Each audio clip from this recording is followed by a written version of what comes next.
Hello, everybody. I hope you can hear me, and I hope this stream is actually working correctly now.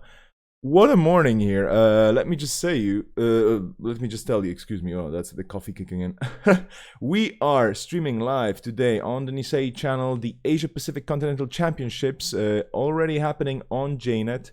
There have been some technical issues because, as with any live event of any size, of course, there will be some technical issues always. But we're getting here. My voice is finally on. I am being joined by Patrick here. Patrick, hello. Hello, it's Patrick Burke over from the west coast of the United States, and it's wonderful to be here, Vesper. Hope all of our viewers, our distinguished runners, are excited to get started. I've already been watching some games. We're about halfway through the first round right now. Just saw a really cool Freedom versus GameNet game between Whiteblade and Activist. So already seeing some good Netrunner this morning. Yeah, I wish I could say the same. However, technical issues and so on and so forth. But as people can probably hear in the background, we already are getting noises from the next game, and we're gonna jump right into this. From the first game we've seen, would you say that this meta is reflecting what we've seen for the Black Lives Matter tournament, which I think was the biggest event so far with the new ban list? Yes, the first game definitely was. It was bog standard 419 versus Titan. And the Titan got their cards in the right order and some smart aggressive playing from Whiteblade. And he managed to get the typical 3 Atlas final hostile for the win. But the GameNet versus Freedom game was really good. Eric is Whiteblade is a very talented player, so seeing him playing a kind of off meta choice like Freedom was something really cool to see, as well as the GameNet, which seemed to be kind of a port of the old Ismari 6 builds. Yeah, Asmari, as everybody remembers, is no longer with us thanks to the ban list. I'm saying thanks because personally I think it's a very good thing to happen. But yeah, there are people, like you just said, there are people who miss this style of play, and that particular archetype is still strong, or it still can work if you tweak it a bit. Okay, but here we are in Veil versus Drop Bear, and we have a sports metal build. By the way, we do not have the deck list. We're not going to be talking about the deck list because it's more fun if we don't. But we have a sports metal which seems to be running the good old Tranquility Grid slash Arela Salvatore combo here. And on the other side, we have Leela Patel. So yeah, the field is looking quite varied today as well, right? In general, when Yeah, it comes to absolutely. IDs. This is probably the same iteration of the stealth Leela that we saw in the Black Lives Matter tournament. I am blanking on who ran it, but it's full of one-ofs. You see the Engelo, the Trickster Taka, the Netmerker, and those are all high influence cards. And this Leela is using one of them. Seeing an Audacity go down to close out the game. Drop Yeah, that Bear winning as soon as we go in. indeed. I mean, this is sports metal doing sports metal things, and that Project Vatron is a beast of an agenda. This is just one of those defining HB agendas that I'm happy to see in the game because it definitely spices things up for sure. We're gonna have a swap. I assume we're gonna be following these Yep. players, and in the meantime, chat. Thank you for being so super duper patient with me, myself, and I, because basically that was all me getting a bit late. But if you have any wishes as to future games and so on, do let us know. We will be hopping, of course, between certain tables because there are just so many people playing today. We have over 40 players, Mhm. and we cannot be in all the tables, but we will be mentioning soon all the different streams happening in parallel as well, and there should be quite a few. I'm trying to find a table now that we were just at, and of course, this being super early It for just me. went up. Just went It up. should be in. There you go. Okay. Yes, there are definitely a couple people from the Asia Pacific region I'm really excited to see later on down the road. Uh, Chaos Juggler being a world champion, I would be really excited to see them, as well as Meek, the New Zealand national winner from a couple years ago, who wrote a really smart, extensive guide on CI7 back when that was a thing. Mm-hmm. So those are two very talented players I'm excited to see play. Also, Anzuke, who used to be on Nisei as a game dev. I would be really excited to see them play as well. I was going to ask you because we do have quite a few Nisei members, current and past, in this tournament, which is lovely to see. Do we consider that fair play? No, of course, I'm kidding. I mean, being on Nisei doesn't mean you cannot really participate in those events. But yeah, it's. I mean, if no, maybe the other way around. Do you think we should be putting some sort of handicap on people who have been co-designing the game for a while, or like they should be the ones who know it inside and out. So is that I a mean, skill level that we should be padding? Yeah, sorry, go on. the testing can really mess with you because we have different pools for people designing new cards, and so they may be like thinking along cards that haven't come out yet, they or older iterations of cards, or maybe they tested this without the current MWL, that sort of thing. We do have, and in addition to that, that's only if you're talking game design and game dev and play test. Like if we might see reality check later. She's playing in this tournament. Part of why we're having issues is because she normally handles everything, and us trying to scramble around to figure it out without her really showed us how valuable she is. But she's normally comms and communications and community relations. So obviously she doesn't have an edge on any of this, any of the Netrunner stuff, because she's not involved with that. Anyone in art or creative won't necessarily have an advantage either. You will have an advantage. You'll be to tell exactly. You'll be able to tell how many pixels are in a card. Like and what are the measurements and how much time it takes to put a card together. But for sure. 63 by 88 millimeters. That's what it takes. So just to get into the game we're watching, Yeah, of we are course. seeing a Adam, lovely, always lovely to see, versus the outfit. So what I'm expecting is an aggressive rush game plan from the outfit with a tag threat to back it up, using the bad publicity to just fuel their fast advance and rush needs. And Adam's always a wild card. But we've already seen this is very similar to that saw perform very well at Worlds last year with an influence spread including Regikis and Pad Taps and Engelo. Um, so yeah, Engelo will be really useful for dealing with outfits rush strategy, and always provide a good sync for the bad publicity that outfit will no doubt be accruing. Indeed, and we just had the bulwark res here, which is a huge thing that could be painful in the future for the runner if they don't control their credit levels. That and goal, of course, is gonna help a lot. But you still do Mhm. need the money to get through that, because this is a monstrous ice. It's one of my faves, I think, in Wayland nowadays. It's just so Wayland, much ice. So yeah, here we It go. is. Already drop bear saying, So "Can we get it?"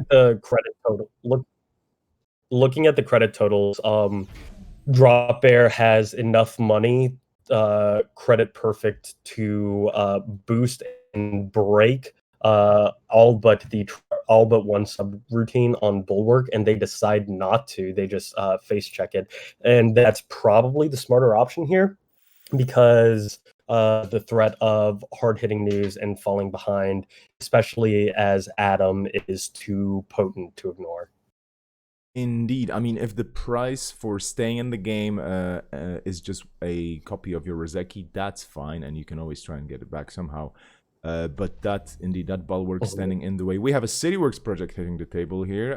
Well, like you were saying, this is going to be a fast-paced game for the outfit, most likely, by the looks of it. Well, we'll see what Adam can do to counter this, if anything. Dedication ceremony and advancement on that CityWorks project that's going to cost 6 meat damage to steal. A terrible prospect to try to overcome at any point in the game, but especially while Adam is stuck on 3 cards due to safety first. That's a pretty safe agenda right now. Yeah, so definitely the first 3 points, unless there's some miraculous play that we don't see here yet. Who knows? I mean, Adam is wearing sleeves. Maybe you go for it. I'm not sure, but it is quite the deterrent. CityWorks project is a great agenda once it hits the table. The big weakness of it is always that lack of central protection, which is what we're seeing making a lot of prominent 5/3s playable right now. And here we go. So Drop Bear does go for it. Yeah, that's a hefty tax, though. It's just losing so many cards. It is a lot of cards. Yeah. Lost 2 Stim Hex, a Kasi String. That's an interesting, probably a tech card for the purple CTMs and the combo sports medals we've been seeing going around. Maybe RP also, but we will not get to see it this game. Also losing an RNG key, which does really hurt as Adam, but probably worth it to not let Vale get ahead on agenda points that much. But it will be a tempo setback no matter what. Yeah, here we go. The Corp drawing into a lot of cards, and we'll see what happens now. Those 3 points definitely might hurt the Corp's plan. That's a big amount of points if you know Netrunner. That's basically well, that's basically 47.3% of your points that you need to win the game. Thank you for the precise numbers. Absolutely. I mean, I've studied maths all my life, which is basically the last 2 minutes. But yeah, we have the Corp, we have Vale here, protecting server 3 and getting ready to put some more pressure on the runner. However, thanks to that smart play and base checking the bulwark, that Angola on the table will be bringing a lot of pressure against the Corp, especially on thin servers, because we don't see multiple pieces of ice protecting any servers just yet. And we do have a Logic Bomb hitting the table as well, which is a brilliant Adam card. And that's extra pressure as well. I don't know. What do you think Vale will be able to stabilize here on the defensive side? Oh, that's a lot of pressure. we keep playing the CityWorks project game here. Logic Bomb is a really hard prospect for any Rush Corp to overcome. And right now, Vale is using the CityWorks project to leverage the tempo hits. I think it might still be worth it at this point to go after it, especially if you can keep your credit total afloat. But yeah. There we go. Brain Chip, which is Adam's signature console, might be turning the tide around again into the runner for the runner's favor, because the maximum hand size will be increased by the number of agenda points the runner has, which in this particular case at this moment is 3. So that's already 6 max hand size, which might help with the stealing of probably not this CityWorks project, but the future one. Yeah, it will definitely have to be the third one. I'm assuming Vale's going to score this one out. Or not. Wow, okay. That's teasing. It's like, please do come in. I may have triple punitive by now. Yeah, I mean, punitive is definitely definitely the threat behind this. Drop Bear can probably go in and steal with the combination of Anglo and Logic Bomb, but probably would not be able to beat Vale's presumed punitives unless they really buoy their econ. But then Vale also needs to res those eyes, so we'll see. Yep. I'm just coordinating here in the background as well. A couple of things we're going to be doing here today. We will be raffling some stuff. So if you're watching, get your clicky buttons or your clicky fingers ready. There will be some raffling going on in round one still. But yeah, in the meantime, I'm also going to mention that we do have, and that was already posted in the chat, we do have both players. Sorry, not both players, not in this case, but we do have players also streaming this tournament. We have Black Swan Grid and Rookie JNR on Twitch. You can find these links in the chat. Those people are streaming their games as well, which is always fun because I think, you know, sitting behind somebody's back in a way during a tournament and hearing them explain things and go through what they're seeing on the opposing side as well is super interesting. We only get a limited insight into the situation. We have the comfort actually of hovering over the table. We can, you know, we can theorize, we can come up with some lines of play that are potentially optional, but the runners and the corps playing this tournament when they stream, they know what's up with their own decks and they have their own play styles ready as, you know, like parts of their commentary, which I always find very, very interesting and definitely a learning experience. And here we go, by the way, back into the game. We do have a hard-hitting news. So Adam is tagged. Do you think that's going to be it?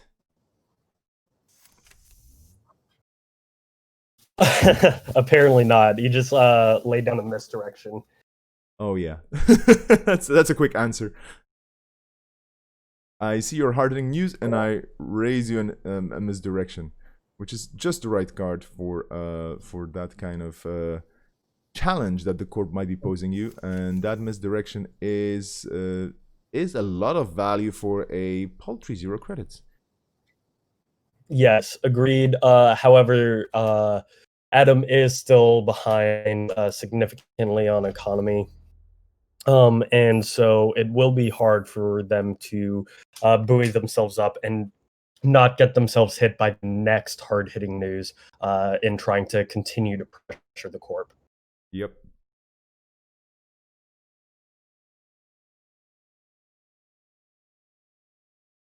I hope you cannot hear me clicking in the background with my keyboard.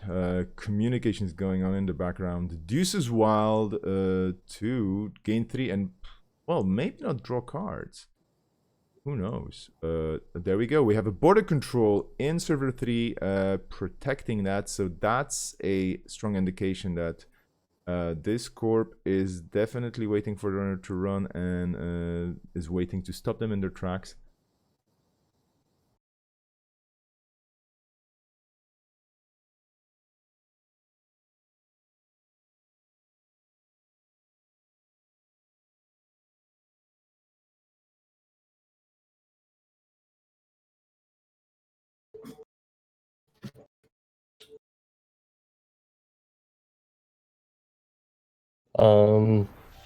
Do you mind clicking in for the stream? We have some reversed accounts in there, only a single hitting news. Sorry about that. Hold on. Oh, no worries, no worries. There are, you know, this being, by the way, we're so stretched across time zones that you might be expecting background sounds from all the different kinds. There is indeed a reversed accounts in the archives. There is a boom in there already, which kind of shows you, of course, what this corp deck is going to do if it can, if the hard-hitting news were not enough of an indication. Reversed Accounts is a great little card. It hasn't seen a ton of play in the past, but now it's kind of coming back in style for certain deck builds. That advancing to decrease the runner's credit pool is quite a hefty mechanic, especially with the likes of, you know, Dedication Ceremony, which combos really well with reversed accounts. For example, if you res it, it's pretty sweet. For the corp, of course, or it's pretty sour for the runner. Dedication ceremony is not there. Absolutely. Dedication ceremony gives dedication ceremony more flexibility than just being City Works project.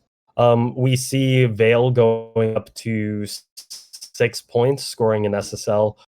So they're putting some major pressure on the runner now. I would imagine, especially as an outfit, they have some hostile takeovers in here. So Drop Bear is definitely the pressure right now. Yep.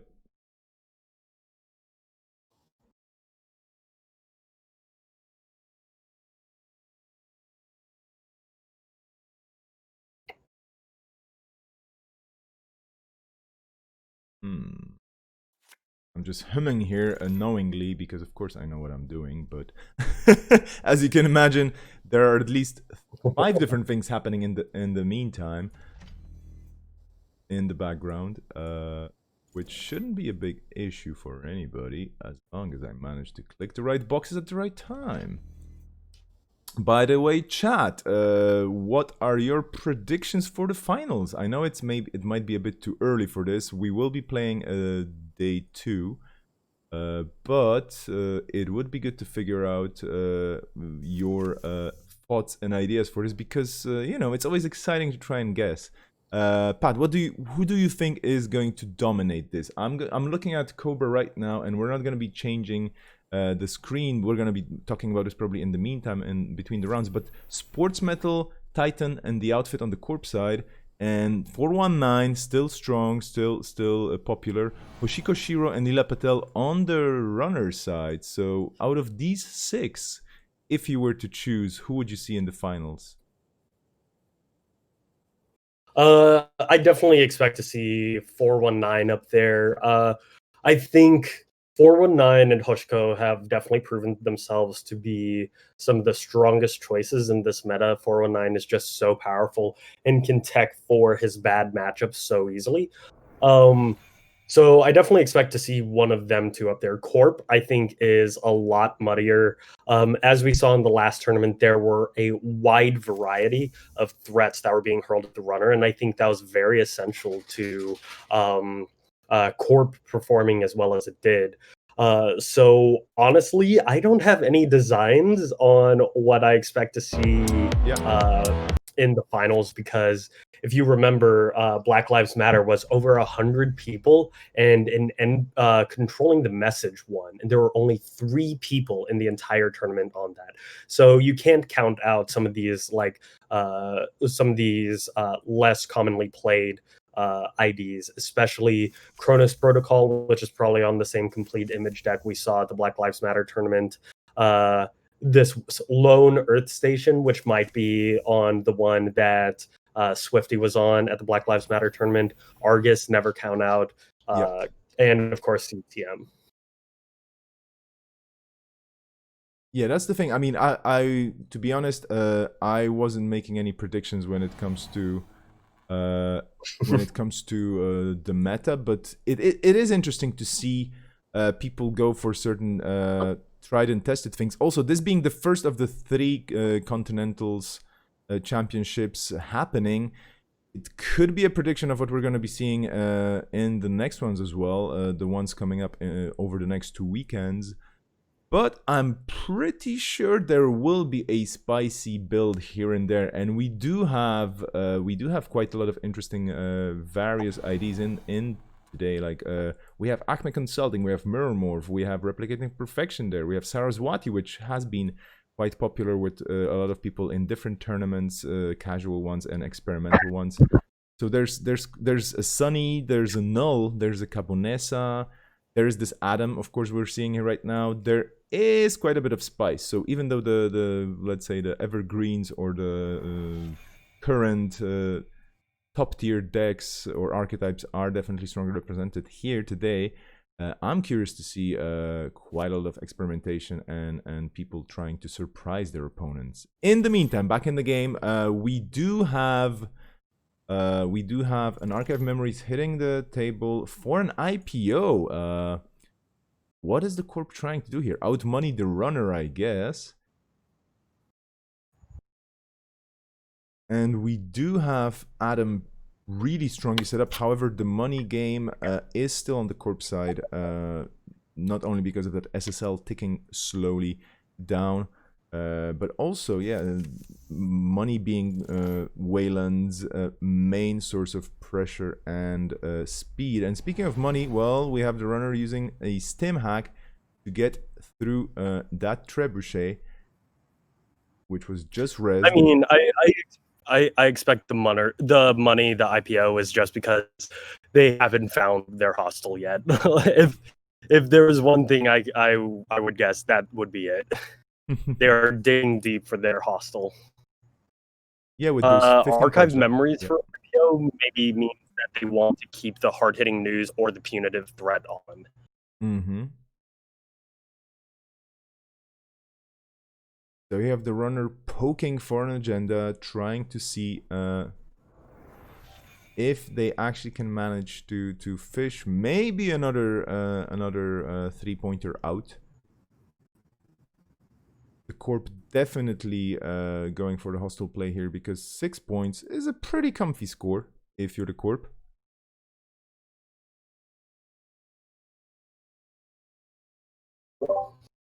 Absolutely.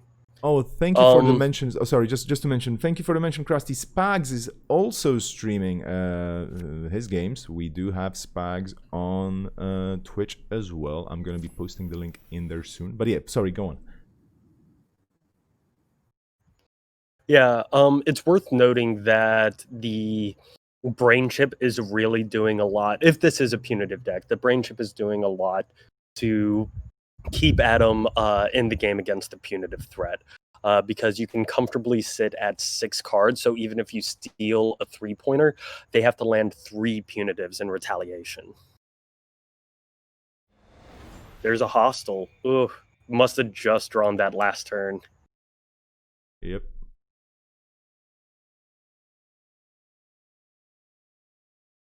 That's unfortunate, so to speak, but it keeps the game going, and that's the fun part. I mean, it keeps Adam in the game, which is really cool. Yeah. Buffer drive is a really cool include here. They're basically using it as influence light recursion as far as I've seen them using it.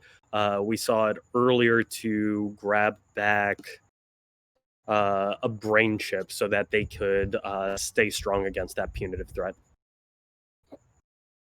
Yep.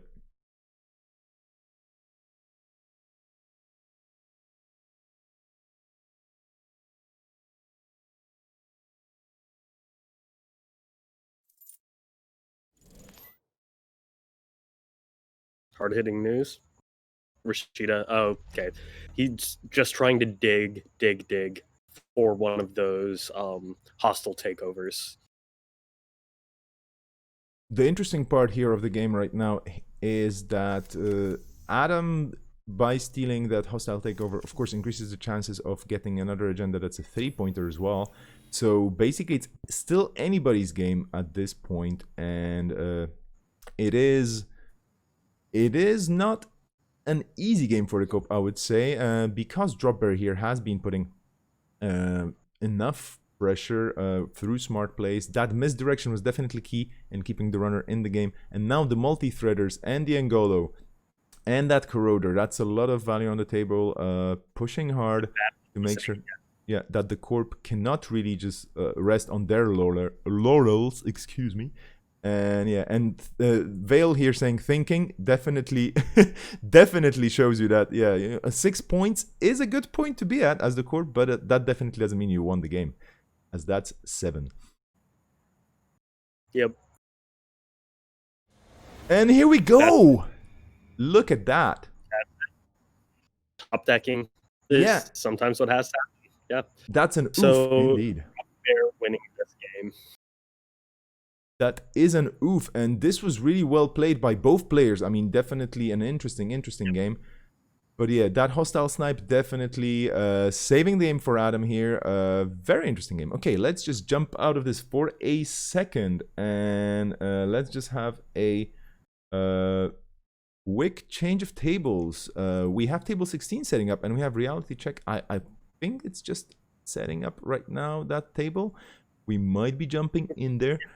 As we have NBN CTM, which is one thing I was expecting to see more of as well. CTM. I'm kind of surprised by CTM's numbers. Yeah. So it looks like CTM had actually won this game. Okay. So we're actually not going to watch it. This was one of those. Well, let's just jump into table 11 then, maybe. There's only Oh yeah. There's only 5 more minutes left in the round, so I don't expect to see. You can see um, our list of still running games is pretty short. Yeah, but we do have a Geist here, which is, I would say, a one of the public favorites, or like one of the perennial favorites of watching another kind of running happening here. So I'm in the table with Labes versus CJ Christopher, and yeah, we have two hostiles on the corp side, but the runner is sitting pretty here on 6 points and putting a lot of pressure with that Stargate. That is some serious business on the runner Stargate must side. have been ravaging this Titan. Yep. That's how I'm guessing Labis managed to get all of these Project Atlases, which I'm sure CJ Christopher would have been very happy to see himself. Yep.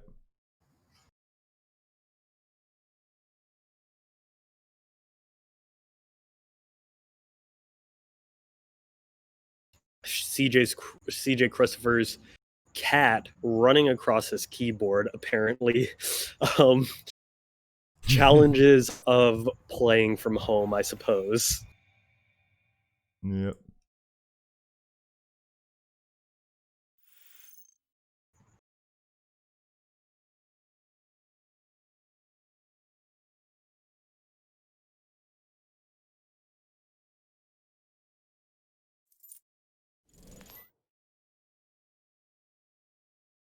So, looking in archives, you can see a lot of the fast advance tools have probably been already trashed by Stargate. You see some Biotics, Audacity, Reconstruction Contract, all of those cards that Titan loves to be able to use in there. Installing a card in a naked server seems like an interesting choice. You have to go check it, of course.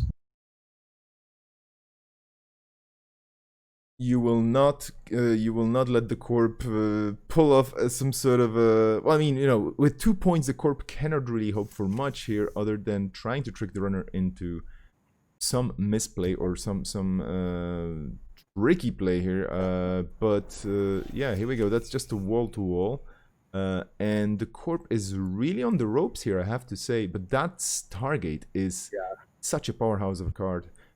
Personally, not one of my favorite cards because, well, how to put it? As a corp, I like to keep my cards in my deck or in my hand, but it's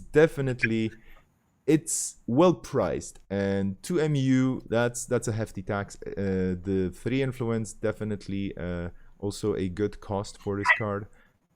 What's your personal opinion on Stargate? Is this something you would tweak a bit if you were making it your own, so to speak, as a designer, or would you leave it the way it is? And by the way, this is of course not to say that it's not designed well. So Stargate is really interesting. It draws direct comparisons to Keyhole. At the very least, it's less abusable for combo purposes than Keyhole because of that once per turn clause. And it plays very differently because it kind of does push you into an R&D lock style effect. It feels like a combination of R&D interface and the old Keyhole without being able to be abused for combos the way that Keyhole was. I think it's really cool, really effective multi-access. It comes with a hefty cost. I know a lot of people have problems with it, but honestly, it's a really potent card that is seeing a lot of play, and I really enjoy it because of how similar yet different it is from Keyhole. I don't get into the game design space too much. That's that's not my jam, and people smarter than me are doing that. So this was a big meta shakeup, and it is refreshing to see it as opposed to turning wheels everywhere. So I like it. Indeed. I'm just checking in with Cobra, and in the meantime, actually, I'm going to pull Cobra up so you can all see what the situation is right now, just to kind of see a spread of all the different scores. And I'm also going to be finally, because it's on me, I'm the one with the button here, I'm gonna be raffling things. So for the next 30 minutes, you are able to participate in a raffle where we're going to be giving away a playset, as in 3 copies, of Sure Gamble, and this is the Sure Gamble. Well, Akira can probably tell us more about the Sure Gamble, but this is a special Sure Gamble. This is not just any Sure Gamble. So I'm going to hit the button right now. If something weird happens, by all means blame me. If everything goes according to plan, by all means blame me as well. We're just gonna press the button and talk about the scores, or more or less what's going on with the lineup and the field, so to speak, in general. But I'm pressing the button. Let's see. The timer is running. You have 30 minutes, everybody, to hit those buttons. So we have a raffle indeed. If you go just !raffle, you can enter it and go for that. You totally should. There is no trick behind it whatsoever. Just get in and raffle. We're looking at the scores, by the way, right now. Oh yeah, sorry, go on.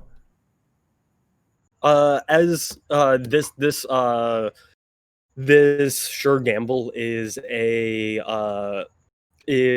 a copy of the one from last year's Continentals. It's a wonderful piece done by Kira Elwin, whose work you might recognize from cards like Earth Station or Calvin Bailey. It's a gorgeous reinterpretation of the original card art, done with some really beautiful, cool colors. So if you did not get a chance to pick it up during Continentals last year, definitely recommend trying to go out for this one. Definitely. I mean, the art is one. I mean, you as one of the people involved in making art happen for Nisei for quite a while. You're the one to blame, so to speak, here. But like, I'm consistently and continuously amazed at the coolness of art people are putting out here. Be it as the artist colony members as well, or be it as the people who get to work with official Nisei cards. There's a ton of greatness out there, so definitely all those collectors out there in the community must be going like, yeah, more stuff. I'm still at 95%, and I still need to get the last 5%. And we keep adding to that pool. Whoever is putting those cards out, thank you so much for just making the game so vibrant and colorful and diverse with your talents. I'm looking at the scores here right now on Cobra. I hope you can see it on the screen as well. Basically, what we have right now, after round 1, we have 11 people who have swept. So that's a strong showing in a field of, let me just make sure that I remember number 46. Yeah, we do have ASA groups, the Spombo Asas. Yep. One of the more interesting things is that we have a lot of corp splits. Scrolling through the Cobra, I'm only seeing 1 runner split, but about 10 corp splits. So that's quite the showing. Indeed, and this is really nice that you mentioned that. Everybody should be able to see the Cobra link on stream in the stream's title. And now Cobra, thanks to Jono's work, you actually see the splits, exactly who's splitting and why. And this is lovely. It's a little touch, might not be super important to many players, but it is great to see, because that definitely sets us up to figure out what the meta is like, and that gives us a lot of information as viewers and as commentators as well. So after this first round, we already have round 2 pairings up. I'm just very quickly hopping around and reminding you that we do have a raffle going on. ! And raffle is gonna get you into it. Tables are being set up. already. People are very eager to play, I would say. It's like, I don't know. It's an interesting JNet feature, for example, for the future, to see the time zones, maybe. I mean, of course, that would be super interesting to figure out where to put it into an already busy UI, but I'm pretty sure people would be able to figure it out. But it's hard for me to say how many time zones or how many different geographies we have represented today. Definitely people from around the world playing. This is great, and one of the reasons why the Continental championships are quite an exciting meta, because people will be mixed up. When I was considering playing, I was like, well, maybe I should play the Asia Pacific one as well, because just for the people I would never play against. But then I see a lot of names here that are quite known. But you get to play, for example, against Spags, who, as we all know, is an Australian player. Speaking of which, Spags is on table 1, but that's fictional. Oh yeah, that's okay. That's okay. Let's go and see Spags, maybe, huh? Spag sounds good to me. Yeah, Spags is one of those players. In case you have no idea who we're talking about, and you haven't been following the games in the last years, I would say since the very start of competitive Netrunner in the 2000s, I would just say Spags is one of those people who I love seeing on stream, because there's always something special in his decks. It's always about, I'm playing, and then when you have the write-ups on Netrunner DB, for example, there's always like, I was trying to see this, I was trying to figure this one out, I was testing this, and then I just went for that, and you're like, whoa. I love Spags' CTM deck with Lady Liberty. I tried playing it, and of course, I'm nowhere as skillful as Spags is in the game, but it's just so much fun. You always get to do something spicy in those games. Yeah, Spags is there are like 3 tiers of tournament playing. When it comes to like different skill sets you need for playing in tournaments.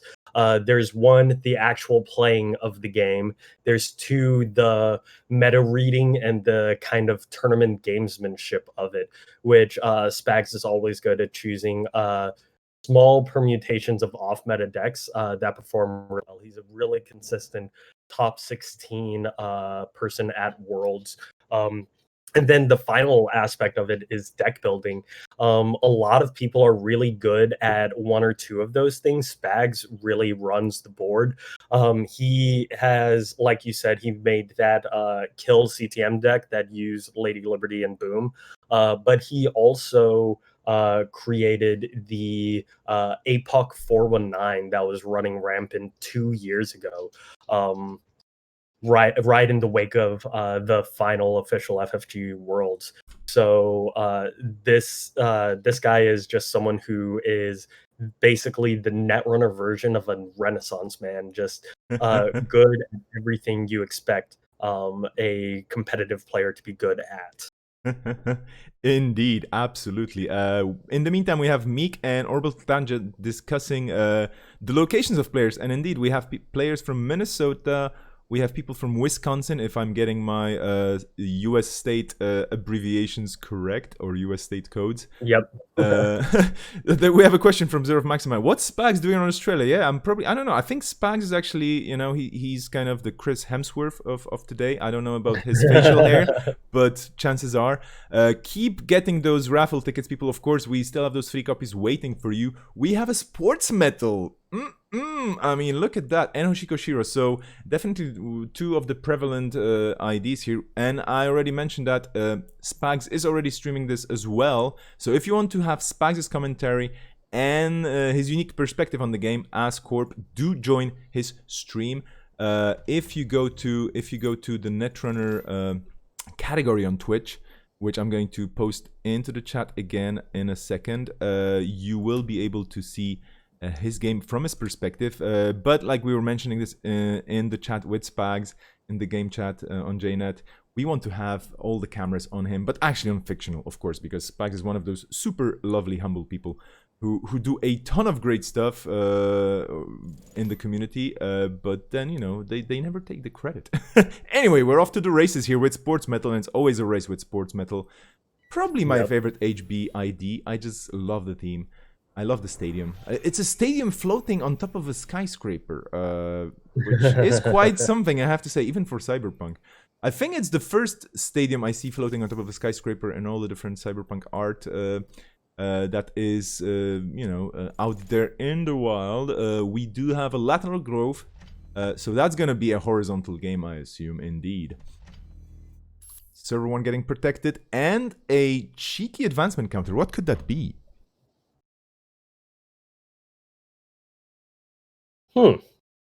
Yeah, a single advancement is interesting. Like we said when talking about Spags, you always kind of expect something unexpected. Like honestly, it could just be a 4-2. He's trying to get out an early Vitruvius counter or something like that. With these sports metal combo decks, you really want this seems like you mentioned one of the more horizontal ones, and they really depend on recurring those powerful lateral events. Things like dedication ceremonies to fuel their reconstruction contracts, stuff like that.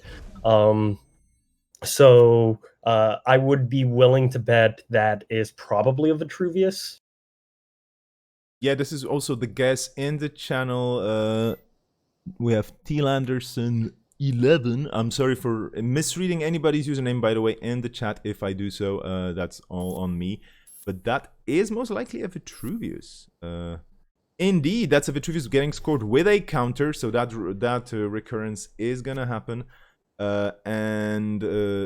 Corp going really low here on credits. You might be saying like, well, where's the money? But this is Sports Metal. Sports Metal has money, in the concessions, in the tickets, in the hot dogs being sold on the stadium, and that's going to be happening quite a lot here, of course. I mean, one of the most powerful things about sports metal as an idea is being able to keep your tempo up as you continuously score agendas. So you see Spags getting the credits from the ID in order to buoy his economy, like you mentioned. Indeed. Worth noting, there are a lot of non-APAC players in this tournament. I know about 5 off the top of my head, and that's just these players are not eligible to compete in another Continental. So that's worth mentioning. What might be happening is like school finals or other real life events getting in the way, birthdays, medical procedures, that sort of thing. So we saw, or I was watching Whiteblade earlier, who is of course a Canadian player and actually a winner of the most recent U.S. Nationals because he can't just seem to stay in Canada. So we do have some players from all over the world, just because one of the glories of working of being able to do these online tournaments is being able to play from anywhere. As much as I do love these US and North American competitors, I really hope that the upper standings are dominated by mostly APAC native players, because of course this is the first APAC Continentals we've been able to hold. And so definitely want that region to be able to take pride in their winner. Yeah, indeed. I mean, I had the distinct pleasure of being able to play with some APAC players live in person because I got to travel a while ago, and it's always great to meet people from totally different metas if you have the opportunity, because the game is the same, but the style is different, the stories are different, all the different spicy parts, the experience of Netrunner is different. And that's quite amazing to have an international community like this. And the fact that you mentioned, of course, it's very important, we should be repeating this every now and then. All the people participating today won't be able to participate in the other 2 tournaments, so it is kind of an interesting meta play as well. It's like, I'm gonna, just go to this tournament that's outside of my region. I may have to wake up very early or go to sleep very late, but it's totally worth it because I might be, having slightly bigger chances. I'm pretty sure the Americas and the Africa/Europe continentals will be quite popular with a lot of people for many different reasons.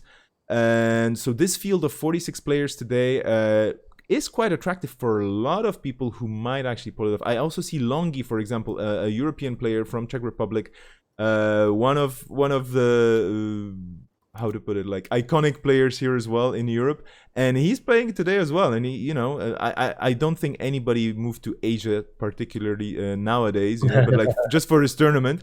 But it's so cool to see all those different names. I love that we can pull it off online and have this tournament happening. In the meantime, just to remind you, there is the raffle going on as well. We do have. Oh yeah, I should probably updating the description of the stream. But if you're wondering about Cobra, it should be in the title of the stream. I'm also going to try and put it on the screen so you can see it while we're streaming this game. And just to make one sure, thing I do want to note about the ongoing game is the ice that we have. It's wraparound, some Huggins, and a gatekeeper. And besides the gatekeeper, those are all like deliberately anti-AI tech. So Spag saw the writing on the wall when it came to Amakwa. So you can tell he is really keyed into what the meta is and how to tech for it. And we see Hushko putting down an Eater, which is a really interesting off-meta piece of AI breaker. So expect to see that paired with a Stargate, considering that Spags is on just the 0 strength gatekeeper on R&D. I expect to see him put at least one more piece of ice down there to buoy against the threat of Stargate. Yeah, being able to read your opponent's play, being able to read your opponent's deck build, you know, off the bat, so to speak, or just seeing the idea, already having an idea of what it could be, and then seeing a few cards, for example, like in Hoshiko's case, kind of the giveaway here could be amped up, which is, you know, you gain clicks. So why would you be gaining clicks as Hoshiko? Well, you definitely could use them for APOC, for example, or for any other cards that there are not that many of, but there are some very, very nice cards out there that need a couple of extra clicks to basically wreck the corpse plan quite significantly. Fictional now. Yeah, Fear the Masses is another one of those. But you're probably right, considering the combination of Amped Up plus Eater. It's probably an APOC build. Yeah, we had Spags kind of saying like smelling the APOC here, or yeah, we'll see. And now, yeah, we have the runner on 13 credits, still no clicks used. That Eater on the table, the smiliest icebreaker of them all, I would say. And yeah, this is still not going to be the APOC turn. We have liberated accounts hitting the table here, so moneying up, definitely not a bad plan.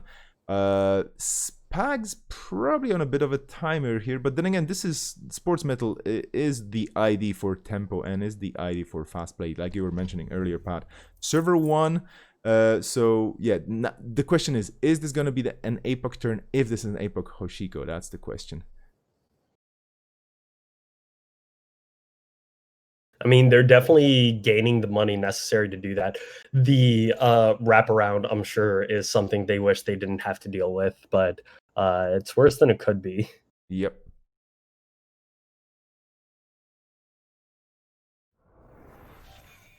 Even more money for the runner and a poke, and well, here we go. That's an archive run, and you might be wondering, like, why is the runner going for archives? Just to see that cyber dex? No one's wondering. Yeah. No one's wondering. Well, I mean, maybe some people might be wondering. It's like, you know. Earlier in the year, APOC decks, before the MWL hit and removed DDoS as a threat, APOC decks were the deck style du jour. So I'm sure everyone who sees a Hushko on the table immediately has a bit of a snapback if they were playing in that meta to fear of APOC. Yep. Yeah. And here we go. Boom. I mean, apocalypse. But yeah, the sound of apocalypse, the sound that apocalypse makes is basically boom, so it's the boom equivalent on the runner side. I kind of wish there was, I mean, again, this is of course me just being silly, but that, you know, if you play APOC and you have Hoshiko on the table, there's like a third side, because this is of course a flip ID, you flip it to the other side, but there should be this side where Hoshiko has this super absolutely awesome kind of anime power pose with fireworks in the background, maybe the one from Climactic Showdown on the card. Like, you know, when you play APOC, things should be happening on the table. That's a cool feature request. If anybody out there listening to this, yes, yeah, we have to have a animated graphic whenever absolutely. APOC gets played. Absolutely. If you're smart and if you know how to code, and if you're not me, because I have no idea. Merger. That's spice. That is spice. Wow, yeah. No joke. Yeah. That's a merger. And we have that merger being saved by the Project Vitruvius counter. Like, nope, you're not getting it. Yep. Because of course that is 3 points for the runner if they manage to steal it. I'm sure Spags is okay with that Mega Pre-qualifier getting scored or stolen, because that, of course, means that his Mega Pre-qualifiers are now all 2 points. So I'm sure he's perfectly fine with that trade-off right now. Yeah, this is definitely the agenda you want the runners to steal from you. And here we go, Silver 3, getting that merger with an Audacity. And again, Audacity is not a card you would see very often in or at least, sorry, I would never consider putting it into sports metal myself. But I have a totally different idea of sports metal, obviously, which is another great thing about this ID. It's very flexible when it comes to builds. But here we have a merger and more pressure put on the runner. Not only was it saved by that Vitruvius counter, but now it's just getting, you know, with impunity scored. And the runner on that Stargate is in a very good position. Let's be honest. They can just dig through that R&D and find all the good cards that they need. But I wouldn't discount Spugs just yet. I mean, let's take a look at the bin here. There is another Mega Pre-qualifier. There are 4 other cards in the bin that we're going to see right now in the archive. So that's another Mega Pre, which might be a bit of a problem for Spags. Going to use this to draw cards, of course. Yeah. And we have a Rebirth coming up. I wonder who's gonna... Yeah. Let's see who's going to be here. That's going to be a Quetzal. So Hoshiko becomes Quetzal to get into a Gatekeeper with a Stem Hag, which is going to be quite painful, but Hoshiko does have enough money and a Black Orchestra in the bin, of course, the bin breakers.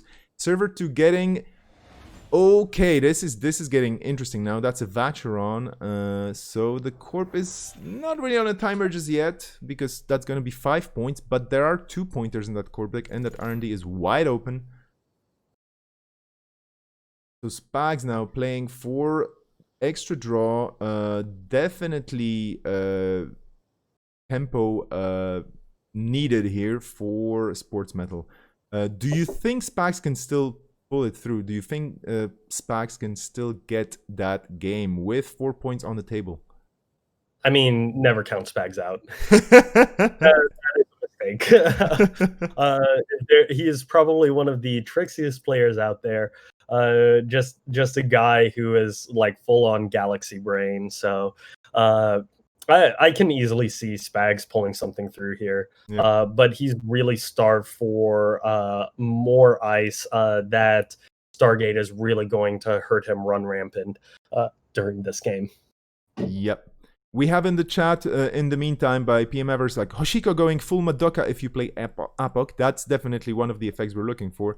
And we have people wondering whether this is a CTZ deck. Chances are, I don't know. Fast Advanced Vacheron, already possible with Audacity and Game Changer, indeed. So interesting guesses in the chat. By the way, thanks to everybody for watching, and I hope you're not as sleepy as I was an hour ago when I just was like, whoa, we're actually streaming, and panicking. And I hope you're all rested, hydrated, safe, and sound, and you're having a good time with us. If you want to greet anybody on the stream, I might be actually reading it in my movie person voice. No, I'm kidding, of course. But yeah, do let us know how you're doing in the chat. It's always fun to hear from you folks.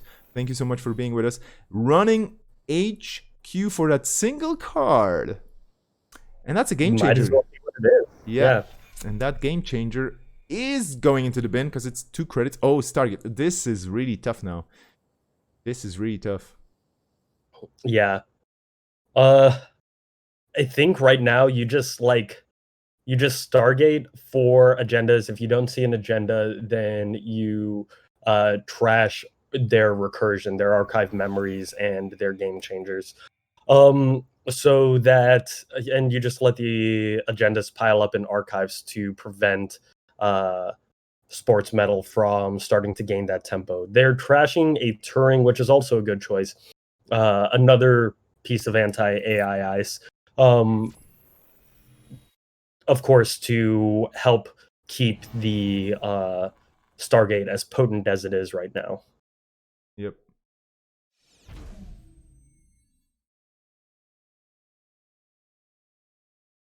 Guard. Wow. That's not a card you see very often. 4 to res, 2 strength, cannot bypass this piece of ice. One of the only sentry gear checks in the game, and an expensive one at that. Yep. So Spags has very obviously teched this this deck specifically to deal with AIs and all of the 419 tricks that you kind of expect to see. We were talking about Spags of Spice, but seeing Guard and Merger getting played, it's kind of a shocker. Yeah, I mean, how to put it? Merger is not an agenda I would be expecting in a competitive environment. Then again, if you want to surprise your opponents, it's definitely an interesting piece to add into your build. I'm really curious to see. I mean, Well, it's normally a pleasant surprise for them because you paid money for this, and then or you paid to influence with this. In addition to like giving you that extra points, it's normally a wonderful surprise to see it. But it does mean that Spags is going all in on this fast advance. Vacheron probably being the only 5/3 in the deck. yeah.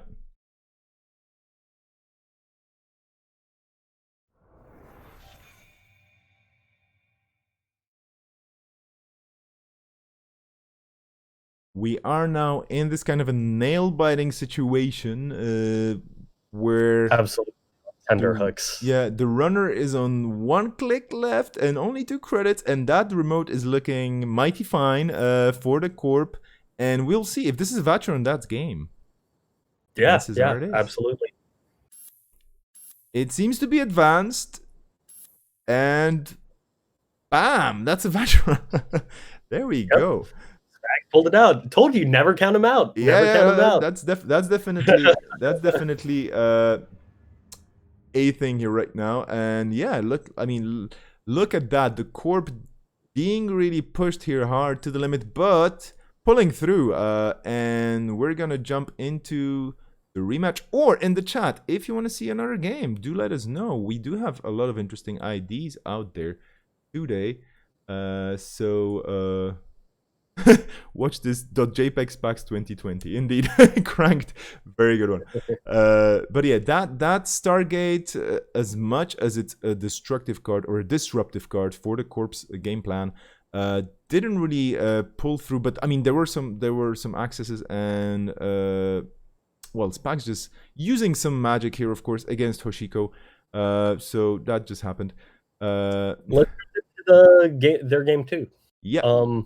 Spags is running lat, ethical freelancer. I believe the only lat in the tournament. Spags, we were talking about his deck building acumen earlier. He is also the progenitor of the Pitchfork Haley deck, the one that, of course, used Temujin when Temujin was a thing, but also used Artist Colony and a bunch of toolboxy tech cards to great aplomb. So Spags, even though you normally think of him as like playing the most competitive decks, he's also really good at figuring out off meta decks, and I'm sure we are going to see that to great effect with Lat being his runner. Yep.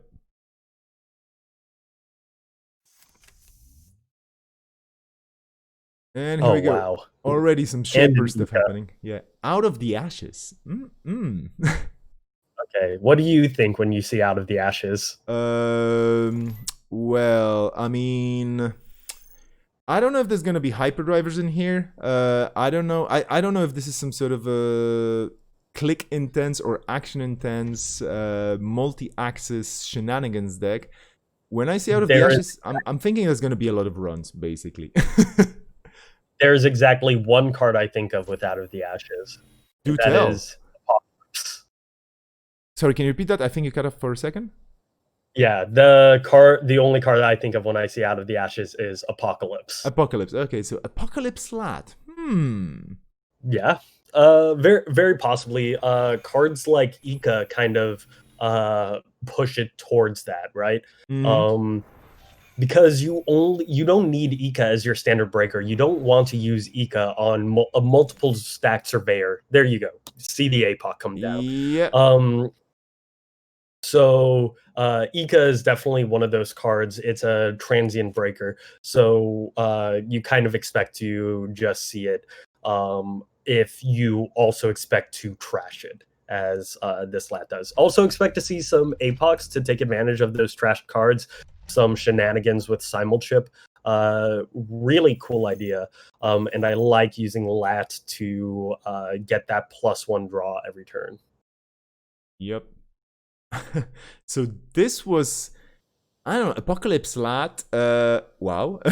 And yeah, the chat comments are definitely making me think like, yeah, this is gonna be an interesting game for sure. And we had an early APOC already here happening. This is just turn 3 and the board has been reset turn 2. So, serious business here.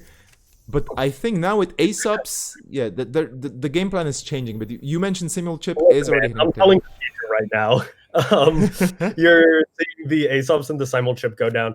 It's worth noting that these Asa decks that are leveraging fully operational and Tranquility Home Grid do have a really hard time against APOC. So unless he's packed some Chrysiums or something else to deal with this, it's going to be real rough. A real rough matchup for this Asa.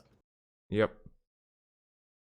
No mercy for the Asa. And I do have to say, like, Asa group is it's a very interesting idea, and I was super happy to see this archetype pop up. Or I think it was a bit before, probably well before.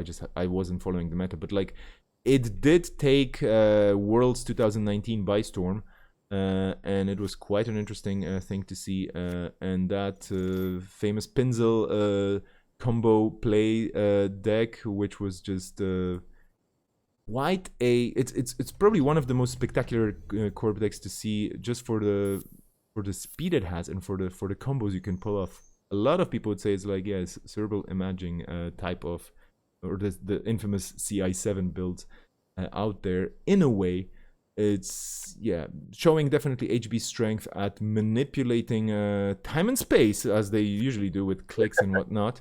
And it's just exciting to see so many different archetypes, not only today but in general nowadays in the meta. Speaking of which, Angolo hitting the table. Now that's okay. I think the runner's setting up here for the long game. No points scored just yet or stolen. Here we go with a 3-pointer. That's an Ikawa. Yeah, Ikawa, a really interesting include over Vatron. I'm wondering if he's running both. Mm-hmm.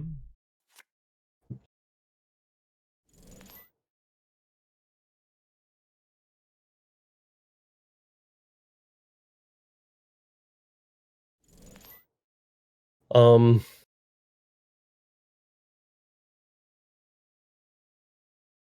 Oh yeah, the raffles, yeah, and I we should don't. be picking a winner. Sorry. Go on. Yeah, of course. I don't know that Spags is setting up for the long game here. I think he's just like booing his econ to. I mean, if you've ever played Spags' 419 APOC deck, you know that it's a very just opportunistic deck. That's how it plays. It just does whatever you have the cards to do, which is a really cool way to play.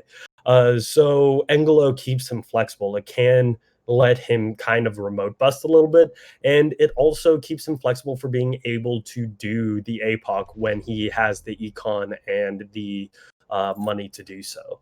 So it's you can see it really going either way here, honestly. Yep.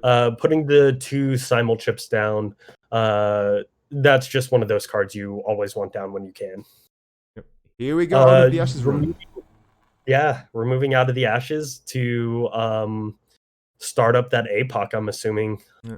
Face checking a vanilla, which is one of the scariest pieces of ice in the game, of course. Priced at Yeah, zero strength.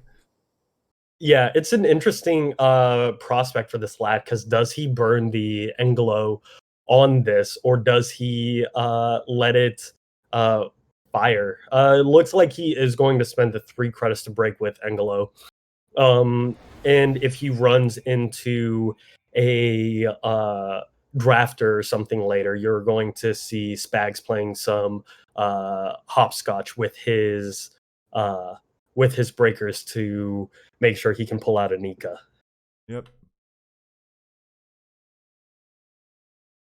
In the More meantime, out of the yeah, in the meantime, while there's a lot of out of the ashes, I'm just gonna click the magical pig winner button on the raffle. We'll see what the AI picks. We have Corrupt Drop Bear winner. So Corrupt Drop Bear, you are the winner of this first raffle we had today. Please send me your details via private message on Twitch, and we're gonna set it up with you so you can pick up those 3 copies, or you can get those 3 copies of Sure Gamble sent your way. So Corrupt Dropper, if you're watching, by all means, do let us know your details via PM on Twitch, and we're gonna be starting the second raffle in a second. But back into the game, there is the Crisium grid, which I think at this point will stop the APOC. Yep. Spags doesn't have the money to be able to trash it and play APOC. Spags going, that's not what I wanted to see. It is the only card which could have busted the APOC right now. But guess what? It's still just as live next turn if Spags trashes this Crisium, which of course he's going to. It's his game plan. But it does mean that whatever is in server 2 is protected for at least one more turn. Yep.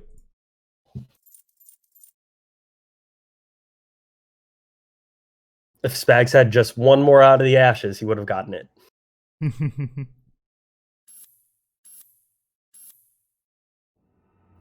Yep, missed out on the Vitruvius.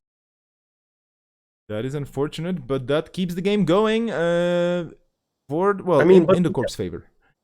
Yeah, just look where Asa is credit-wise. Being low on credits as Corp versus what is essentially an econ and resource denial deck in the form of APOC can be really painful.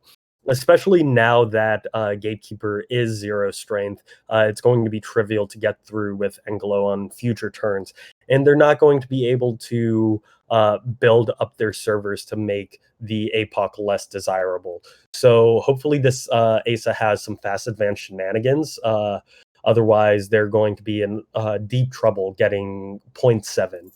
And even if they do, they need to worry about the possibility of Lat having a clot.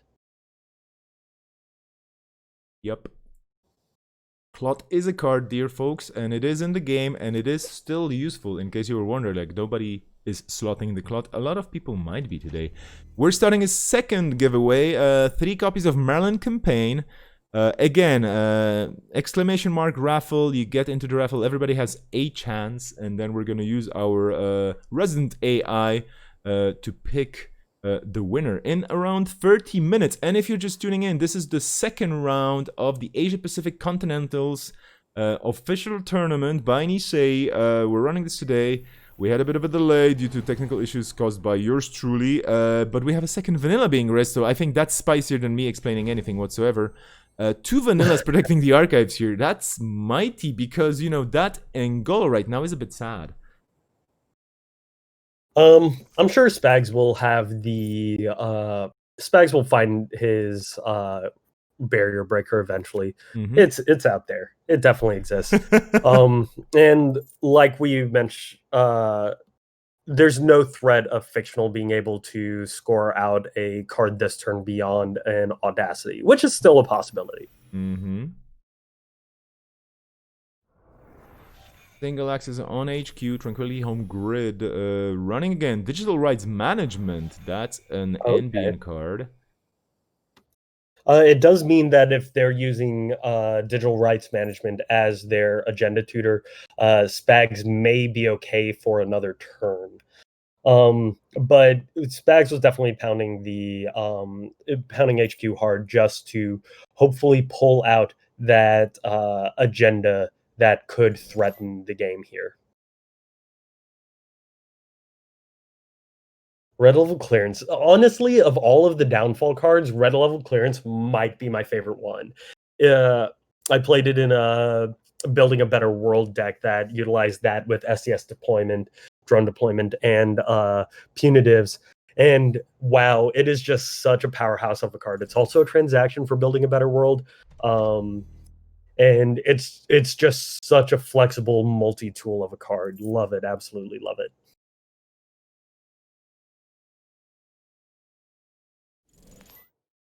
Tranquility, Home Grid, and Lateral Growth getting fictional to a very respectable amount of credits right now.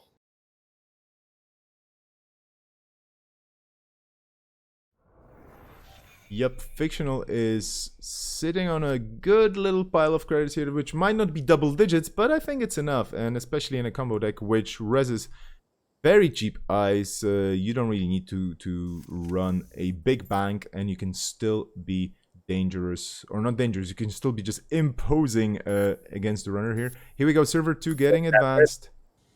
And that's a Vitruvius Yep. to finish it off. Good game by both players. That turn 2 Apocalypse was quite something. I think it's only fair to say that both players had good games. We've seen quite a lot of interesting things happening here. Spags surprising as always. But yeah, let's just jump out of this and let's take a look at another table.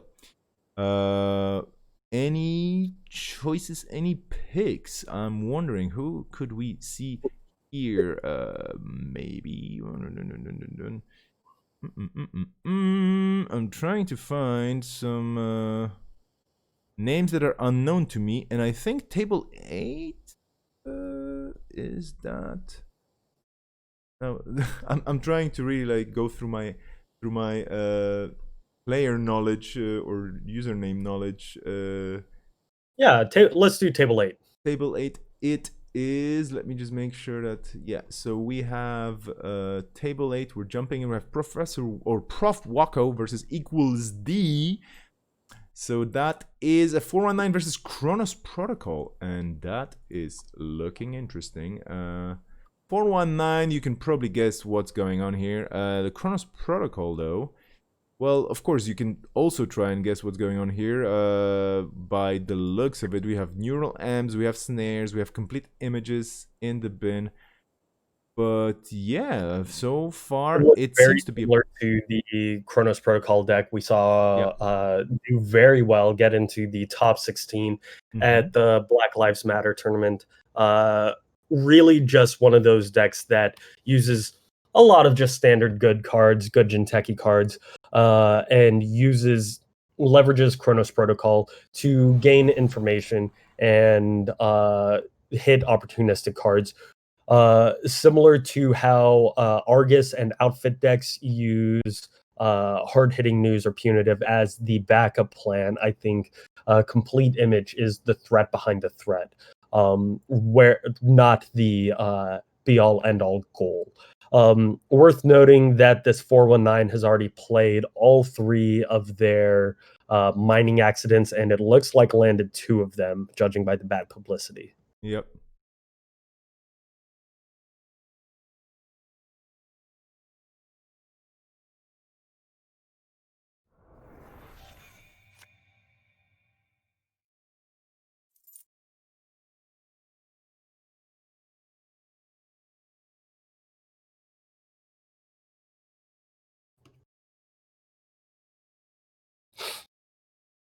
just lots of taxing ice on the board right now.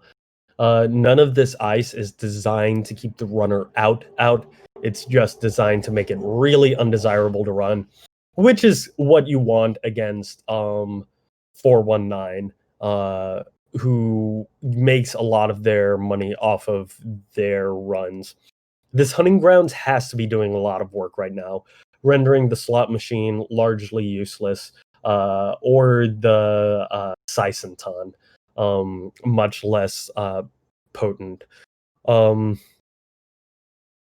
Amina, incredibly powerful breaker. Just losing that credit a turn hurts much more than you think it would. Probably why we're seeing Engram Flush go into the trash.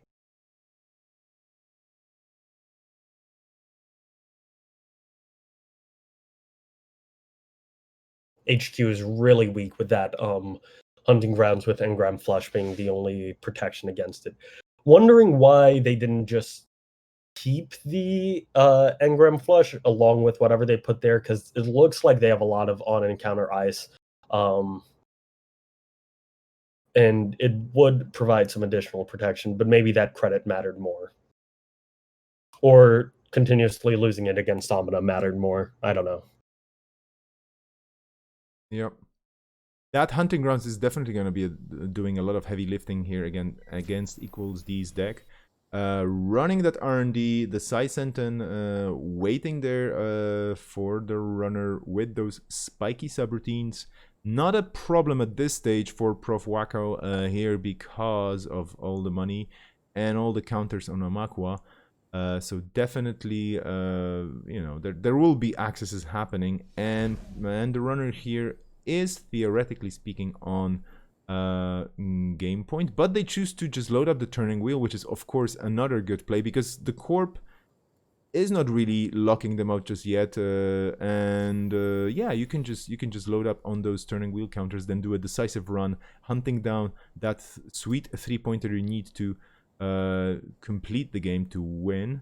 But here we go. This is a run, so that's actually going to happen. We have a slot machine being encountered as well.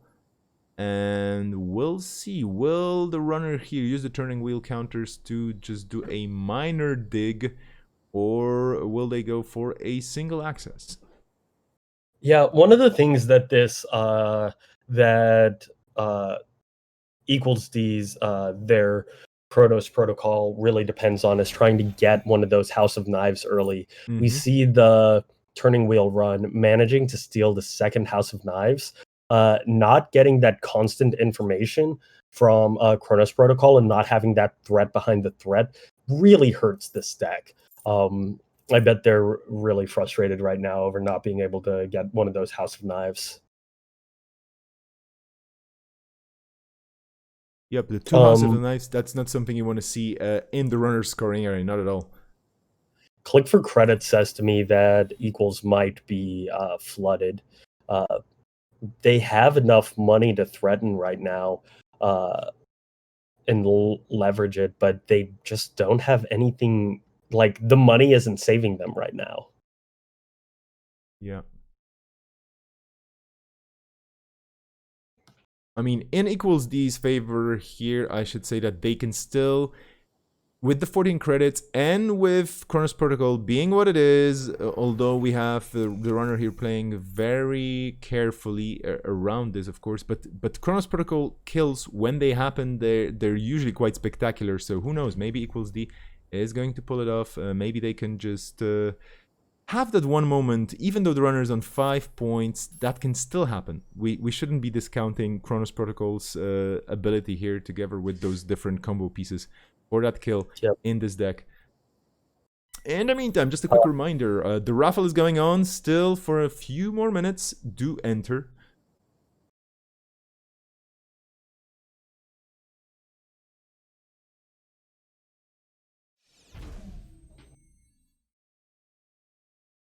Okay, getting those turning wheel counters again, and the install advance here is really interesting. Obviously, we see a lot of 5/2s out of the Kronos Protocol deck.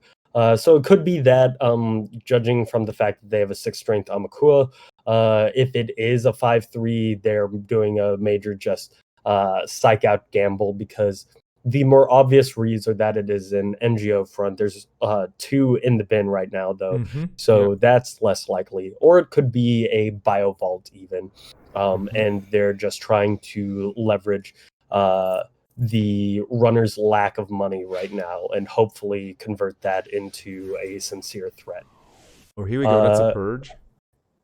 Purging, so that says to me they're setting up for, that obviously wasn't a 5-2. They're setting up for a score next turn, possibly with Biovault as the protection, because kind of hurting on money right now. Those pad taps are nasty. It makes the Mossalus subroutine of Corp gains 1 turn into a Corp gains 1, runner gains 3 right now. So Mossalus is not quite as good attacks as you would normally expect. NGO front, so just more money, more money. And unfortunately, this Chronos protocol has not been able to leverage their ID ability to peek into the runner's hand very often, which makes the end 419 has managed to keep all of his keep a high hand size. So any threat from a complete image is pretty null right now. Anansi on archives. Well, that definitely explains why they were trying to get so much money, trying to make sure that all of their servers are a threat, to prevent building back up that Omakua. Yeah, you definitely are not going to keep farming tokens here for Amakwa, because that Anansi is, well, let's just put it this way. It's not nice to run through, and you probably don't So want to be, yeah, you probably don't want yeah, to be mm, well, face checking it is already, could be already quite painful, but even if you have the breakers, you want to be breaking all the subroutine thing. The damage here with the threat, of course, from Chronos Protocol's ability and the cards that the deck is using, you don't want to be putting that on the table, especially when you're on 5 points, and technically you could be winning any minute now. definitely a major tempo hit for 419. On top of the fact that it turns on that complete image kill that I was talking about. This is going to reveal their whole hand. Yep. So it's going to make this really lethal. Yep. This threat that I was talking about that was basically null and void last turn is now extremely potent and turned on. So definitely expect to see Chronos Protocol. If 419 doesn't spend their turn drawing up, I would be very surprised.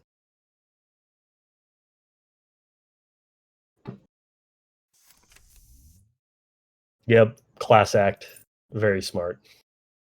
Yeah, that class act is being mentioned nowadays. I would usually see it as a draw engine, of course. Like it's great for that. It's great for criminals as a resource that just draws you up a lot of cards. But it keeps being mentioned nowadays as well as a card that basically saves your bacon, your ID, your runner hand size here from yeah, from different So, destructive effects. Anyway, sorry, let's go on. Yeah, we have a psychic field, indeed. so this side game is basically for the win, because if equals D has a neural EMP or a complete image, it's a kill shot. Yeah, Ah, and they do 419 does win the side game. They get to stick around an extra turn. yeah. Ah, wow. What a gambit. That reminds me of the ye old Caprice Nice to win the games. Yeah, that was all in though. We have F's in the chat. Yeah, indeed. And here we go. Salem's hospitality. Oh well. Still good. Yeah, It looks like they're fishing for that kill shot. yeah. Um, might as well pull it off. I mean, there's only so much you can do with the runner on 5 points. You are on a timer here. They could be accessing an agenda and then just snatching it. So let's see what Equals D can do with that Salem's Hospitality. They can probably try some cool things. Oh wow, yeah. Buckhalter, okay. 2 Amakwas. There Ooh. and there are 2 Amakwas, which means that the complete image is stronger than 4 cards would suggest, right? Yeah, absolutely. I Uh, mean, we know that there's a lot of programs in there. Hitting Bugalter hurts a lot because that was going to be Prof Wacko's answer to that Anansi, and I'm sure they don't have a ton of recursion to get that back. So as far as an Anansi answer, it's going to have to be that Amakwa. Good luck charging it back up. In the meantime, chat, just a reminder, this is round 2 of Asia Pacific Continentals. We have 46 players today, duking it out for the title of the Asia Pacific Continental Champion. There will be 2 more tournaments coming up over the next 2 weekends, and then there will be the special invitational for the top players of all 3 tournaments. Super excited to see that happening, and well, super excited to see another few rounds here as well.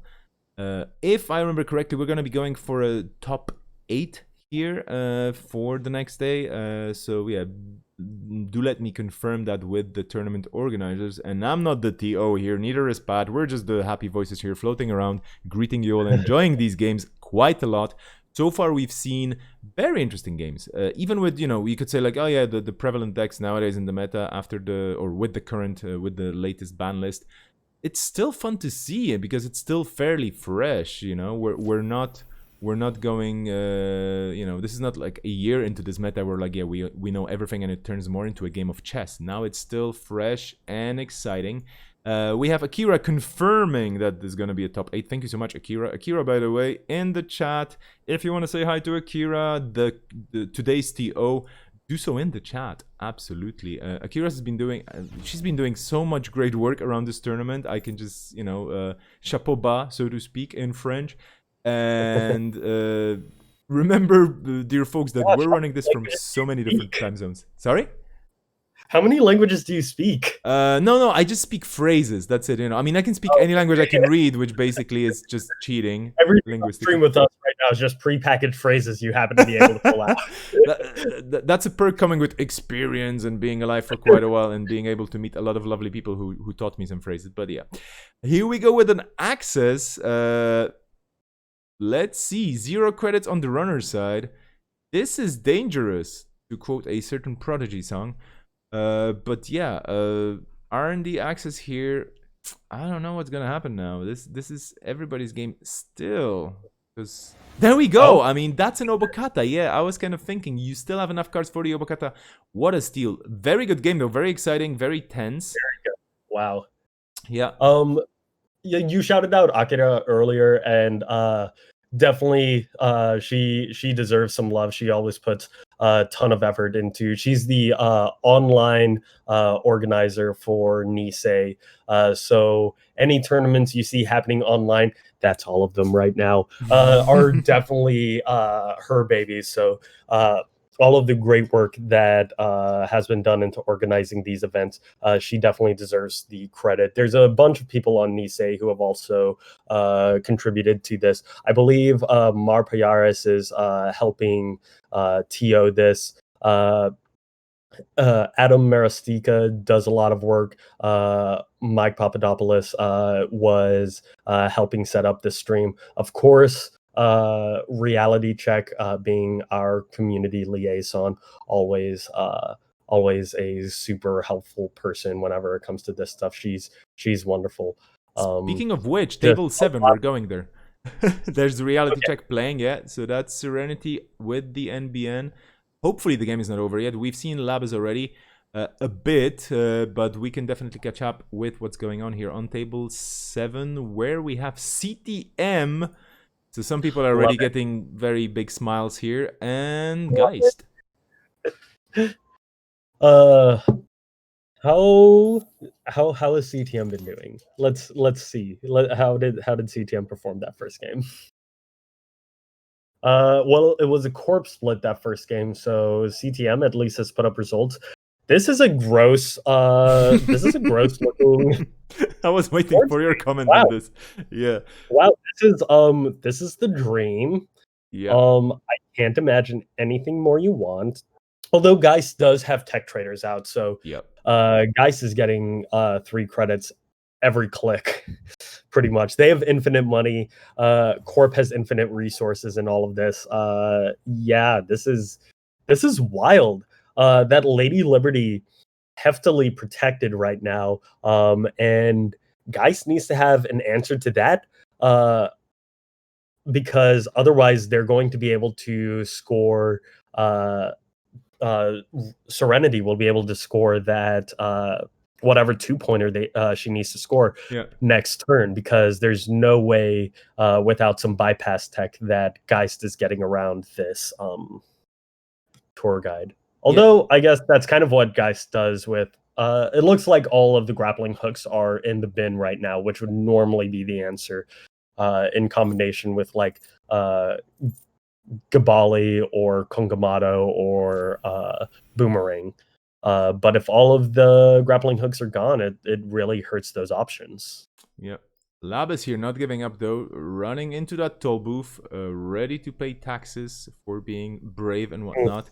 Boomerang hitting the table, and yeah, Boomerang with Geist, that's a very happy couple here. Like, it's a great relationship, you know. You have the trash icon, you make Geist happy, and that's everything. That's with the tech traders, that's money, that's draw, that's all you need. So this is still anybody's game here, although I'm wondering if those Bellonas are the only 3-pointers here, which might be a bit tough on the runner if they access a Bellona with not enough money to steal it. Yeah. Of course, that said, Lavis does not need a 3-pointer to win the game. There are still remastered editions and Beals running around out there. That's game. Yeah, that is game. That's a Project Beal. The runner doing work. I told y'all. Yeah. Love it. Yeah. Credits gained on the runner side 100. Well, that's a nice number. That there should be an achievement for 100 credits. Why not? Tech traders did some work, I imagine. Yep. Okay, let's just hop out and let's hop into another game. I'm actually not following Discord much right now. There's a ton of Discord, well, chatting and whatnot happening. I'm going to take a quick look on the timer. We still have around 10 minutes in the round. This is round 2. Let's, I don't know, let's walk into, well, I'm actually just trying to check here. But I'm just making sure that we get into a table that is open to us. Maybe table 5, where we have Power Buns and Bobolovsky. 2 usernames that I haven't seen ever, to be honest. And again, I don't spend, you know, my days on JNet like some of you lovely people do, so I cannot really say that I know all the players, but these are probably the 2 most fun names to say that I've seen so far. Power Buns and Bobolovsky. Yeah, this is cool. This is fun to see, and it's already fun to see as well because we have Zero on the table. Zero, one of those cards coming back with the ban list. Exciting times. We have Omar Keong, but that was a rebirth, and we have a Blue Sun. I can only assume with the bad publicity. Mm-hmm. No, actually, that was a mining accident. So it was probably from Hushko. Mm-hmm. I had a guess. I don't know. Or well, any other runner apart from Val, unless that Blue Sun was able to remove that bad pub. But this is an interesting thing here to see as well. Probably my favorite piece of ice from Jin Techi's side in Blue Sun mostly, but Chiashi is just so good. Whenever I res a Chiashi for the 12 credits or whatever I pay for it, because there are of course ways of resing it cheaper, I just have a big smile because, you know, it's just it's evil, but I love it. Chiashi is definitely one of those big F off pieces of ice that can either feel really great or really bad to res, depending on the board state. Yep. Of course, with Blue Sun, it is less of a pain than it would normally be, as it's also one of your best money cards. I'm sure that Hippo was put to good use destroying something earlier, an Orion or something. I don't know. Yep.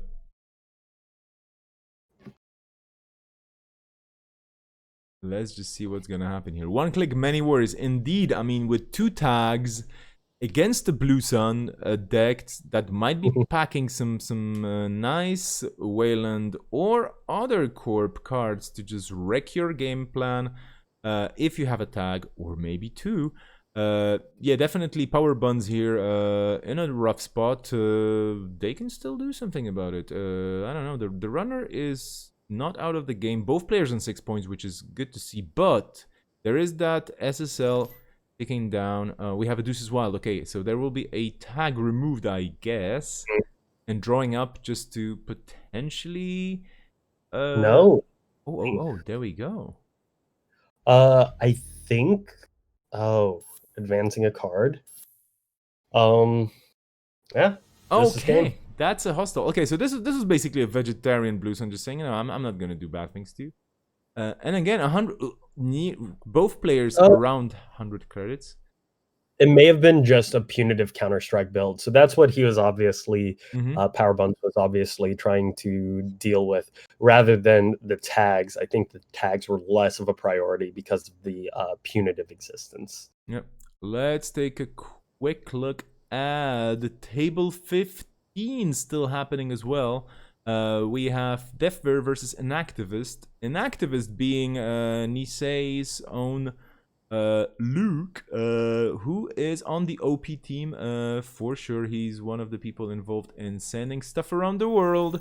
So you know, if you ever received a package anywhere outside of Europe or Americas, or actually North America, excuse me, that's probably from Luke. So yeah, huge kudos to Luke for being an awesome person. I was actually fortunate enough to be to visit him in his natural environment within the last 2 years. And yeah, if you're ever around Sydney, he's a great guide as well. I cannot vouch for his timetables, of course, and schedules and availability, but he can show you some very interesting spots in that lovely city if you ever make it there.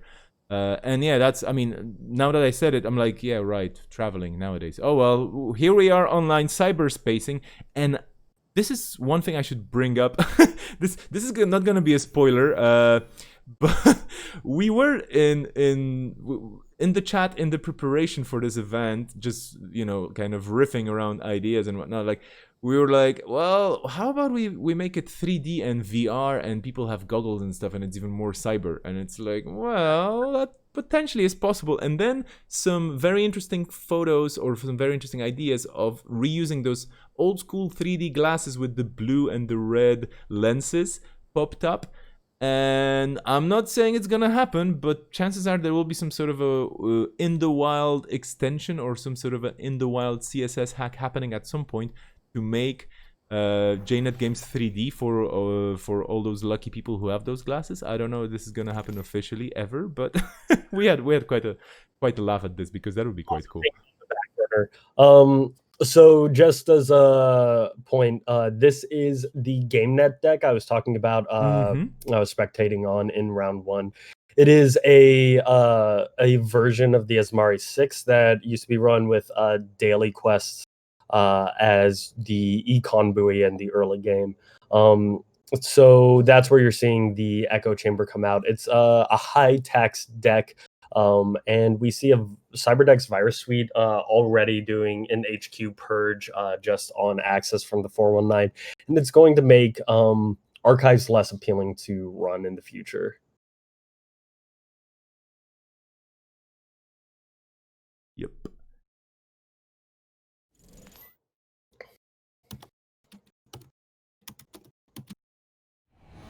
And this being round 2, as you can imagine, we're already quite deep into communications around different things. So So that's why you can hear us clicking here. And there will be 5 rounds today, by the way, for all those of you wondering. Indeed, there will be 5 rounds happening today, and tomorrow we will be top 8ing, so to speak.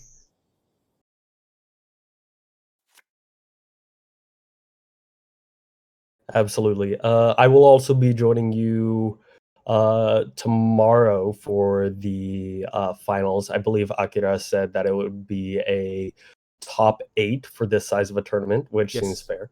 indeed.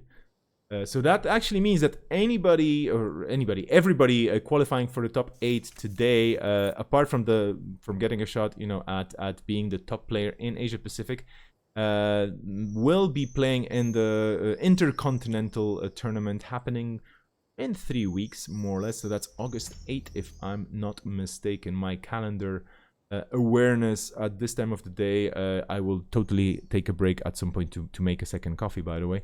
But yeah, that will be happening, and I'm really curious to see who we're gonna see there. But until all the 3 tournaments are done, we're still here, and this is round 2, and this is Death Fear versus Inactivist, who is actually on the Corping side and a double advancing a card in server 1. Let's see if this is gonna be game. Might as well be the runner only on 6 credits here. So stealing a potential Bologna there, hard. Having no way to get in either. Yeah. With just the Amakwa. Yeah. We have a Bravado on R&D. The Corp on 6 credits. You probably don't res here anyway because, well, you have another card protecting server 1. And that toll booth, of course, is already good enough as is to protect that remote in the current situation. But no, we do get a res. That's a slot machine. I mean, yeah, that's one thing I was going to mention. GameNet makes the res math fuzzy because sometimes you do just you gain the money from the runner spending credits during a run, right? So it can be it's not as economically disadvantageous to res those pieces of ice as you would otherwise think, especially with things like slot machine, gold farmer, toll booth. Toll booth essentially only costs 7. You just need to meet that threshold. So long as you make the runner lose some money. Toll booth is really good at 7, by the way. Yep.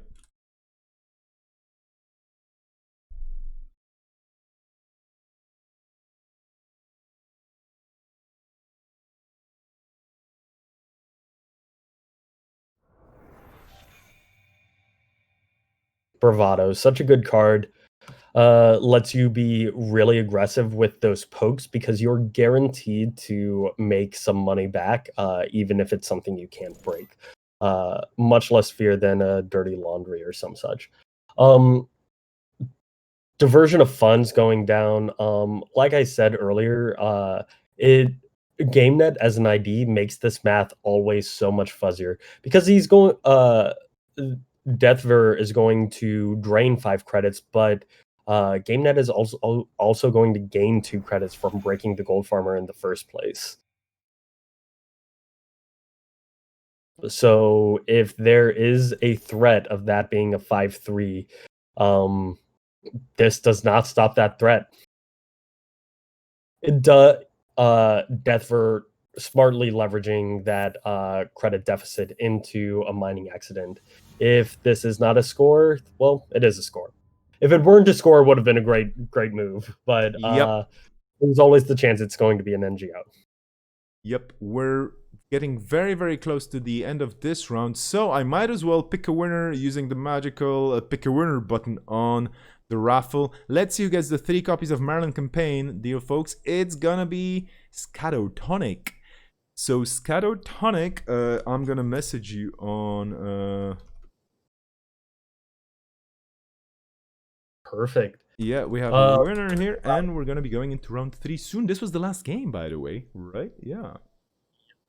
And Drop Bear was the winner of the Sure Gambles as well, we should mention. Indeed. So congratulations to Drop Bear and Scatotonic for winning a playset of Maryland campaigns and Sure Gambles, respectively. Yep. We're going to be going into round 3 shortly, but in the meantime, if you just joined us, Asia Pacific Championships, running 5 rounds today of Swiss. It's myself, Vesper, and Pat from Nisei running this stream today. We have Akira TOing, we have a lot of people helping out. So thanks to Princess Space Kid, and thanks to Michael Papadopoulos, thanks to Serenity, who's playing on today, thanks to everybody involved, thanks to all the people on the chat as well, being absolutely lovely. Scatotonic, please send me your details, or send us your details on the chat.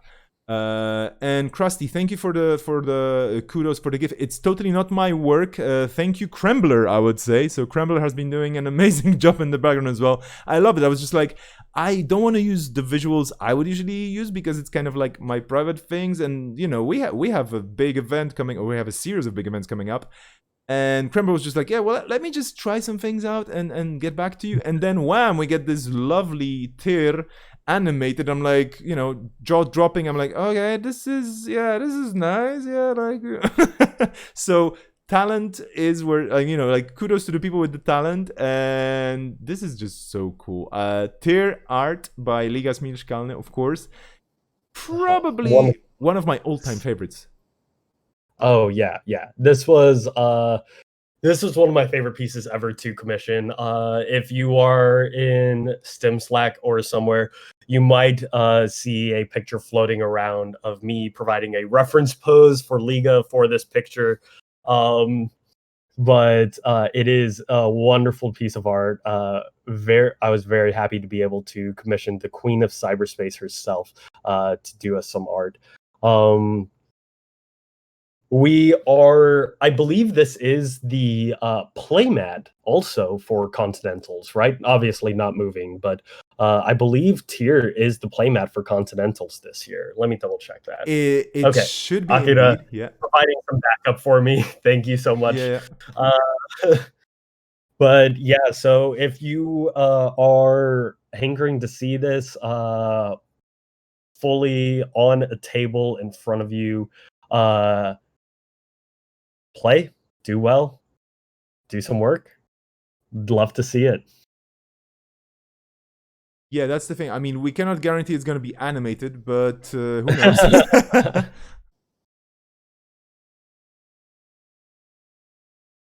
I'm just making sure that we have information about potential breaks happening. If you have not seen the prizes for this tournament, you have to go check it out.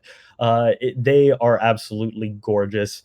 A hedge fund is going to be the participation prize to kind of match the prize from last year for Continentals, which was the Sure Gambles. But beyond that, we also have an Anansi and an Enigma, and then there's also a plastic flip ID for Earth Station, which is of course one of the actual flip IDs. Worth noting, if you haven't noticed it before, Kayambe Grid and Earth Station make a panoramic when put together. It is the same art. I believe it's been a playmat in the past, or maybe in the future. Not sure, but yeah. I do want to say this Anansi might be one of my favorite pieces of art in Netrunner ever. It is absolutely gorgeous and sinister and terrifying without making poor arachnophobic people actually terrified. Indeed. And when I saw this for the first time, I was like, this, for me, it was like Sandman vibes, like Neil Gaiman's Sandman, the comic book series. Like completely, I was like, whoa, this is just so, especially since I mean, Neil Gaiman is known for using Anansi as a character in American Gods. And I was like, yeah, this is like so on the subject. It's lovely art. I'm definitely drooling whenever I see it, or well, cyber drooling, of course, because we're all or cybernetic here and virtual. It is absolutely awesome. People in the chat talking about different time zones. Yeah, I mean, we've all been time zoned for this in different ways, but I'm super glad to see you all in the chat. Thank you so much for being with us. We have tables setting up. Time zone. Yeah. I saw Whiteblade talking in the Discord chat earlier, going, "Oh no, there's a break after round 3," and just crying himself. It's going to be around 4 a.m. by the time we finish round 5, I believe. I will be departing you at some No point during worries. this stateside, but it's not too late right now. It's only 10:30 over here. Yeah, you've been an absolute trooper. So thank you so much for being around for this. It's been like it was. Well, it started. I should have been up like 2 hours earlier, but of course my alarm clock's failing me. It's something that just happens. But yeah, like getting up here at 4 o'clock or 5 o'clock in the morning was not an easy task on a Saturday. But tomorrow I'm definitely gonna be on top of things. Today it was a bit rough with some technical issues, but I will probably have like a private stream at some point explaining my woes with internet around here. But here we are with round 3, by the way. Let's watch Yep. Chaos Juggler versus QPM. Table 1 right now, so Yep. obviously both very good players. I'm not sure I've seen QVM before, but Chaos Juggler, obviously Jess, who has won Worlds in the past, designed Slot Machine. Just Yeah. they're always a fearsome opponent to have sitting across from you, so I'm sure QVM is very excited for this game. Yeah, so we have Chaos Juggler representing Melbourne, QVN representing Switzerland. So this is what happens in Asia Pacific. Well, yeah, this is the lovely thing of playing online. And to be honest, I think I mean I cannot speak, of course, for 2021, given what 2020 is doing to everybody's timetables, schedules, and generally lives. But like, I think, and don't take my word for it. Again, I'm not OP anymore, and that doesn't mean overpowered. I'm not organized play. I'm always overpowered, of course. But the folks from organized play have been talking about the Continentals happening next year as well in the virtual format, because it is a different format. People have been wondering, like, okay, so if you have Nisei Continentals, does it even make sense to organize Worlds? Like, of course, Worlds is the event of the year, and it's kind of the way to play against basically anybody and everybody who decides to participate. Whereas with the Continentals, we're trying to kind of give a bit more local flavor and make it also a kind of a different and more exciting event with the Intercontinentals final as well. So I'm personally very eager to see people participating in both. Myself not being a very competitive player, I'm very happy just streaming or just commentating or just basically being around.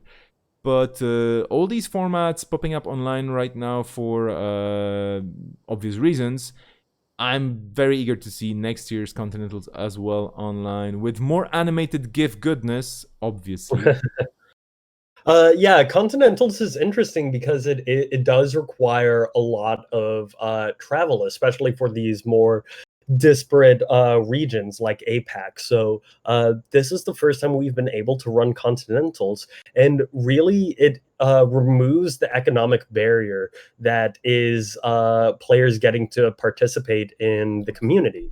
So it is something really nice to see come out of the pandemic is a lot of really engaged online play. We had over 100 players for the Black Lives Matter tournament. I expect Worlds to be even bigger and better. As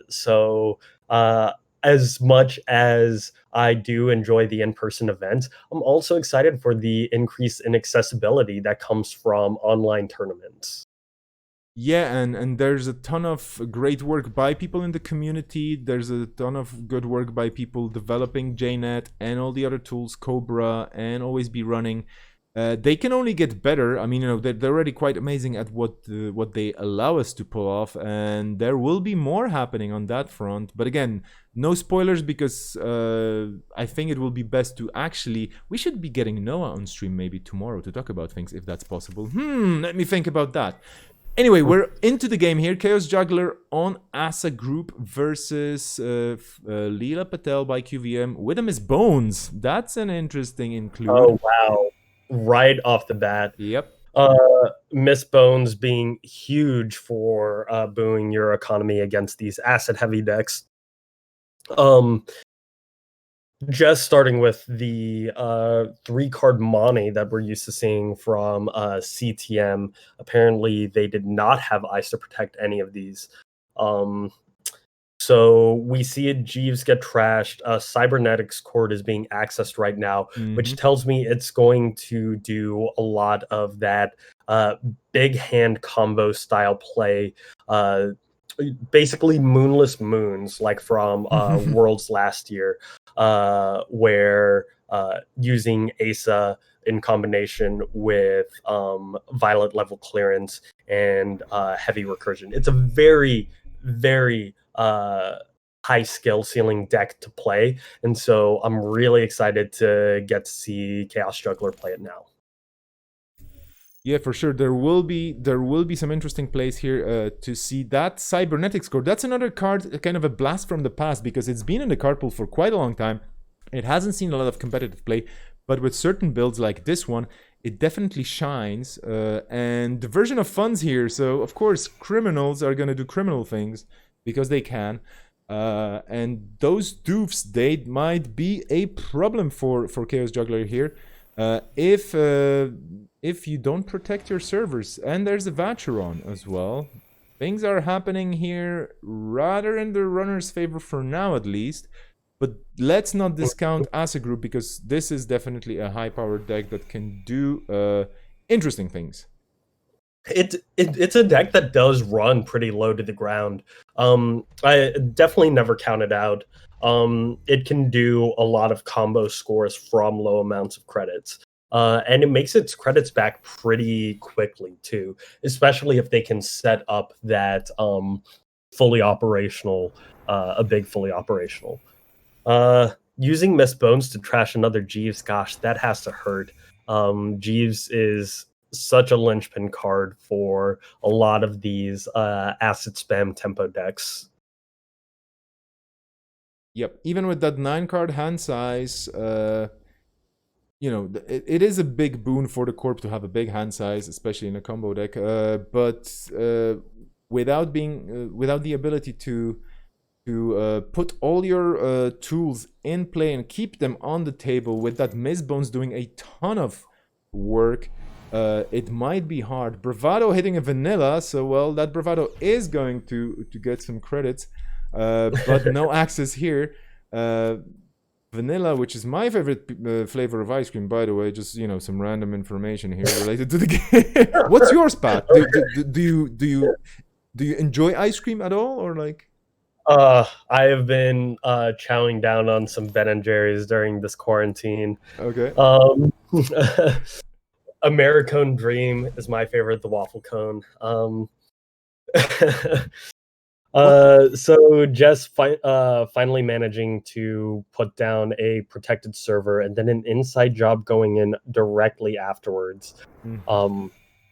And kind of surprisingly, it's another cybernetics cord. That's interesting. I wonder if it was there to fish out tricks like the inside job in the first place. And QVM sharing my sentiment, saying rused. Indeed. I mean, that Vacheron slowly, again, ticking towards 3 points for the runner is not a big issue. And Chaos Juggler here, finally with the chance to set up a bit more. The runner here trying to draw into some additional pressure. I assume there might be more than one copy of Miss Bones in this deck. It is a criminal card after all. Then again, yeah, normally if you want to tech for the acid spam matchup and you're running Miss Bones as that, she's normally a 2 of, I think, because it's really important to see that early so that you can challenge those assets when they're most fragile, to prevent the corp from snowballing into a really strong game state. We've already seen Miss Bones kind of do that with being able to trash those 2 Jeeves, which would have been a huge benefit to Jess if they had managed to keep them around. This is a really interesting Leela deck, though. Emergency Shutdown is a card I haven't seen in a while. Miss Bones is a solid tech guard, but it's also running Diesel and Inside Jobs, So I think this deck Yep. is really trying to leverage the ID ability of Leela rather than just doing good stuff criminal plus other things. Mm-hmm.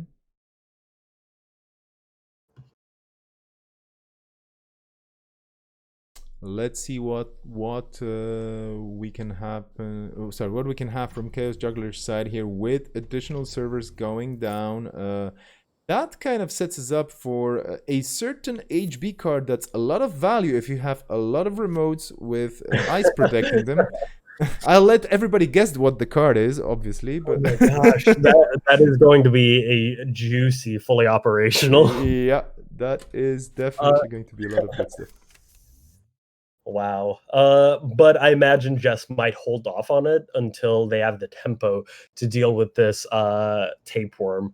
Because getting that kind of money while there's a tapeworm sitting on the board isn't the best option. Um, Yep. I have to wonder if Jess is trying to uh, kind of do they're very cool. Cyberdeck Sandbox. That's not a card I'm used to seeing. That will be relevant versus Amakwa and Tapeworm Yep. because it means that anytime they purge virus counters, that's a net tempo game for them rather than just being a loss. So that's really really cool.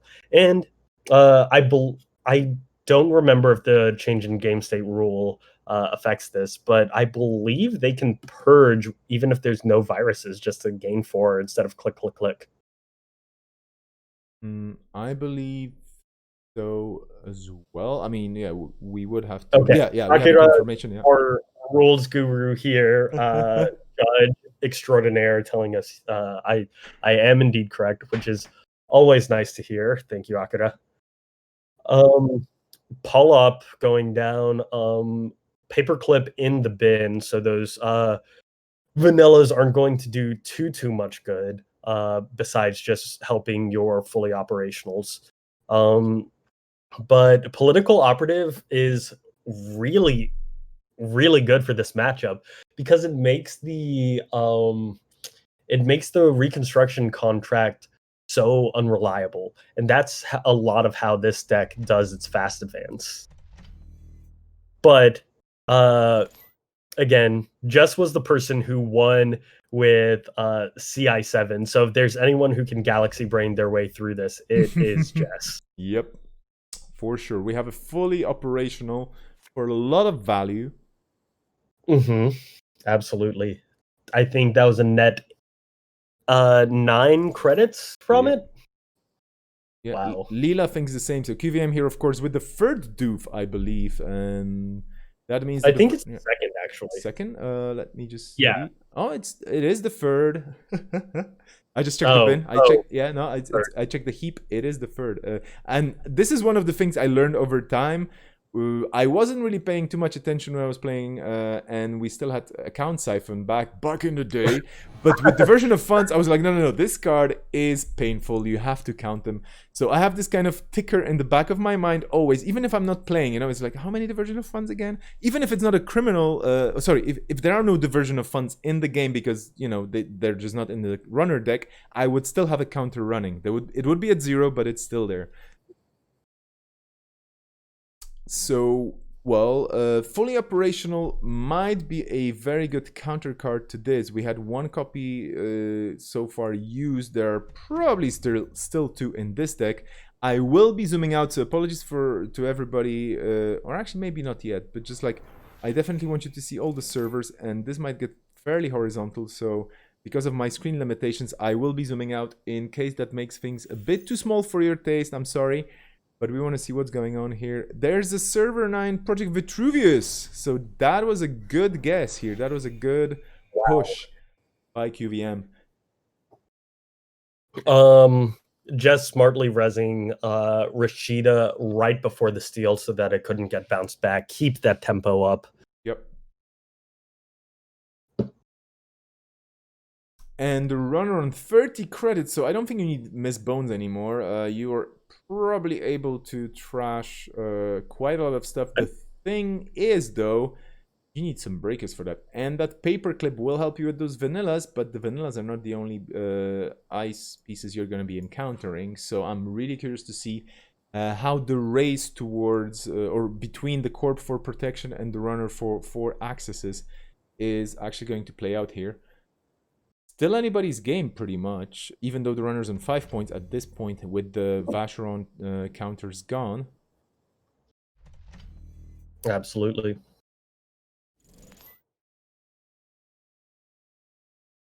Oh yeah, might as well. I mean, since this is getting pretty exciting, we might up the stakes a bit, and we're gonna run the round 3 raffle right now. And again, I'm gonna be looking for that magical button. This time we're gonna be running a giveaway for 3 copies of the IP block alt art.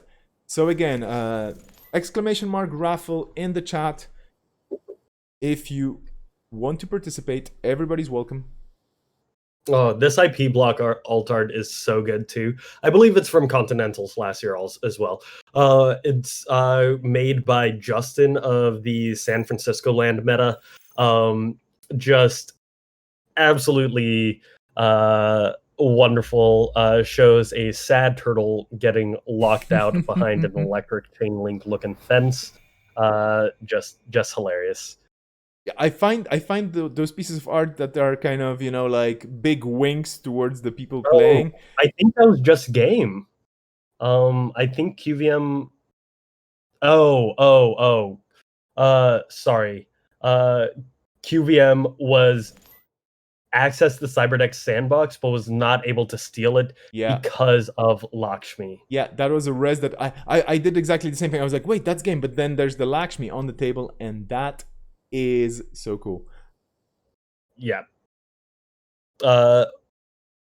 Jess is kind of in a hard spot right now because that political operative makes it so that QVM can wait until they're ready to do the advance, do the score. There we go. That is the political operative. Oh, I should be zooming out again because this is confusing otherwise. Yeah. Yep, and then after the reconstruction contract goes down is when Leela is going to political operative. Yeah, that pull-up. Yeah, that pull-up stopping that plan.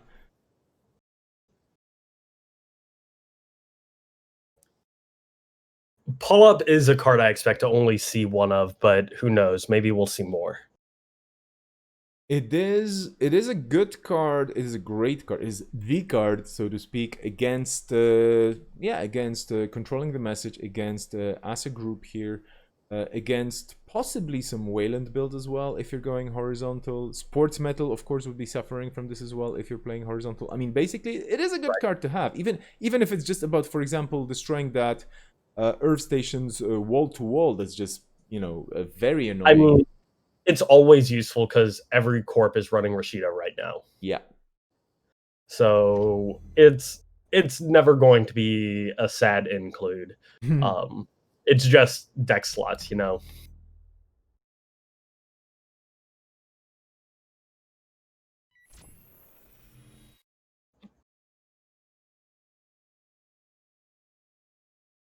Going after the Lakshmi, I have to expect that there's another Lakshmi somewhere on the board by now. Maybe the third Jeeves. Like just probabilistically, right? Yeah, we have a Gatekeeper getting rezzed here, which is going to bounce things, as in it's going to bounce Leela, actually. And draw cards, which, of course, this Ace of deck is just card hungry all the time. Yeah. Wow. The well corp, done. Another stone's coming down. Yeah, the corp is running low on R&D slowly, but again, 11 cards is still enough to pull things off here, to combo into some agenda points for sure.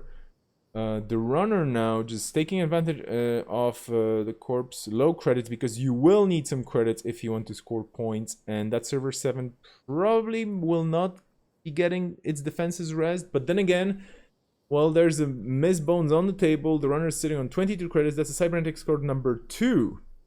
And that's a unique card, by the way. So this was why Chaos Juggler said here, like, thinking, because the runner is perfectly able to crash this Cybernetics Court and the one already rezzed, which means that suddenly the corpse hand size is going to get way less attractive. It's just going to go down to the default 5 cards, unless there is another Cybernetics Court somewhere.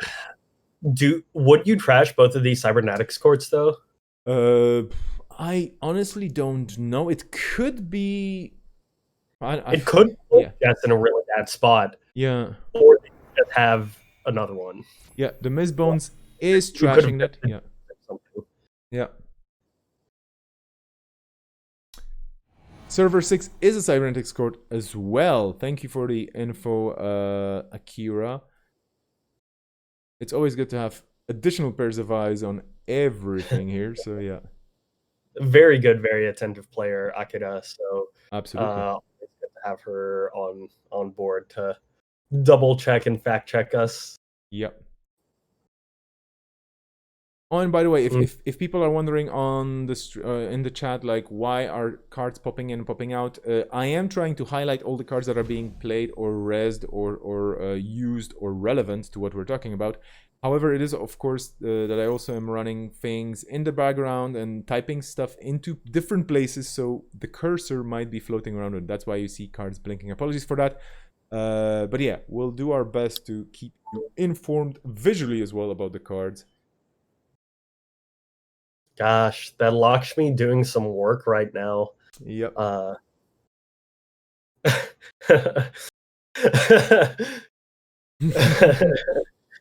What is Jess talking about? 16 cards in hand. This is a new feeling. This is the same feeling that you won Worlds with, I'm sure. Indeed, indeed. Maybe it's just a ruse. Maybe it's just a smokescreen, you know? It's like, yeah. They're such a good player, though. Yeah. If I'm sitting across from Jess and they have that many cards in hand, I am afraid, I'm scared, I'm just nervous about whatever they're going to be doing. Yeah, 3 clicks and 6 credits, usually that doesn't really sound scary, but with 16 cards and with this being HB, having pieces on the table, well, not for comboing things out, but just to protect agendas as well, and to keep your hand size big here, and probably with several combo pieces in their hand at this point. Yeah, the corpus here, probably in the think tank, just going like, okay, how do we do this? How do we make this happen? How do we stop the runner from winning? The logic puzzle here, like, do I have the ability to pull off my combos? And then Leela is the most well-known combo buster in the game. She makes the math and mapping out the clicks so much more difficult. If I were Jess, I would have like a notebook right next to me and then mapping it all out, looking like that Charlie from It's Always Sunny in Philadelphia meme. Yeah, so we have Jess here going fully operational for quite a lot of credits, which is good, but that Lakshmi now is in trouble. The turtle going through that gatekeeper. And by the way, if you want to stop Aumakwas dead in their tracks, the IP block raffle is still on. Whenever. So goodbye Lakshmi, but there was the save by the Lakshmi with that Cyberdex before, so definitely played a role in keeping the corp afloat. All of these agendas have to be in HQ, right? There's 6 cards left in R&D. So much of the board is on the board right now. Yeah, that was smart. See, this is why keeping some of the Miss Bones credits was good, because that Geas was going to be quintessential in whatever plan Jess had. Yeah. With all 3 Gs in the bin, doing any tricks is going to be a lot more complicated. Let's just take a quick look at the archives. There are 4 cards face down in here, but we have indeed 3 copies of Jeeves. We have all 3 fully operationals out as well, so that is off the table, literally. And Rashida's out. They don't matter much at this stage. There is one reconstruction contract that we know of, and 1 dedication ceremony. So there are still pieces in the game for the Corp somewhere that might allow them to score out. It's just a question of, do I have all the tools in my hand? Are the 5 R&D cards relevant or not? We know that server 6 is a cybernetics cord, but now we have no idea what's going into server 7. Let's see what that could be. Archive memories. Okay. Getting a dedication ceremony. So, okay, I think we know what's going to happen here. Ooh, okay. Boomerang. Oh my. That is a criminal card. It is going to make getting into server 9 much easier for the runner. That gatekeeper at strength 0 right now on server 9. Not really an issue with Omakua on the table, even without the counters. Let's see if this is game or not. Well, we haven't seen any NGOs, and this is not really an NGO deck, right? I mean, this is not. No. Yeah. NGO is too slow for this deck, I think. Indeed. So that is most likely an agenda. Not many other cards here I can think of that would be fitting into this game plan that you could advance. I could, of course, be wrong. I mean, Reconstruction Contract is a card that you can advance. I mean, I think it's Lakshmi. So Jess is definitely going to protect whatever this server 9 agenda is. Probably the Cyberdeck sandbox that they've been protecting a lot. Yeah. Yep. Well read. Yeah, no way that Jess would give away that tell without other protection. Yeah. Even playing their outs, I think they'd do something else. I'm just trying to think of a cool phrase, a cool Netrunner-y phrase about Lakshmi. Always be Lakshming? No. Always be smart fabricing? I don't know. Always be suing with smart fabrics? I don't know. Oh, well. Going for HQ for some accesses. Only 1 counter on the turning wheel. But there's the Vitruvius, and that's game. Oh, wow. Oof. Yeah, that was a bit of a nail biter. And I have to say, like, I mean, the Corp being pushed here very hard and pressured by the runner. But honestly, it was that missed bones at the beginning of the game.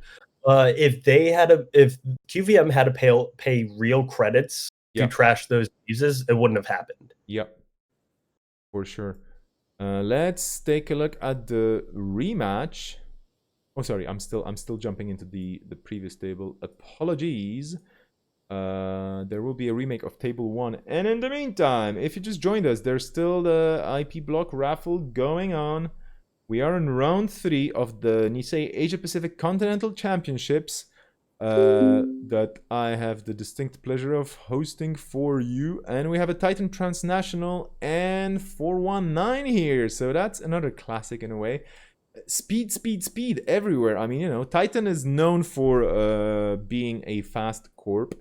Will we see the Atlas train happening here? Let's just take a quick look. 419 probably being a bit of a thorn in the corp side here with the infamous 419 tax, the spam tax, but well, we'll see. I call it spam, of course, because if you asset spam, you will have to pay a bit, but then again, this is Titan, it's probably not going to be asset spamming much. It's just going to be rushing. There we go. That's a Recoco or Reconstruction Contract. Running Parallel in the chat in the meantime. There were hard work smart fabrics. That's a cool one. Hard work smart fabrics, like that. Oh, here we go. Chaos Juggler capitalizing on the knowledge gained through 419. Of course, falsified credentials, a lovely card. Yeah. Interesting that they just put it out naked. I don't know how to feel about that. I mean, obviously they're a very good QVM is a very good player. They've been doing very well so far. It's just very much not what I would have expected. It is a rule, and here we go. That's a hostile takeover with a counter on it, which does absolutely nothing, but it's there.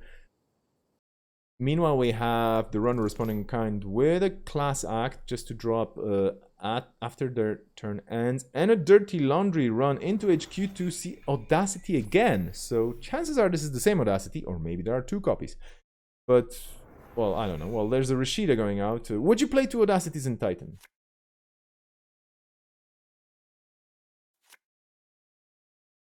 Or would you choose just to play one Audacity? That is the question. Getting that first Project Atlas out is so important to your game plan that you are willing to trash almost anything else in order to get it. So whatever way that you can score it, you do it. You trash a whole hand with Audacity, and you're okay with that. So this Titan obviously doesn't have any ice, right? Like they have all of their fast advanced tools and no agendas to score them with. I think because we've seen what archived memories and a bunch of naked cards. This is not the start that the Titan wanted to see. Yeah, I guess the situation here is basically like you said, you draw into your tools and you draw into assets that you have to keep dropping because your hand size is only 5. And that allows the runner to basically control the game at this stage easily without any protection to keep them away and keep them out of the servers. And this could be very hard for QVM indeed. I mean, that's a reconstruction contract which gets trashed. Obviously, that's one of the pieces you definitely want to get off the table. 5 face down cards and archives. Would you be running archives now? Would you be saving it for later? We did see archive memories in the corpse hand, so there is a bit of recursion. The tempo rush here, I think it's too important. I mean, maybe I'm wrong. They just played preemptive action. But the tempo here, you want to keep the pressure on this Titan, especially while their board is so open. That I don't know I would have spent time doing that. I mean, maybe with a dirty laundry or something to keep up that tempo, but yeah, interesting. Audacity again.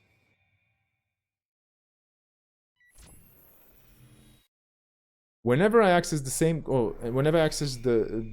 apparently the same card like 3 or 4 times, I always start wondering, is it just me being so lucky, or is my opponent running, multiples and they're just sitting on them? And in this case, might as well be that there are 2 Audacities in the corpse hand. Oh yeah. That's why they should totally have numbers. Audacity 1, Audacity 2. I mean, there's definitely one player that would benefit. Okay, so finally getting some ice. Yeah. Finally, I'm sure QVM feels a lot better because now it's going to be a bit of a hump for 419 to start charging up their Amakwa once they get it out. Bravado just doing work with these pokes. Interesting. Sandstone, not a card you often see. Of course, it gets stronger. It gets back to its original strength when you purge. So there is some synergy there with anti-Amakwa tech. But in general, as Sandstone goes down, Amakwa is going up. So it kind of meets in the middle to not be super effective. I don't know how I feel about this include. Obviously, like QVM has been doing well today, so it's doing work for them. Yep. It is a cool little piece of ice with initially, first time you encounter it, it's a res 3 strength 5 barrier with a single subroutine which might prove problematic for certain matchups, but then again, we have only seen one Quetzal that was being basically rebirthed into today, for example. And I think, this is kind of like the Sandstone is like the Wayland's version of Wraparound, which is theoretically it's a piece of ice that could be good for you to have, but then in the long run, yeah, if the runner sets up, if they know what's going on, it definitely loses its value. So yeah, it's a cheap piece of ice, definitely fitting the rush archetype here. But then again, we haven't seen much rushing just yet. This is what? This is round turn 7. Sorry, turn 7. So yeah, QVM is not happy about the cards that they've drawn right now, Yeah, I can guarantee you that the amount of naked assets that they just wasted, Rashida's reconstruction contracts, those are cards you want to hold on to. yeah, The cards they have right now are not the cards that they want. exactly. And yeah, we have Sir Loading in the chat mentioning that a tourney-winning Titan deck from a few months ago ran 3 copies of Sandstone, and this is basically anti-Turtle tech, like you already mentioned, Pat, here. So definitely a build that takes Turtle into account. We have an Angolo on the table. That might be a biggie, so to speak. But then again, Chaos Juggler really low on credits, and that might be problematic. This Bravado here played to kind of figure out a few more credits from the bank and get them into the runner's pool. Here we go, another hostile. So that's 2 Bat Pups, and that's actually quite big. That basically makes Angolo free to code gateify anything it runs into whenever you run. And that could be serious, because then the runner definitely now up on the money after this Bravado. And we should not forget about Paragon, which is a lovely card. And that Patap always trying to catch up to the corpse credit pool as well whenever they make money. Well, excuse me, not whenever. I shouldn't be using key Netrunner terms the first time each turn. But yeah, that does stuck up over the game, and pat taps are... I don't know, would you be trashing here this single pat tap as QVM?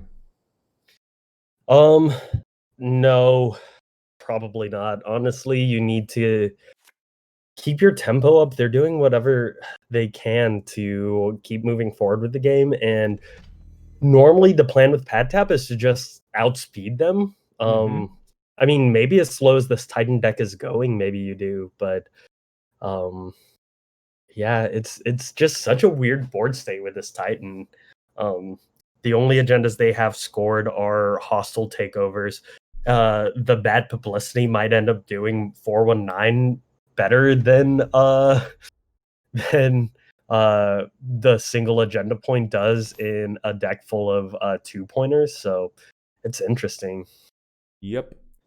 By the way, in case you're wondering, folks, about the timing and whatnot, we are around 30 minutes away from the end of the timer for this round, and then there will be a 45-minute break.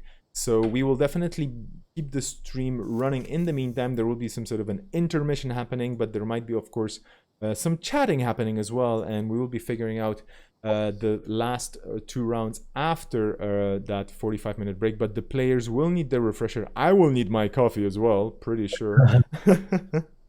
How early is it over there right now? Right now it's already 8 o'clock, so it's basically breakfast time. But yeah, like we've been online for... so you had to wake up at something like 5 a.m. Yeah, I mean, I should have woken up much earlier, but that was the glitch on my side. And tomorrow I'm gonna be very ready for that. So huge apologies to everybody wondering like what's going on with this. It's like, yeah, it's just this one person, the single point of failure for today, which was me. But we're here now, and this is has been absolutely lovely. And tomorrow for the top 8, for sure I'm gonna be ahead of time, and probably there's gonna be a 3-hour long analysis of the previous day before that.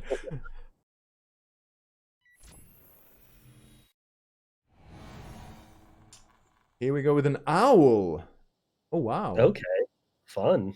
Owl there, I'm assuming just to get the basically it's guard, right? Like it's the low cost sentry gear check by way of tempo rather than actually ending the run. But yeah.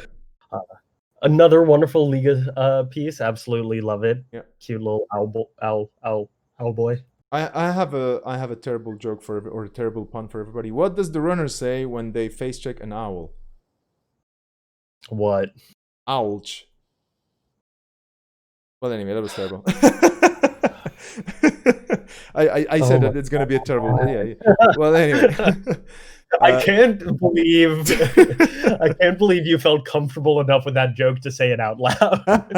Well, I mean, that I'm known for this in certain circles. So that was your terrible joke for the day.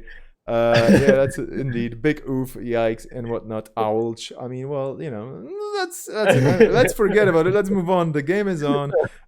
This is actually quite interesting, and the situation here. I'm really trying to hide that terrible joke or terrible pun behind my words now. Uh, it's quite interesting because we're in turn 10. The corp on a rushy deck here, only on 2 points. The runner on 0 points and trying to build up some pressure here, but fortunately for the corp they managed to get some ice up, and well, it's still anybody's game, but this is definitely not going I would say according to anybody's game plan here. Yeah, that's what I was going to say. Like, Jess was doing a lot of really good pressure, but they just didn't get the results they wanted from all of the pressure they were keeping up. Access so many cards and didn't sneak a single agenda. Normally by game 7, you can tell where the game is going to go versus Titan. The by turn 7, the Titan generally has already won, or you see like 2 Atlases in the runner score area, and you know where it's going to go. This is still so strange and unknown. Yep. Uh, I mean, this Titan has to have a lot of fast advance tools in hand. As soon as they see an Atlas, they should be able to score it. Here we Uh, go, an agenda uh, finally. yeah, Jess finally stealing a new construction. Not so new now, it's Probably, yeah, probably really upset that that reconstruction contract is in the bin right now for that, but yep. it is what it is. Yeah. New construction, again, one of those cards that when it appeared first, it wasn't really seeing a lot of play because not all the tools were available for it, and also it does require a certain type of build to be useful as a 4-2. You definitely want your 4-2s to be doing something for your deck, and yeah, in this deck, it is a 2-pointer that might help you with a few things if you go for the advancement plan. Like it's basically a different kind of Oaktown renovation for the way it's played. But again, this is probably more of a fuel for all your fast advanced tools just to get it out there, because you do need 2-pointers to close the game out. And this deck probably not running any 3-pointers whatsoever. I mean, why would you? Yeah, GFIs. Yeah.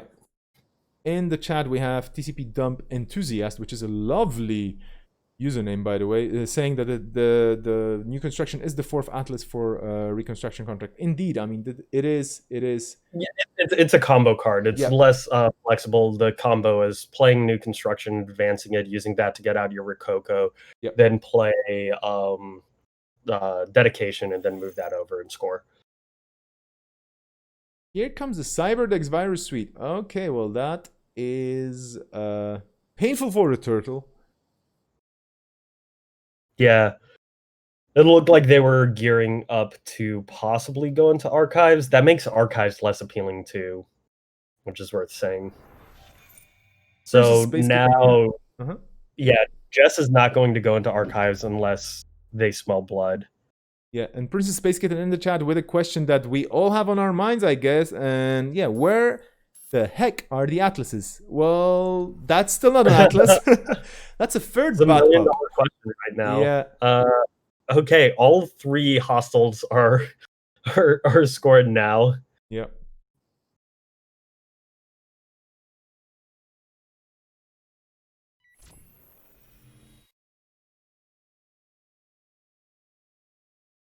Still 25 minutes in the round, so this non-rushy rush game, definitely with enough time on the counter here, on the countdown to play itself out until the end, whatever it brings.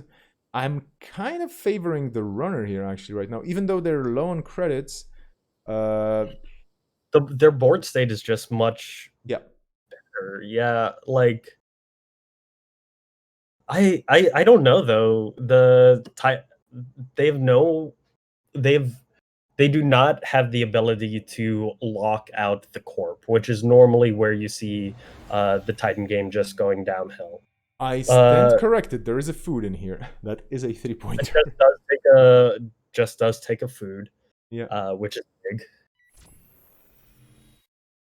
I guess they are getting through this server pretty cheaply, considering the bad publicity. It's only costing them 2 real credits every Yeah. run. Um, Yeah, those so three it's pretty bad cheap. pups. Yeah, they definitely do a lot of heavy lifting for the runner, and the hostile takeovers are not the 3 agendas you want to score first for sure. Absolutely. Yeah, this game is one of the slowest Titan games I've ever seen. And then two, it is such a weird board state for like for how this is played out. Yeah. Uh we're well beyond Titan being able to rush anything out. Um I don't know. And there are I 7 face down think cards as well. yeah. I think the reason I'm favoring 419 right now is I have trouble imagining myself. Okay, so this works. This could be a thing.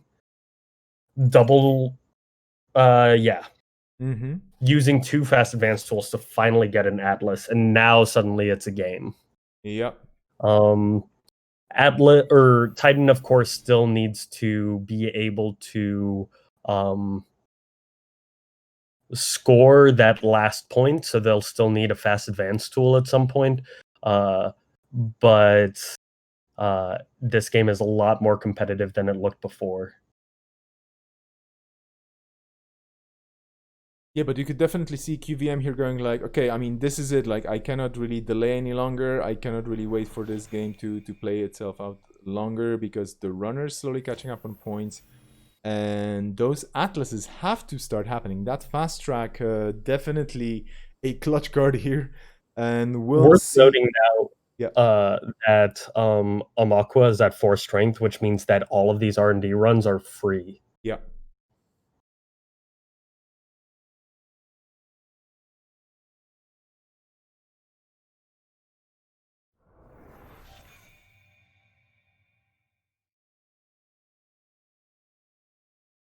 I think here you actually just go for a dig, right? Like you want to see what tools Titan is going to have to be able to score out the last 2 points. Yeah. Um, maybe that's wrong though.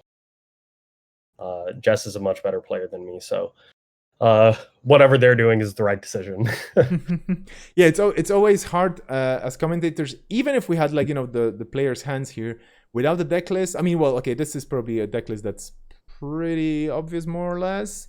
But then again, it's always hard to figure out what exactly the game plan would be here, and players do have their well, they have their play style. That's also it. Like you might be playing the same deck in slightly different ways, and you might be forced to play your deck in a totally different way when it just does what it, for example, did here with QVM. Yeah, Which is yeah.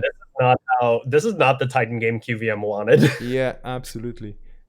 That wheel is scary. Totally agree with you, Koga. Here, we'll see. We'll see if that is going to be used now. I would say yes. I mean, this is like you called it, Pat. This is going to be probably a dig. Uh, and it's dangerous in response to pull out an agenda because that sets you won't be able to score this turn pretty much no matter what, right? Like you don't have the clicks to be able to um, get like audacity cards or anything else. Yeah. Still not going for the dig, so still racking up those counters on the turning wheel. Okay, the corp now digging themselves in a way. Yeah, it is. Yeah, so they're seeing 3 cards that the runner hasn't seen. Maybe this is the trap that the runner was looking for. Maybe they're going to go into HQ and clean out, you know? Because running R&D is free right now. Yeah.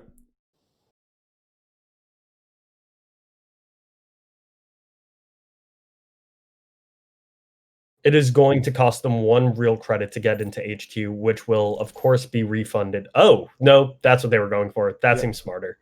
Good job, Jess. You're Yep. And this is going to put the pressure on. It's going to make it really hard to score any agendas from here.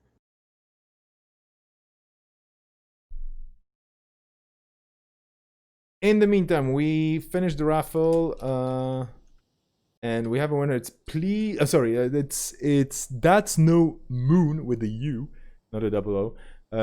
So I hope I'm reading this right. That's No Moon gets 3 IP block copies. For everybody interested in another raffle, there will be another raffle in the next round. And once this round ends, I'm just going to remind you very quickly, we will be starting in around 65 minutes because we're still around 20 or 18 minutes away from the ending of this round, and then there will be a 45-minute break. So definitely a lot of time to catch up on your I don't know, hydration, food intake, what have you. I mean, depending on the time zone you are in, we're gonna be sharing, you know, breakfast, lunches, dinners, whatever you feel like, snacks. I definitely need some calories and more coffee, and then we'll be coming Midnight back. rations, yeah. Second breakfast. Absolutely, yeah. I'm really curious. This will be an interesting thing to figure out afterwards. Like, what are the 2 most extreme times here that we had paired? We already had, right now we have Switzerland and Australia in the game, so that's quite far already, I would say. But I'm wondering, like, you know, what if we were able to get the more or less the location of all the runners and corps, and then kind of say like, okay, we had this pairing that was, you know, like 14 hours apart. No, I'm kidding, not 14, but like that was a lot of hours apart. Wonder what was the most extreme pairing up And today.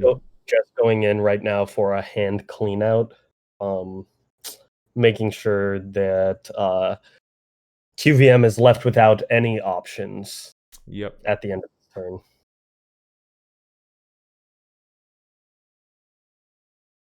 But we all remember, and I have to check the archives here. We did have an Audacity play. Gosh. Yeah.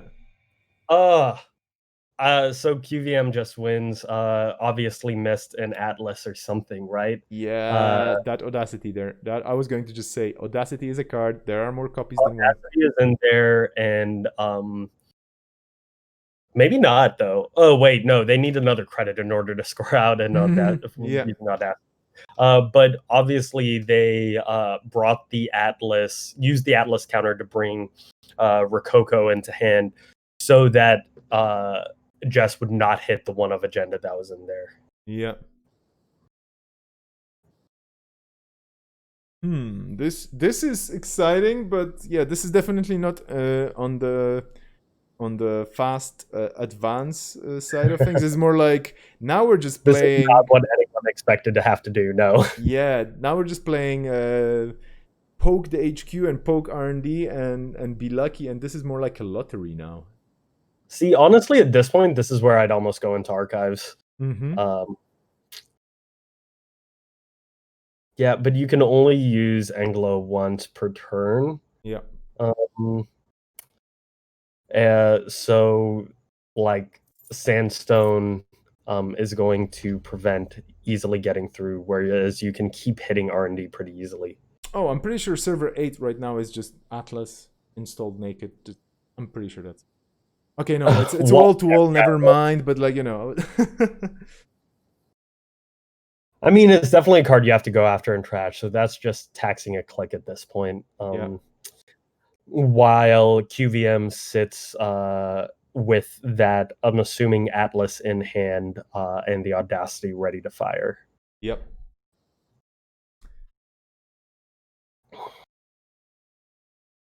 And I'm really curious to see if Chaos Juggler can pull through here and just maybe just hit that. Oh no, we're going archives. Okay, that's definitely a good play here, I would say, because totally 10 cards face down.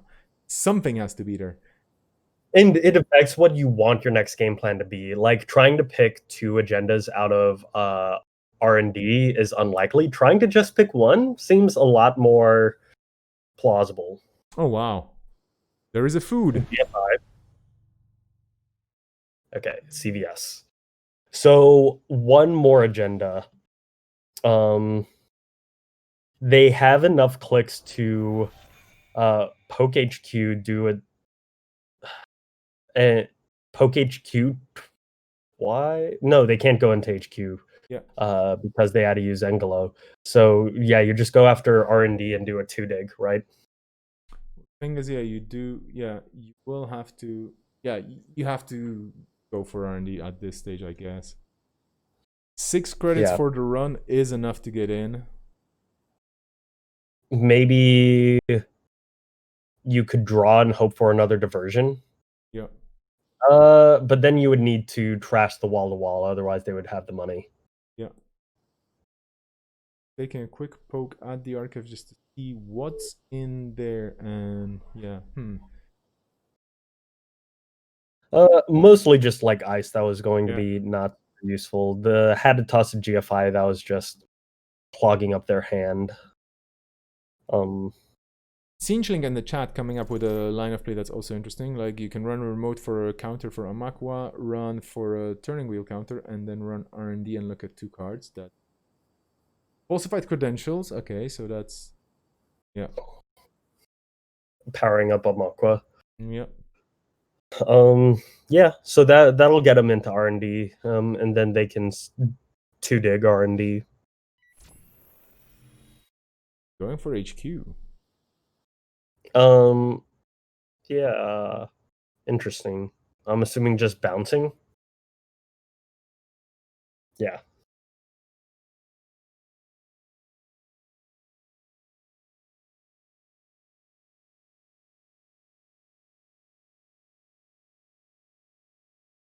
Oh wait, not bouncing. Yeah, I'm wondering. Are they seeing something I'm not? How are they getting around the sandstone? I don't know.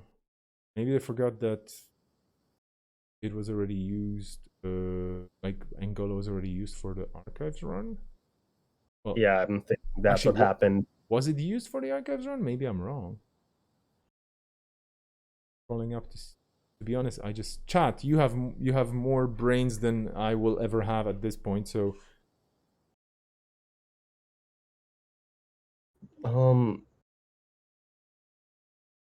Yeah, I don't think this was a line of play that Jess could have done. Am I?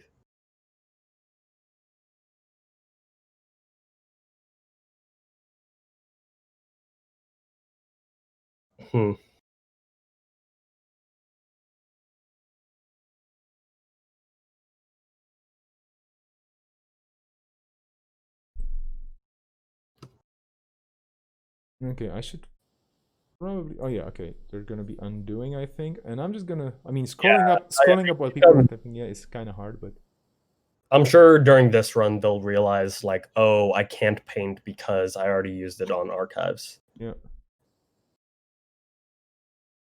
Yeah, it was definitely during this turn that. Yeah, exactly. Yeah, so I think they're going to realize it this time around. I don't know where QVM is, but at least for Jess, it is prime time for them. Yeah.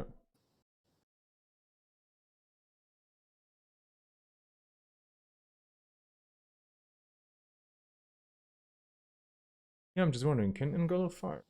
Yeah, well, should we remind them in the chat?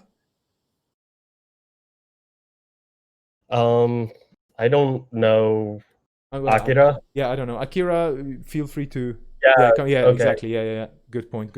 It's Okay, no, they okay. Somebody dropped in. Okay, well, I don't know what to think about it, but okay, remind them. Okay, yeah, okay, it was mentioned. Okay.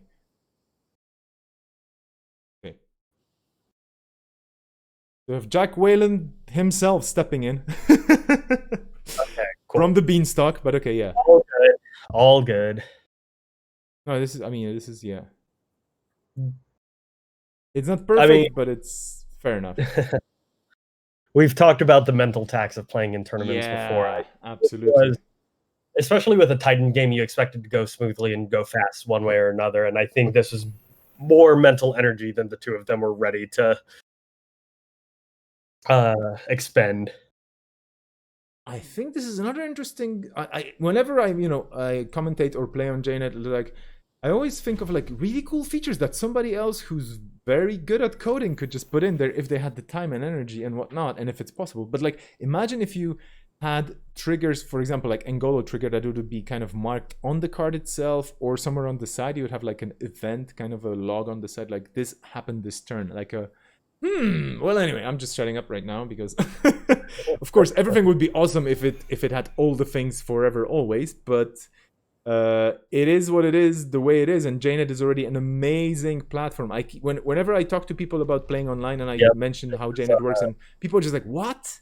This was built? Oh, there we go. That's game." That's Unfortunately for Jess, but yeah, oof, that was a that was weird a game. bizarre Titan game. Yeah. Absolutely bizarre. Good on QVM for doing that biotic audacity Yeah. fast track turn, because literally right as I was about to say that, I was like, I don't know how QVM wins this. That's how you win it. And that's why QVM was at table one. Indeed. And yeah, I mean, Fat Chair as well in the chat saying, like, yeah, easy to forget stuff in such a thought intensive game. Indeed, because you might be saying, like, there's not much happening, but every single click here, every single play is a big decision in this game, even though it kind of didn't seem like big in scale.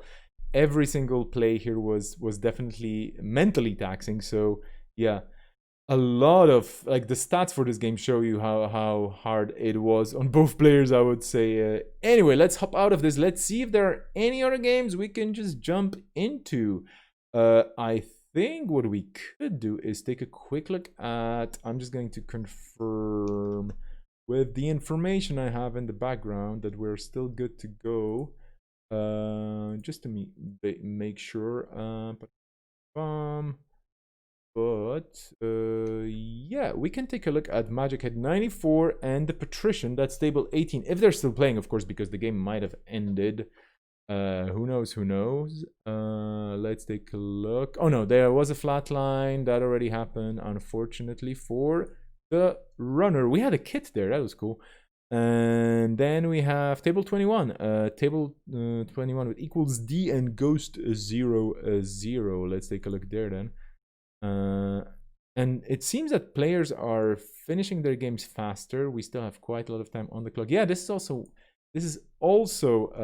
one as well. So we're just gonna hop onto the screen of let's talk about stuff. And here we are. This is round 3 of this glorious tournament. So yeah, we are going to be probably going into the break soon. I'm just checking on Discord right now just to see how much time we have left. Yeah, just a handful of minutes, and the games are finishing right now anyway. So I think what I should be doing in order to keep this... Oh, this is not round 3, by the way. I should be changing the text super quickly. And probably adding a timer here. But the next round is going to be coming up in a while. There's a break right after this round 3, correct? Indeed, 45 minutes. I'm thinking of adding a timer here somehow, and that will definitely happen. I just want to make sure that I do it properly. So what we're going to do right now, we're just going to take a quick break and put some music for your pleasure and entertainment on. I'm just going to mute us, Pat, for a second, and I'm going to be checking a couple of different things here. And hi there, Snoopy. In case you're wondering, the second commentator, Patrick, please introduce yourself again for all those people just joining. Hello, I'm Patrick Burke. It's good to be here commentating once again. Yep, indeed. It's an absolute pleasure to do this. Together. And indeed, Luke, very good point. We're first commentators indeed in everybody's hearts. Absolutely, there are no numbers here. It's an equal opportunity commentating situation. I'm gonna be putting some music right now for your entertainment, so you can chill a bit while we click around here and figure out what's gonna happen with the timing and so on. Expect some timers popping up. Expect some information popping up later. This is the Nisei Asia Pacific Continental Championships. We just finished round 3, round 4 coming up after the break. There will be a timer hitting the screen soon once I figure it out on the technical side of things. Going off audio here right now, leaving with some music plonking in the background. Talk to you soon. Goodbye.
Okay, everybody. I know I should be saying something because the timer ran out. So here we are. Here we are. Here we are. Indeed, we are back at at the streaming central here for the Asia Pacific Continental Championships. We have the results on Cobra so far. We have round 4 coming up soon. My name is Vesper and I'm hosting this today. We had a bit of a glitch in the morning due to technical issues caused solely by myself, so huge apologies from my side on behalf of the whole team for not running round 1 fully and completely on stream. Well, things just happen, and that's how it goes. I do regret this, and I do guarantee that tomorrow's top 8 for this tournament is going to be completely on stream and is going to be running for you live with special guests as well. We already had Pat Burke from the Nisei art team, an art coordinator at some point at Nisei, working on delivering you lovely art, including this tier that we had commissioned from the amazingly awesome Liga Śmiertelne, which just, it's, you just look at it, and this is animated by Krembler, by the way, in case you're wondering. I'm going to keep repeating it because it's just awesome. But yeah, the animated version is kind of limited to all the media and resources that can animate stuff. So unfortunately, even though this is the top 8 playmat for the Continental tournaments happening today in Asia Pacific, next week in Africa and Europe, and after that in the Americas, this is going to be the top 8 playmat for those players. We cannot make it animated for you. However, I'm pretty sure that if you can figure it out, you can make an animated background for JNet, for example. Just saying. Hello, everybody in the chat. Hello, Tradon. Hey there. Good to see you, Patrick. How are you? And hello to everybody watching in all the lovely places. We had people shouting out for Paris, France, Adelaide, Australia, Sydney and Darwin, Australia as well, Edinburgh and Oxford, Vic in Australia. Vic is actually a place in Catalonia as well, I'm just saying. So that's kind of weird, I wonder if these are like partner cities, or like, like there's those cities that are connected around the world for different reasons. So Vic in Australia and Vic in Catalonia should totally, start chatting and maybe form some sort of a Vic alliance, and they would be victorious. Well, anyway, Koga saying, I hope there's going to be an animated playmat. Yeah, well, that's just not going to happen. Now, twin cities. Okay, fair enough. What if you have 3 cities? Is it like tripleted cities? I don't know. Well, anyway, I'm babbling like a very happy person right now on stream because, and I should just make sure that this is what is happening. We will have the break ending in around 10 minutes from now, so there will be the next round 4 being paired up. But we had a bit of a technical issue, not a technical issue. Basically, we had a time extension on one of the tables, and that's why the break ended a bit later as well, with all the different players from all the different places, because Asia Pacific is hosting a lot of people from all over the globe today, which is great. It's good to have a bit of a longer stretch of a break. I will be joined by special guests soon, but before that happens, in the commentating booth, and I'm going to actually leave the commentating to them because they're awesome people, I will walk you through Cobra a bitsy bit, because guess what? It's exciting times, right? I mean, things are happening here, and I want to talk about the meta and whatnot. We've already discussed this a bit with Pat earlier on the stream, and once again, huge thanks for Pat for being up and commentating with me. I always love it when people are around and they have awesome voices and they are more aware of the game than I am, which is not that hard, but then again, it's great to have a knowledgeable person and such a kind person as Patrick on the stream with me. With this said, let's take a look at the Cobra situation. First of all, let's just take a look at the meta again, because there's quite a lot of interesting things happening here. We have Sports Metal and Titan Transnational being the leading corps here, with the outfit closely behind, and GameNet, which most likely is the flavor of Asmari being gone, put into the GameNet taxing engine. We have ASA Group. We've seen some very interesting ASA Group games. Chronos Protocol as well. Then Blue Sun and the Wayland Consortium. We don't have that much Jintekis today, or actually NBNs. So it seems to be a meta dominated by HB and Wayland. We'll see if those corps are gonna make a strong showing in the last 2 rounds of the Swiss part of this tournament. We also have an Acme Consulting and Mirror Morph and Replicate Imperfection and so on. There's a bunch of one-offs. Architect of Tomorrow, a very interesting choice here. And on the runner side, it seems to be all the criminals games with 16 criminals kind of in the top part of things, but we also have 2 armored guys, so basically 18 criminals in a field of 46 players. But we do have a Sunny, we do have a Null, we do have a Cabonessa and Lat. There's an Adam as well. We've seen a bit of that deck in one of the games. And quite a mix. And again, as we see with NBN and Jinteki being kind of not underrepresented, but not really that popular on the corp side, for the runners, it is the Shapers. And of course, the many factions as always, but like the Shapers are actually here slightly in lower numbers, which doesn't make them less competitive or less viable. But we probably are yet to see a Haley Kaplan game. So let's see how this works. For people in the chat interested in raffling, there will be a raffle round 4. Worry not, it's going to be a special console raffle. If you like consoles, stick around, okay? For the standings, let's take a look at the standings because this is the interesting part as well. And indeed, there are some fast advanced decks in here. So yeah. Grimheat Twine, I hope I pronounced this correctly. Indeed, no Omars. But let's take a look at the scores after 3 rounds. We have QVM, whose games we have been watching in the last, in the previous round, in round 3, dominating the field for now on Titan and Leela. So the Crim Wayland, or the Wayland Crim, if you will, package, definitely powerful. 18 points. So just sweeping right and left here. We have Inactivist, Nisei's own Luke here from the organized play team representing. Woohoo! Fair enough. By the way, QVM is from Switzerland, so we have a Swiss leader of the Swiss rounds, which I think is kind of fitting. Fair enough, you know, it's a nice thing to have. Then we have Inactivist, Luke from Australia, representing with GameNet and 419. Then we have Luke Van Ryn on Asa and 419, Meek on the outfit and 419. And then there's a ton of people, some very well-known and formidable players here.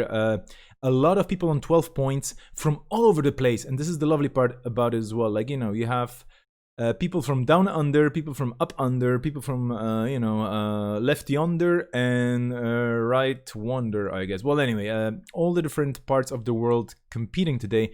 A lot of variety, a lot of diversity in all those IDs and different locations that those people represent as well. Of course, we're not playing, this is not... these are intercontinentals or continentals right now, so we're not playing just worlds yet, so we cannot just say that you're representing in the world tournament or like in the world championship. But well, it's lovely to see all those people here battling it out. A ton of people. We're going up to actually 20, so almost half of the field on 12 points. And that doesn't discount, of course, all the people on lower points. Not discount, sorry, dismiss. Discount? Why did I say discount? Because I'm thinking about playing career fair, I guess, already. But it does show you that there's a ton of people competing for that top 8, for that sweet playmat, for the chance of competing in the Intercontinentals tournament, which is going to be the invitational for the top 8 players of all 3 editions of the Continental tournaments. So for now, we have quite a lot of people in the Asia Pacific edition. Looking at this, a lot of strong players on 12 points. Hello there, Dan. All Cable Carnage, of course. Second best Luke checking in, Luke Van Ryn. Thank you for being there. Thank you for helping out with the stream as well, with all your lovely comments. It definitely makes it much easier for me to, keep going in a way. I'm trying to check if we have people setting up. Of course, not just yet, because they're taking their sweet time for round 4, which is good. You should be taking your sweet time. You've been playing for a long while today already. People, 3 rounds of Netrunner wherever you are. is kind of a lot already. We will be getting more. We will be getting 2 more rounds because of the field size. With 46 players in this tournament, we're going to be getting 5 rounds of Swiss, so 2 more rounds of Swiss, and then tomorrow, starting more or less at the same time, we're going to be getting the top 8 games. So that's more or less the situation here. I'm going to take a very quick pause to just cough away. And I'm going to tell you that me coughing is basically me having breakfast. So do not worry about my health. I'm totally fine. My breakfast is basically a lot of liquids with different additions.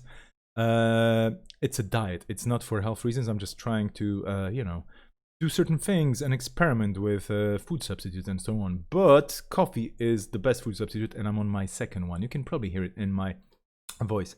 Minutes left until the next round starts, and yeah, I should be inviting my guests so that they can introduce themselves and they can take over the stream and take away the commentating from me, because they should, right? I mean, that's what guests are for. So just pinging the right people at the right place to do the right thing. I will be joined by Guy and by Koga.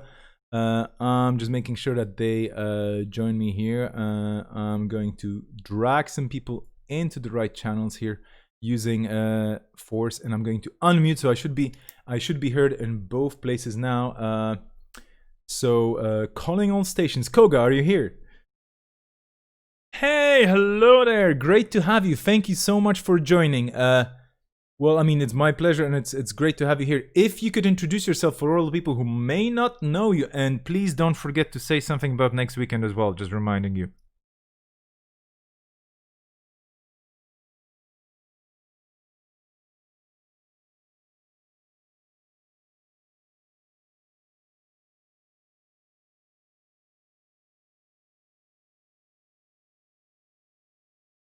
Commentate for the first time, and I hope I won't mess everything up.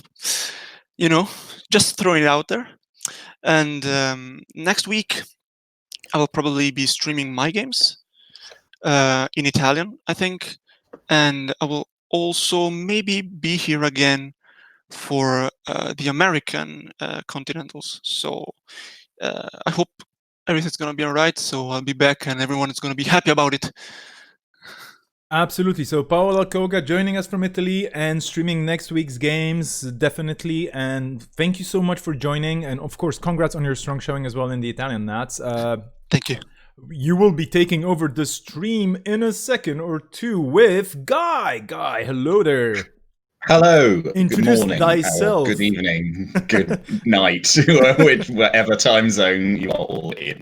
My name's Guy. I am on what was until recently Nice's MWL committee, but is now our balance committee.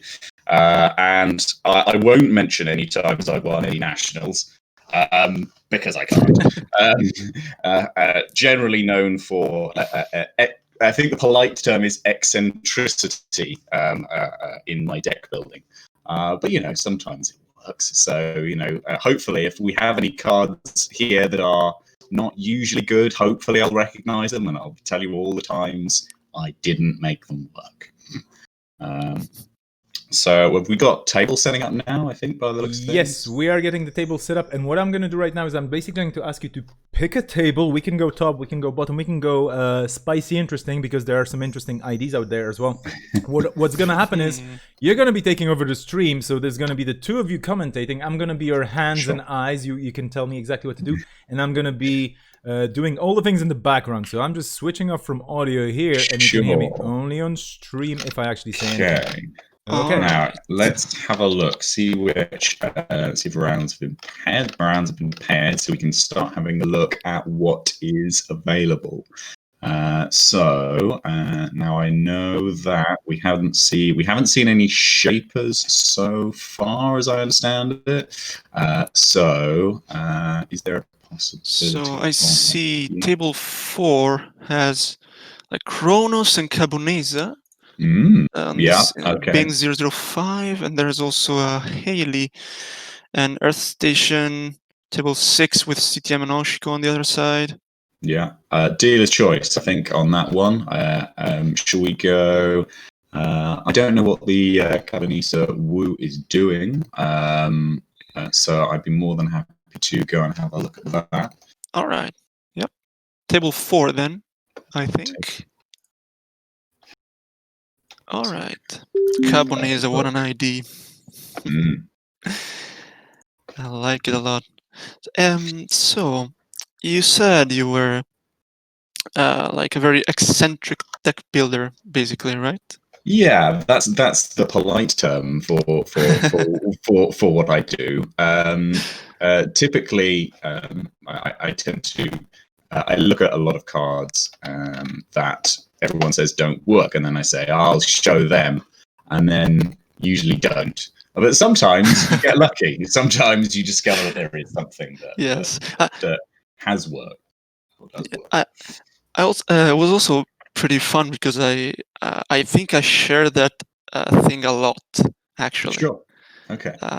So yeah, I've been like bombing out of tournaments super early multiple times. And Yeah.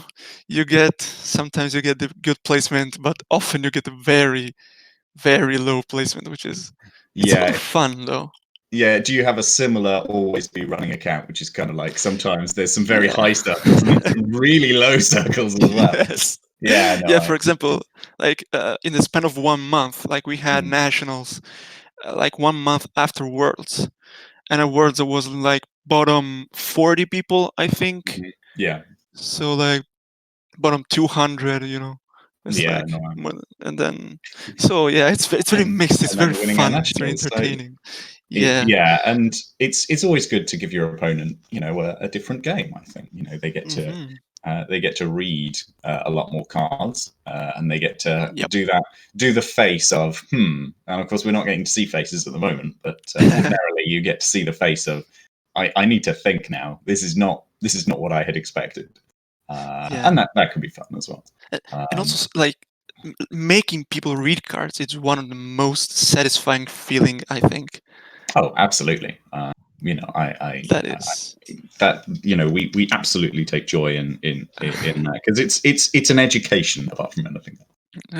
Yes. So we have the Wu Argus matchup sitting here in front of us, and if you were sitting down in front of let's put you in the assume you were the Argus player here. What are you looking at in this Cabanisa Wu and going, okay, what are you, I guess, scared of? What are you thinking about when you have to change your plays for Argus? Like, what's going through your head right now? All right, so one of my main decks was Cabanisa, especially. I think right now most people are still gonna be pulling out like maybe 2 Rezekis early. Yeah. Cabanisa may be on. We've seen Cabanisas being on Nexus sometimes, but they could also have an early Stargate, which is a worry as well. Yeah. So, because Wu has a link as well. I always forget that little detail. Yeah, another one of her secret links. And also she plays very well with Cyber Trooper Talut and Euler and Gauss because she can pull up breakers just by clicking the ID. And she plays very well with Compile because you can fetch a breaker, make it very strong for the turn, then put it back on the bottom and pull it out again without any issues. Sure. So the Nexus build makes a lot of sense. I think the Nexus build is a bit slow for Argus, so I think the warrior should be more around like Stargate and maybe Imp. Right. Yeah. All those little like one-offs. Yes. That you get to bring out. Oh, I suppose because you can SMC for the Imp as well. Yeah, exactly. So you can have SMC Stargate like turn 1, no issues, as long as you have money. Yeah. You've got. So I don't know. Yeah. So you're kind of like, it's all those, preparations. I suppose that you can always go get what you need. Yeah, and it's very weird because like Cabonesa could be doing a lot of stuff very easily, but you just don't know what she's gonna do right away. Sure, exactly. Yeah. So you've got that moment of trepidation, I suppose. Like, do you fear at this point in the meta? Do you fear that there's like a combo you haven't thought of, or something that you need to like? Are they gonna be like all of a sudden lots of runs on R&D unexpectedly, or do you think that this is well, we're getting up and running, and we know the response of the court player. It's just right. I'll score hostile, right? Yeah. Oh, yes. Oh, I forgot to mention. There's also been a couple APOC VOOs running around lately. Ooh, yes. So that could also be a thing. And I'm not sure how you respond as Argus, because I haven't really played Argus much personally. Sure. I guess you just go rush mainly. That would certainly be my expectation, that you go, well, I can't, whether you've got enough ice. I suppose you can frustrate a little bit with border control as well. Yeah, I agree with that. If you put the placement, but similarly, you want your border controls on the remote. I don't know why I'm thinking of compile the card. Obviously, it's clearly it's another card I'm expecting. Yeah.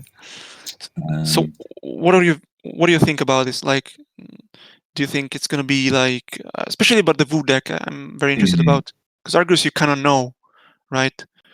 Yeah, there's certainly there's a point where you think one expects certain things from Argus, and there are you are when you go against Argus, you are more expectant of a certain type of list, I suppose. I don't want to assume that Longi is on a particular list, but it's more common, I suppose, to see that. I think on the Shaper side, like we've got no particular clues on the Shaper side yet, obviously. It's just standard econ. Like, even seeing things like seeing that much good standard econ starts to make you think, all right, there's probably not like a weird combo here too much. Like, again, with the turning wheel, like, the more, because a lot, especially against Argus, anything that's like, obviously at the moment it appears that diaper and similar doesn't exist, but usually early on you have to work out what's going on. And you usually get the clues. There's a key card going down, and there is huge amount to draw. But instead, we've got good standard econ, quite aggressive early as well. Like, that run on R&D is I suspect a reflection of the fact that you can go get a misdirection quite quickly. If there is a economic warfare hunting news response. That's a very interesting thing about Cabonese, is that usually, like, if she goes for like Rozeki and that sort of stuff, or even Flame Out, she often doesn't really care that much about like econ warfare and stuff, just because she can pull out misdirection anytime. Often she drips or has some crates on the table. Absolutely. So can always clear tags. Yeah, that's a very good point you made. So there's interesting cards in the heap, actually. I saw a I can't actually remember the name of the card, but we've got. Oh no, we spoke too soon. There is. But my Gentech isn't working. That is something interesting. So we've got. We have in the bin. We've got in the groove, and. All right. The full name, Harmony AR Therapy. So that would imply to me that we do have an Amicam coming as well. But we've got the hard hit news. I suspect that there's a certain amount of, all right, go get your misdirection, and you've got the slight problem of, if you've got no way of recurring that misdirection right now, with a rejig or something like that. Yeah, you can go to it, but you can't necessarily keep it for future. So I think that's it's as soon as I see the play, like, it's not something that would occur to me necessarily as the Argus player, but like all commentators, I can claim I thought of it all along, because I'm not the one who had to play it. But we've got the interesting thing here of Deuces. Wild, yeah. Yeah. No misdirection. Um, This is interesting. Whether that's a kind of well, obviously we don't know that misdirections in the list. There are, I never assume anything from any of my opponents, and Yeah, you right. may well just, you may well just put Wu down on the table and go, implying, yeah, I've definitely got access to misdirection, and then just not. Yeah, of course. But it's very interesting though. Like, Yeah. it's so. It's so interesting anyway. Like, well, first of all, like Deuce is Wild and Turning Wheel, and also like In the Groove are all very interesting includes in my opinion, especially In the Groove. Yeah, I think it would imply to me there's some way of doing a lot of installing all at once. I don't know how, but that's Yeah. usually how that gets to work. Although if you install 3 things on a turn, then you've sort of got another diesel, I guess. Yeah. And if, as I think there's an Anicam here, then you may well be onto something. But we've got a lot of so Argus's Hartic news has sort of paid off there quite a bit. In that we've now got a runner still with 1 tag, 0 credits. There's nothing on the board. Probably is going to have to. I mean, with the look of the amount of resources that we've got, you would assume that you are going to have to deal with. You're going to have to deal with tag. You can't really go for the I'll just go tag me here. Yeah, just I think you can't do it versus Argus. Yeah, exactly. But still maintaining at this point. And I wonder if that's just to maintain a sort of threat on that remote. Yeah, I think clearing the last tag right now is not really like after you lose the wheel. Of course, I don't think it's very worth it removing it for now. I mean, you just need to keep 2 cards in hand basically. Like unless there's like double HPT, high profile target in the corpse hand. Or you just play the uses, so yeah, that also works.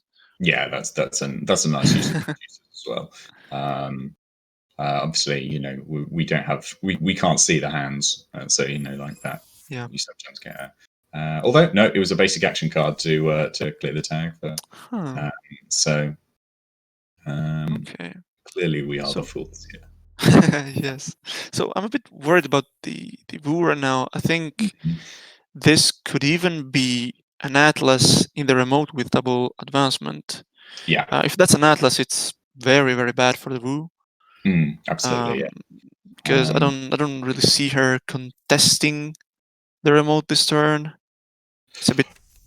No, I wouldn't. Like you can do the dream of 2 SMC stim hack maybe, but Yeah. I think that's bold. I think. Ooh. I mean, GFI is probably not the worst card, but it's odd, isn't it, that you've got a 3-pointer and there's almost a sigh of, "Ooh, that could be worse." Yes. Yeah, it could be worse, but it's also like the GFI out of Argus is a big deal. Yeah. Because like often you close out games with Audacity, but if you manage to get the GFI, of course, you can get the Audacity on the first Atlas you see, even, which is a very big deal. Yeah. Do you still? I mean, do you if you're thinking of that play, is that just to get yourself up to 6 points, or do you try and get it with the counter still? Do you put it just face down in server 2, so you can get the counter for your final hostile? Do you go for that play, or? I think I try to get the token mainly because it's weird because Wu always looks like she's behind. Yeah. But then she can surprise you really at any time.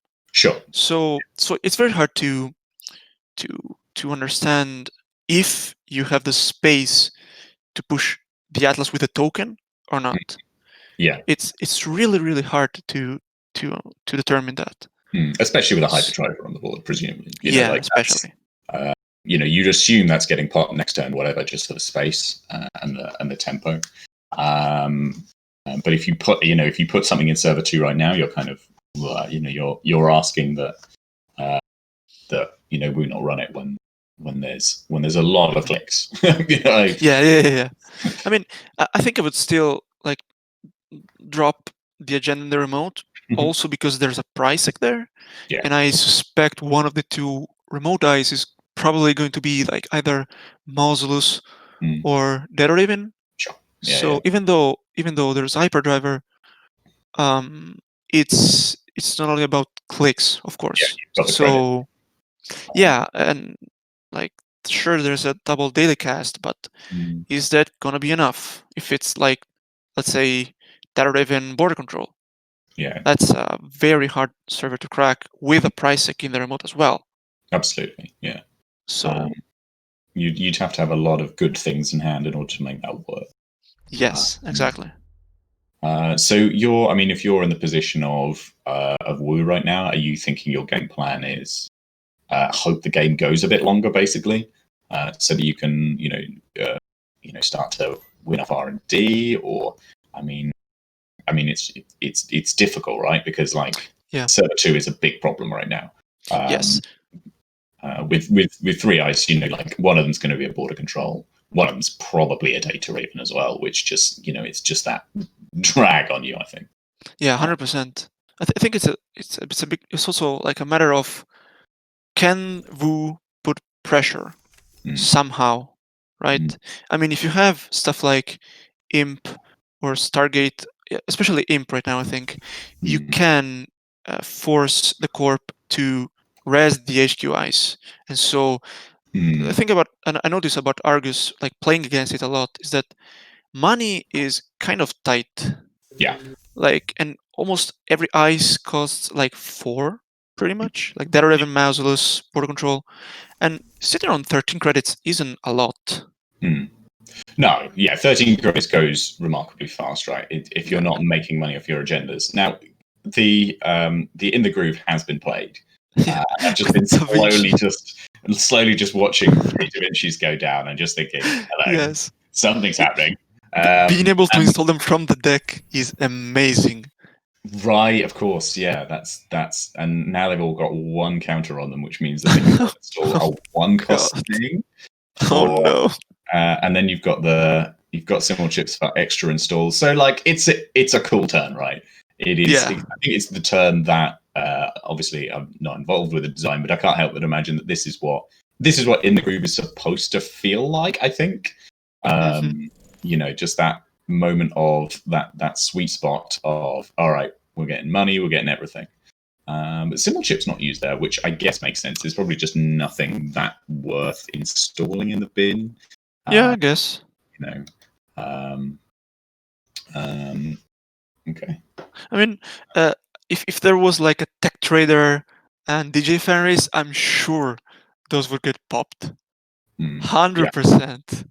That would be so much money and draws and stuff. I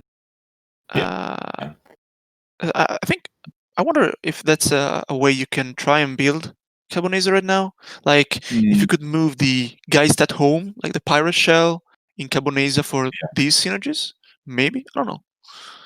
Pincel, if you're listening, like, think about it. Yeah. So I think there's some questions on. I think there's a pause on the game as they discuss. I think possibly there was just some confusion on which one of the Da Vinci's has got removed from the game, and I think the intention from Bing 005 was to keep the one that got installed from hand. But I think possibly it was tricky to know on JNet which one that was, because obviously playing in person, you're like, well, this is the one I installed from hand. Probably that's probably that. Yeah, so I think they're obviously just discussing with Longi how to sort that. But that gives us a moment to sort of reassess, I suppose, and sort of say, well, you've got a double advance thing there. As Cabanisa Wu, like you're like, I mean, you could lose the game right there. Yeah. Because that could be, yeah. There are at least 2 GFIs in most Argus lists, Mhm. and if you draw on it as Argus now, I think you'd install it. Yeah, I So, agree. I mean, yeah. I tend to think maybe that's an NGO, and I think that mainly because of the number of credits Longi has. Yeah. I mean, because they're likely raising 2 pieces of ice on the remote. Sure. Yeah. So unless it's double border control, in which Mm. case it's fine, I guess. Yeah. I mean, you could Otherwise, do border control data raven would be okay. That leaves you 3 credits for if they still get all the way in and access. Yeah. You can potentially price tech. I mean, going that poor is obviously not super fun, but there Yeah, could exactly. be another too big to fail. Obviously, there is always that way of recovering. Yep. But I guess Hearting News is not the impact. I suppose if you think that you can, if you can hold out that they can't get in and deal with all the tags and things like that. But I suppose you could bait a hyperdriver then, because there'll still be some in the list, and there's the SMC on the table that can just go get it. Yeah, they could just go get it now and save the SMC at the same time because of Simulchip. Yeah. So that's definitely a play. But yeah, DaVinci, they sorted it out. Yes, I think so. Yeah, it's just like the Bing 005 is allowed that DaVinci back, All right. because yeah, it makes sense. Yeah, absolutely. I think that's reasonable enough to not know which DaVinci is which when poor Jinteki.net trying desperately to keep up with Shaper plays. I mean, when I play against Shaper, I just, a lot of the time I'm just trusting that my opponent's doing it right. it's like with Geist, right? It's like, yeah. I revealed the top install draw with masterwork, take credits, draw. Yeah, sure. Do your thing. That's you fine. go. Yeah. I believe you. Yeah. Sure. I'll draw watch the 4 replay, cards. whatever. Yeah. 9 credits. Yeah, that sounds Geist. Yeah, sure. Yeah, so we've got now. Interestingly, they've Bing 005 has decided no, they're not going to go get hyperdriver. They're not taking this bait. So I think they've made the same assessment as you, that this is an NGO play, which I think is reasonable. Yeah. It could be the game, but I think it could be. Yeah. I think it's reasonable. I mean, also like the all 3 GFIs are in the top like 20 cards of the deck. You also have to to play with that as well, right? So. I follow, yeah, because there's only 1 left, I suppose, is the thing. Yeah, exactly. But I guess, I mean, there's the suspected Amica. I guess you worry a little bit about. I mean, like an Atlas here is not a huge risk. But then Atlas with a counter is also the game, right? Yes, exactly. No, you were right. There we go. Right. So Galaxy Brain. Yeah. There you go. So let's listen to the person who's won a nationals, not the person who has not, shall we say? I just played too much against Argus. I have a friend who's just non-stop playing Argus, and I think the outfit, pretty much like two people in my meta. So after a while, it's just a matter of getting used to it, I guess. Sure, yeah. So using the Argus brain, is this one an issue? What about this one? Do it. Yeah, because I'm sure this time we have agenda. 17 credits feels like enough to me. I think as well. Yeah. Oh wow, and it's so that looks. Oh, it is the GFI in the top. There you go. 20 few cards. Well, that's the gods of Chang for you. well, not this is Damn. Jank, but those are the gods I pray to anyway. Yeah, especially when you play Jank, right? So. Yeah, absolutely. Occasionally, at Worlds, I was on 81 card max, so occasionally, like I was very much, offering my prayers to, the deities of Jank there. So, should we stay on table 4 when it gets reset up? I think that makes I think sense. we could, yeah. We have because then we like get to see Lila... we make sure we see the start of the game as well, which is nice. Yeah. I agree. We have like Lila versus Kronos Protocol, so I think it's pretty. Oh interesting. yeah, definitely. I want to see a Kronos. Similarly, right. we had a player in Oxford who was played nothing but Kronos for a while. So I became very aware of hand size and do I have any duplicate cards in hand. I guess I know who's gonna make the good calls this time around. Well, maybe. But it's I mean, obviously a huge amount swings on whether Longy's decided that this is a matchup that was dangerous enough and therefore had brought a Caldera or similar. I've been seeing some Calderas around when I've been spending some time playing on Shinteki.net just casually. But I don't know if that's in preparation for the meta one expects to see on Shinteki.net casual room, or whether that's a reflection of what people are expecting to see at a the top level tournament like this. Let's say I think I'd be surprised if I saw a Caldera in Longy's list personally.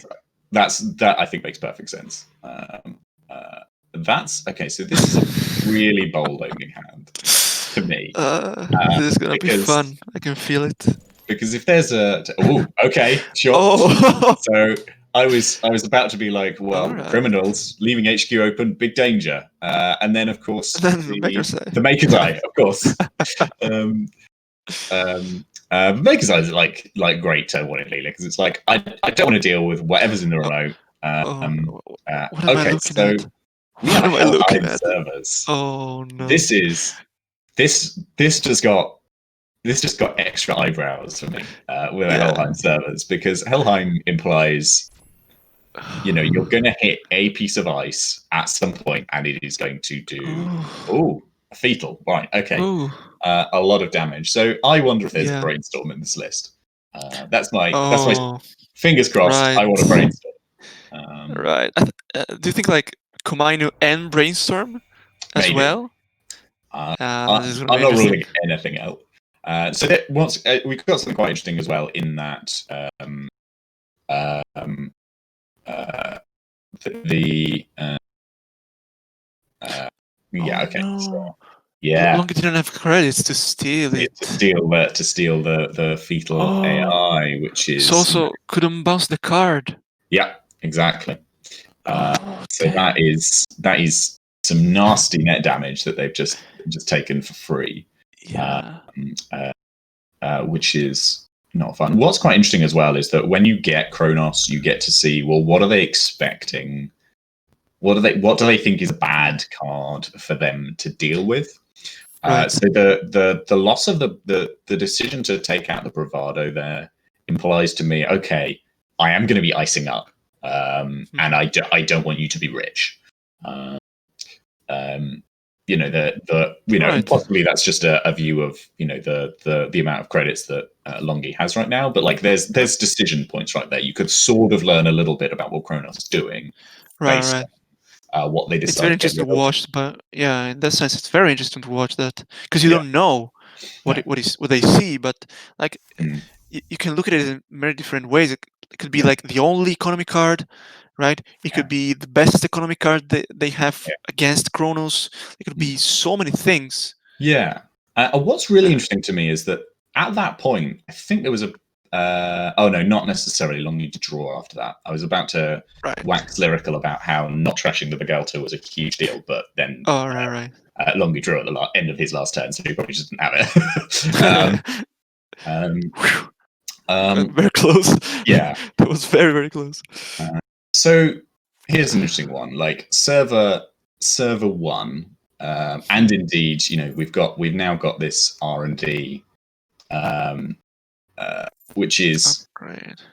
which is obviously all of the excitable Jack players in the world are going. It's a Mwanza. It's a Mwanza. It's a Yes, Mwanza deck. And it's doing great. 100%. It's a It's definitely a Mwanza. Mwanza. But I suspect it's probably a Hokusai grid. Like, I mean, in my heart, I want it to be a Mwanza because Mwanza's very exciting to me. All right. Yeah, makes sense. I mean, if it wasn't Mwanza, it'd be hilarious against Lila. Yeah, 100%. To be fair, yes, you probably don't install a Mwanza against a Leela. That's another very good point. That'd be awesome, but I'm not sure it's a good play. No, I think we can assume that Big 005 is a good enough player that is not what they're going to do. Oh, so okay, there's an Obokata in archives. So maybe part of the reason it was a weird opening was that there was like an opening hand which was absolutely flooded because he did mulligan. Big 005 did mulligan, and we got this. I didn't notice that. Yeah, and you wouldn't put that oboe in the bin unless you've got potential flatline, of course. Although apparently not.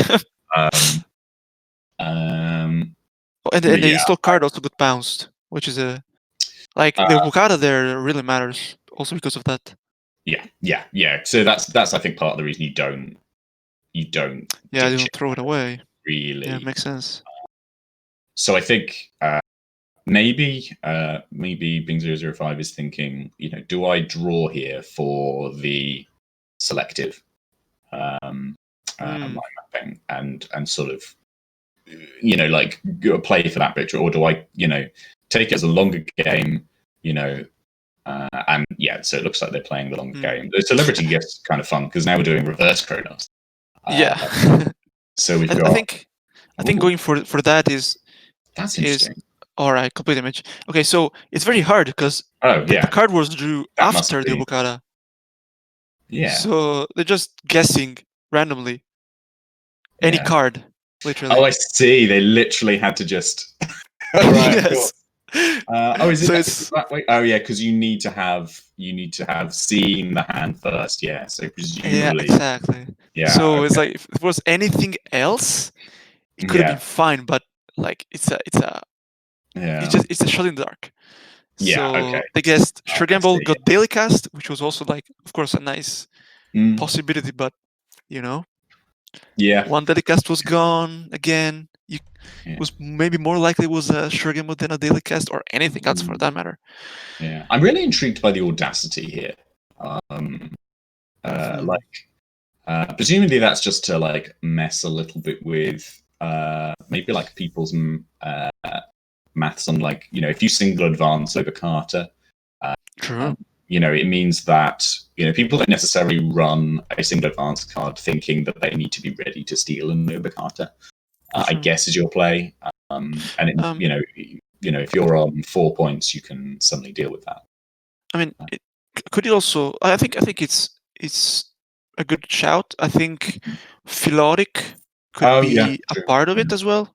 I'm not sure, like mainly because like shipment from Tenin is now banned with a new ban list, right?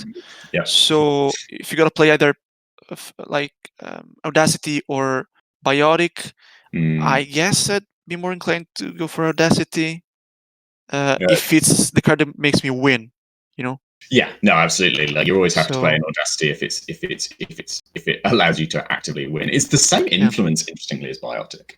Yeah. Interesting. So I mean, it's. I guess you assume potentially. I guess if you're dealing with a 1/9 meta, you're expecting that like money is where your pressure is. I imagine there's a lot of potentially quite expensive ice now. You've got the Helheim. True. You've got a lot of your key events can often be quite expensive. You're raising upgrades, they're quite expensive. So you just go, well, all right. I don't want to be too poor to play the Biotic for the win. So I'll have the Audacity instead. That makes sense. It's also like what great ice are there with Helheim? It's like Komainu, Brainstorm, right? Mm. Because I mean, you know, even a DNA announcing. tracker. If you Yeah. can make a DNA tracker hit, like that can be a huge swing in Yeah, that's true. in the game, especially as like you get to see what net damage you're doing on the first one, which can be really helpful and important. That's a good point. I've certainly lost a game, or very nearly lost a game from hitting a DNA tracker. That one was just my fault. There was a prana condenser on the board as well, and they just made all the money, and I was very poor, and it was terrible. Jeez. Yeah. No, with prana is so good. Damn, I didn't think about it. It was definitely an economic swing at that point. Now, Damn. speaking of economic swings, where are we? Siphon in the runner. That's pretty good. Yeah, no, it was not my finest hour, definitely. I figured. Yeah. Especially as the moment before I'd said, I think it's fine if you res a DNA tracker here because like you won't recover economically, and then they just gained a whole bunch of points. So we've got the House of Knives here, which is so you've again got the Kronos agenda suite of something in question mark Obercarter's fetal House of Knives. Maybe Sting. I suppose you could play that. Potentially, yeah. I worry that at that point, like you just have so many agendas. Like as soon as you're on House of Knives, like anytime you're on a 1 pointer, like your agenda suite becomes interesting. I suppose. I suppose because you're on complete image, I think you should play like maybe 3 Obokadas, 3 House of Knives, 3 Fetals, and 1 Philotic. Maybe is what I'd expect out of Kronos. I think it's interesting as well because as soon as you see the fetal, you can start to say, well, I'm probably not dealing with there's a 4/2 that clears your hand, which currently I can't actually see the chat, but viral. I assume. Thank you. Viral weaponization. Yeah. Thank you, the 12,000 people who got there before me. So we had another interesting one as well, where we've got Kronos got to select what's being what was being net damaged from hand, and the choice was the Earthrise Hotel. So like we've changed the decision metric because Earthrise Hotel was available earlier. True. But and now we've got the I think. I wonder if we've got it. Yeah, I suppose. This is because if they've seen the entire hand, 100%. So can choose the pad tap and then can name presumably the other card. Yeah, sure, gamble. Do it. And it's the kill. Yeah. There it is. There is the flat line. Damn. Well that is very well played. Yeah, that's the. Yeah, I to be honest, I was so busy trying to remember viral weaponization. I not spotted that there were only 2 cards in hand, and I was like, "Ooh, that How was did that happen?" Yeah, it was just the House of Knives, just that. It was that. It was the desire to play the diversion of funds. I think with the with the House of Knives, obviously knocking down to and getting the free have a look as well. Like that's huge for complete image. It was wise. I mean, so many of these decks played things like Salem's, and there's an NBN card where you can see the hand but also gain money based on what you see. I'm never going to. I don't know, maybe standard procedure or something. I think that's it. Sure. Standard procedure. Yeah. The jank in my mind is just. Yeah, no, you're doing quite well there. Lighting up. Yeah, I can usually remember what the cards do, but not always their names clearly. So yeah, standard procedure. I did get flatlined by a standard procedure once, effectively. Oh damn! Because there was standard procedure, neural punitive, and they only had enough money to do the punitive because of the standard procedure, and I shook my fist because they started the turn on like 0 credits. What we will need to select. I'm just jumping in for a second here. Would you mind doing table 7? Not at all. I'm more like pointers to table 7. I'm more than happy. What are we seeing on table 7? Yeah, let me just take a quick look if we're okay with streaming this one, but I believe we might be. Yeah, there are Oh. bits and pieces Yeah. behind the scenes moving around, but yeah, I think we're Yeah. fine with this. Yeah, table 7 it yeah. is. There's quite a lot I of think people if there. I'm Okay, looking. yeah. Yeah. Take it All away right. then. Okay. Over to you. Thank you very much. Right. Thank you. So, have you reached table 7 yet? Because Yeah. the fun thing is, my computer is not there yet. So you're on your own. Good luck. All right. So. You're commentating alone Damn. until it loads. All right. So what we're looking at is Glacier Mirror Morph versus Edward Kim, and it's not a rebirth. It's Edward Kim. I love Edward Kim. I love Edward Kim Yeah. so much. I think it's great. I Although really think it's great. I worry about Glacier versus Edward Kim because you haven't got but it's things to help. It's a spoon Dengolo. Kim. Nice. Yeah. So you've So got it the has double Dengolo, and we see Wow. Hippos already gone, Spoon already gone, one off. Wow. So, but maybe the Corp just won because of MCA. Let's see. So I don't know. I guess. Wow. Okay. So. Table 7, everybody. I literally, I was able to load at exactly the point where I saw my screen loaded and it was like Corp wins. Well, I hope you've enjoyed my contributions to that stream. Well, we keep going back and forth. Yeah. Everyone calls the cards of a deck every game, right? We alternate between them. It's fine. I think so I won't be able to load next time. Yeah, what we're gonna do right now is we're gonna rewatch Table 7, the rematch, because they're still on their second game. So yeah, that's gonna be fine. Oh, it was the first game. Yeah, all that right. sounds very good. I approve wholeheartedly. I'm sad I didn't get to see much Eddie Kim because I've been trying to play Eddie Kim myself and like just rapidly scribbling notes as I have a.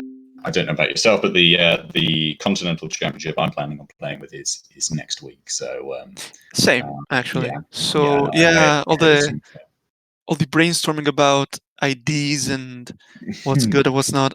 I think personally, so I watched round 3 a little bit.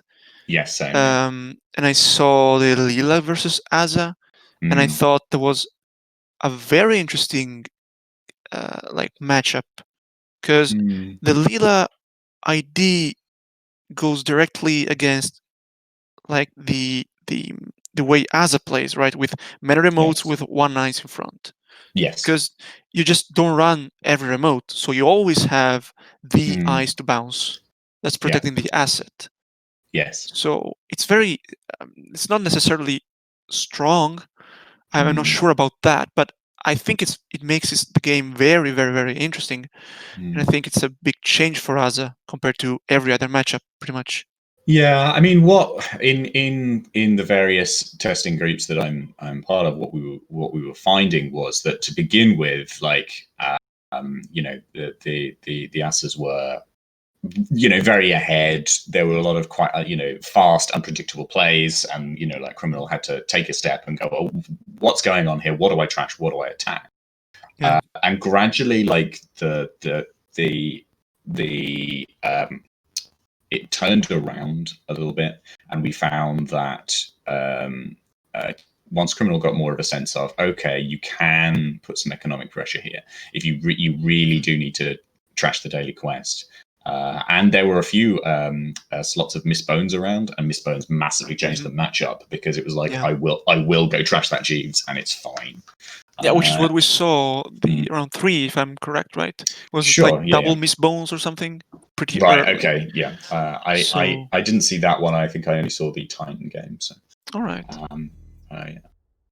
You obviously were a bit more diligent than I was. So it's Argus time again.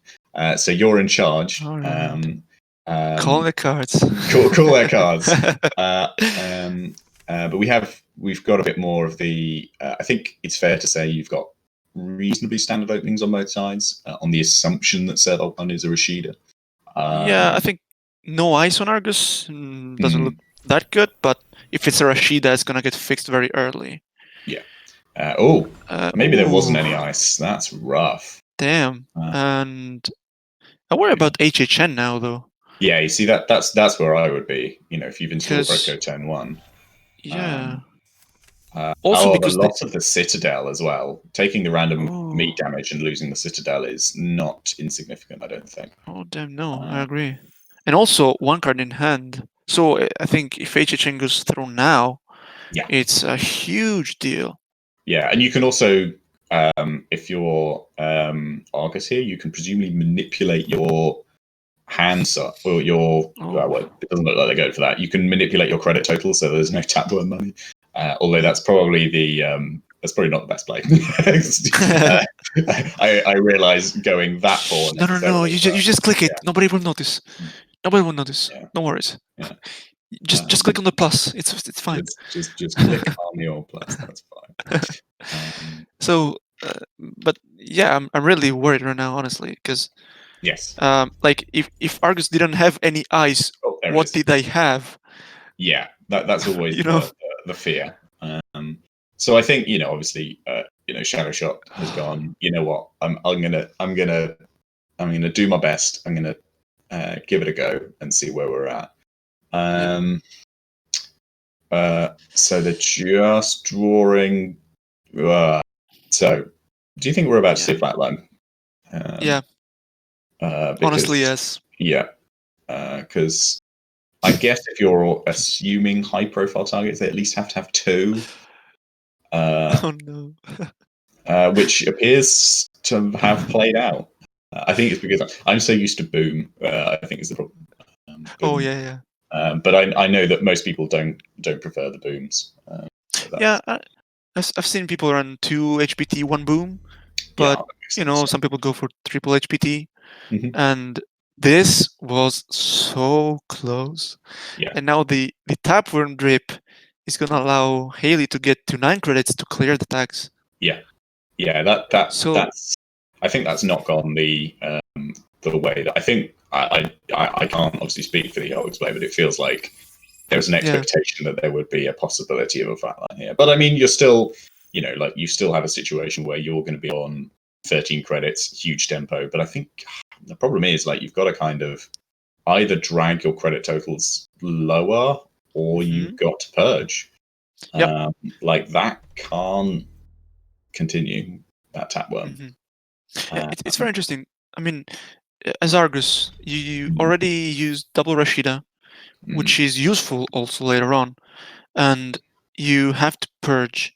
You are advancing an Oak Town. I don't want to say wasted an HHN, but 1 HHN is gone. Yeah. Right.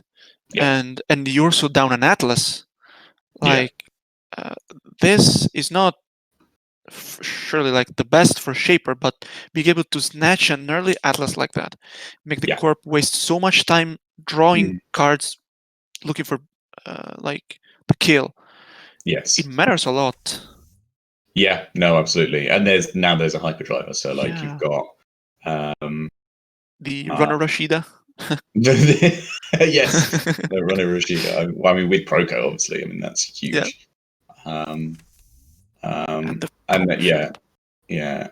And the pull shop. So presumably you can sell that artist colony, and it's all happening for the Shaper now.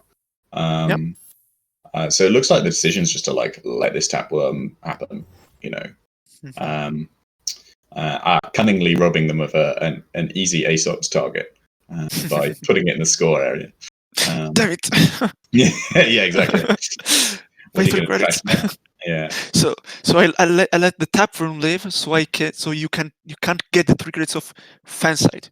That's fine. You exchange the 3 credits for 3 credits. Yeah, but if you think about that, Tapworm has gained 6 credits so far at least. I think 7 maybe. Is it 7? Okay, well, I mean that's huge, right? You've kind of you're in a situation now where that card has powered the Shaper economy. It's been 1 click. I mean, so yeah. And it explains the early run as well, which makes sense. Yeah.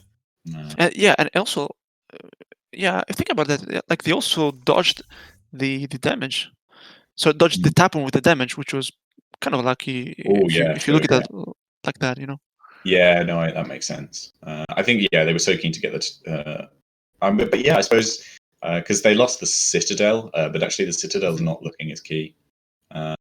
Yeah, exactly. But I have to admit, I think if I was in Argus' shoes, like right now, I would be leaning on the purge, but clearly, clearly Olivia the Pig disagrees, and I'm not playing, so it's very easy for me to pontificate. Yeah, but I don't know, because it's a very big tempo hit, like just purging. I mean, Yeah. sure, the shaper is getting the money. Yeah, It's a tough call in my opinion, Sure, because like you either give them money with a tapworm, or you try and set up like and try to push agendas out, because the Right. shaper is like definitely has a chance to lock you later on. So it's I think Argus is in a bit of a weird situation. Yeah, but I think the problem is like you're not gonna like if you want to rush a shaper, like they've always got access to the programs, right? Oh, yeah.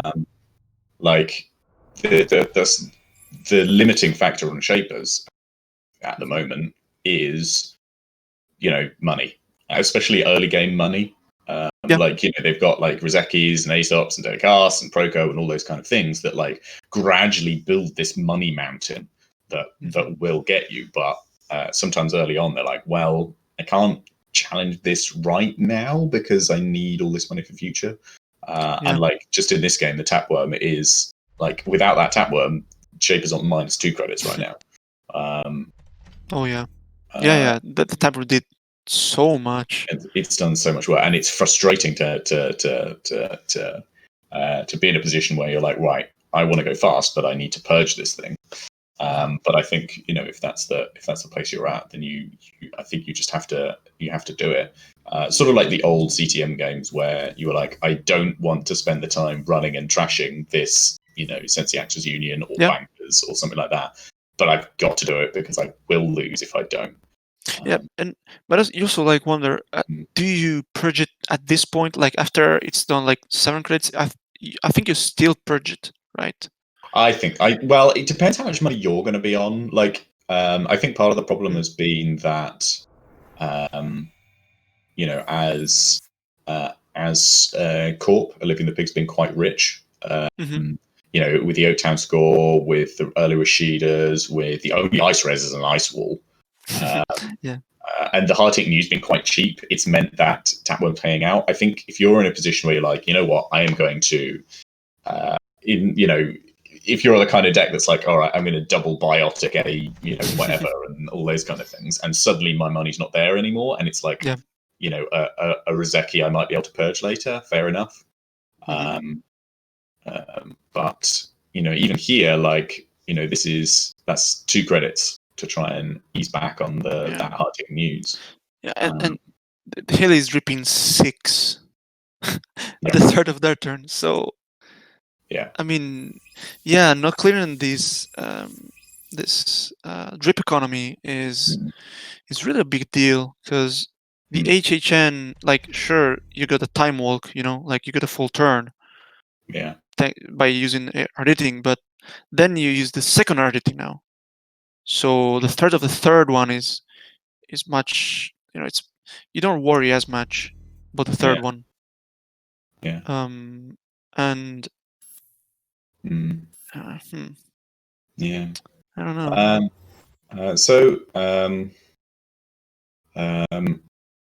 I mean, you've got and what's quite interesting is that you didn't get I have been reminded that there was no getting a misdirection there. I guess you could have lost something with a symbol chip to SMC for the misdirection. They may have just decided that they were better off just clearing manually and keeping everything that they had on the table. But it's certainly one expects shapers to just go, right, let's go get our special card for tags. I think sacking maybe Rizeki even could have been fine, but then I think if Haley had some sort of R&D multi-access, it would have been good, because you could just play multi-access tool, steal an agenda, take tags, and then clear all the tags together. Yeah. So I think there it would make maybe more sense, Mm, because you can abuse the fact that misdirection clears everything in 2 clicks. yeah, and possibly holding onto the symbol chip so that that you can't just score behind an Enigma. I suppose is the other thing, or anything else. That you can go if necessary get another program. Whereas if you've spent the symbol chip, then theoretically you could be in a position where you can't go get things. I mean, you'd assume that there's a potential artist colony in hand, but of course we obviously can't see. Well, one got trashed by the mid damage early on. Oh, really? Next to the Citadel. So it was 1 colony, 1 Citadel. Right. I don't know if Haley's played 2 of Citadel, but I used to always play at least 2 artist colonies, just because ASOPs can. It's another like ASOP cell. But then again, now that Harbridge has been errated, or Harbridge, I should say, has been errated, so that it doesn't use up their Haley install. Now that it doesn't use up that section or that ability, I think it's become a lot stronger. Or at least we're all just guessing, I suppose. So I think one interesting thing that happened before that we didn't mention is that Oliver the Pig jammed the hostile takeover in the remote, then did undo click, and then jammed it in a new remote to score it. So it's one of those things that it doesn't happen in IRL, Yeah. But absolutely. on JNet, you can get some sort of information out of that. Sure. So, yeah. You're now sure that server 3 is probably a price. I mean, right? maybe it's a mind game. That could be a price sec. That could have been a price sec, right? Yeah, true. Yeah. So interestingly, that it got trashed. Actually, I'm clearly very wrong. Oh. Yeah. But I mean, it's cool that you also can do a mind game like that if you have a price sec in the remote. Like if you are playing Argus online, you can think about it and try to mind game people into running the price sec behind ice. It's so weird, but you can do it. It's so weird. Yeah. I shall bear that in mind if I'm ever playing against you. That this level of ruse is not it's something you're perfectly happy to deal with. Maybe I should start playing Argus. Yeah, that's interesting. Okay, so that's interesting. We've got some installs that are going to lead to over MU size. So a willingness to lose the tapworm is really interesting. I guess. Yeah, that intrigues me. I guess if you assume that what's in server 3 is something you really need to go get at, and you want the clicks and such like, I think I suppose if you're on 19 credits, you think money is not my problem. Potentially getting accesses where I really need them is my problem. Yeah, I think it's been a debate between is Hyperdriver worth it over Tapworm? Sure. And at first I was also thinking, well, why are you're not trashing Rozeki? Because it drips only 1.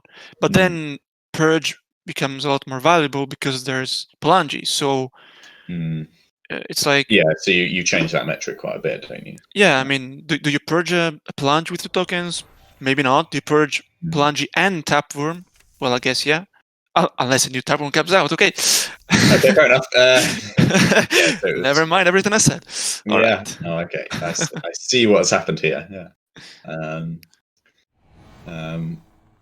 Okay. So, well, this feels like if there is an agenda there, then it can get scored, right? Because you've got board control, so that's fine.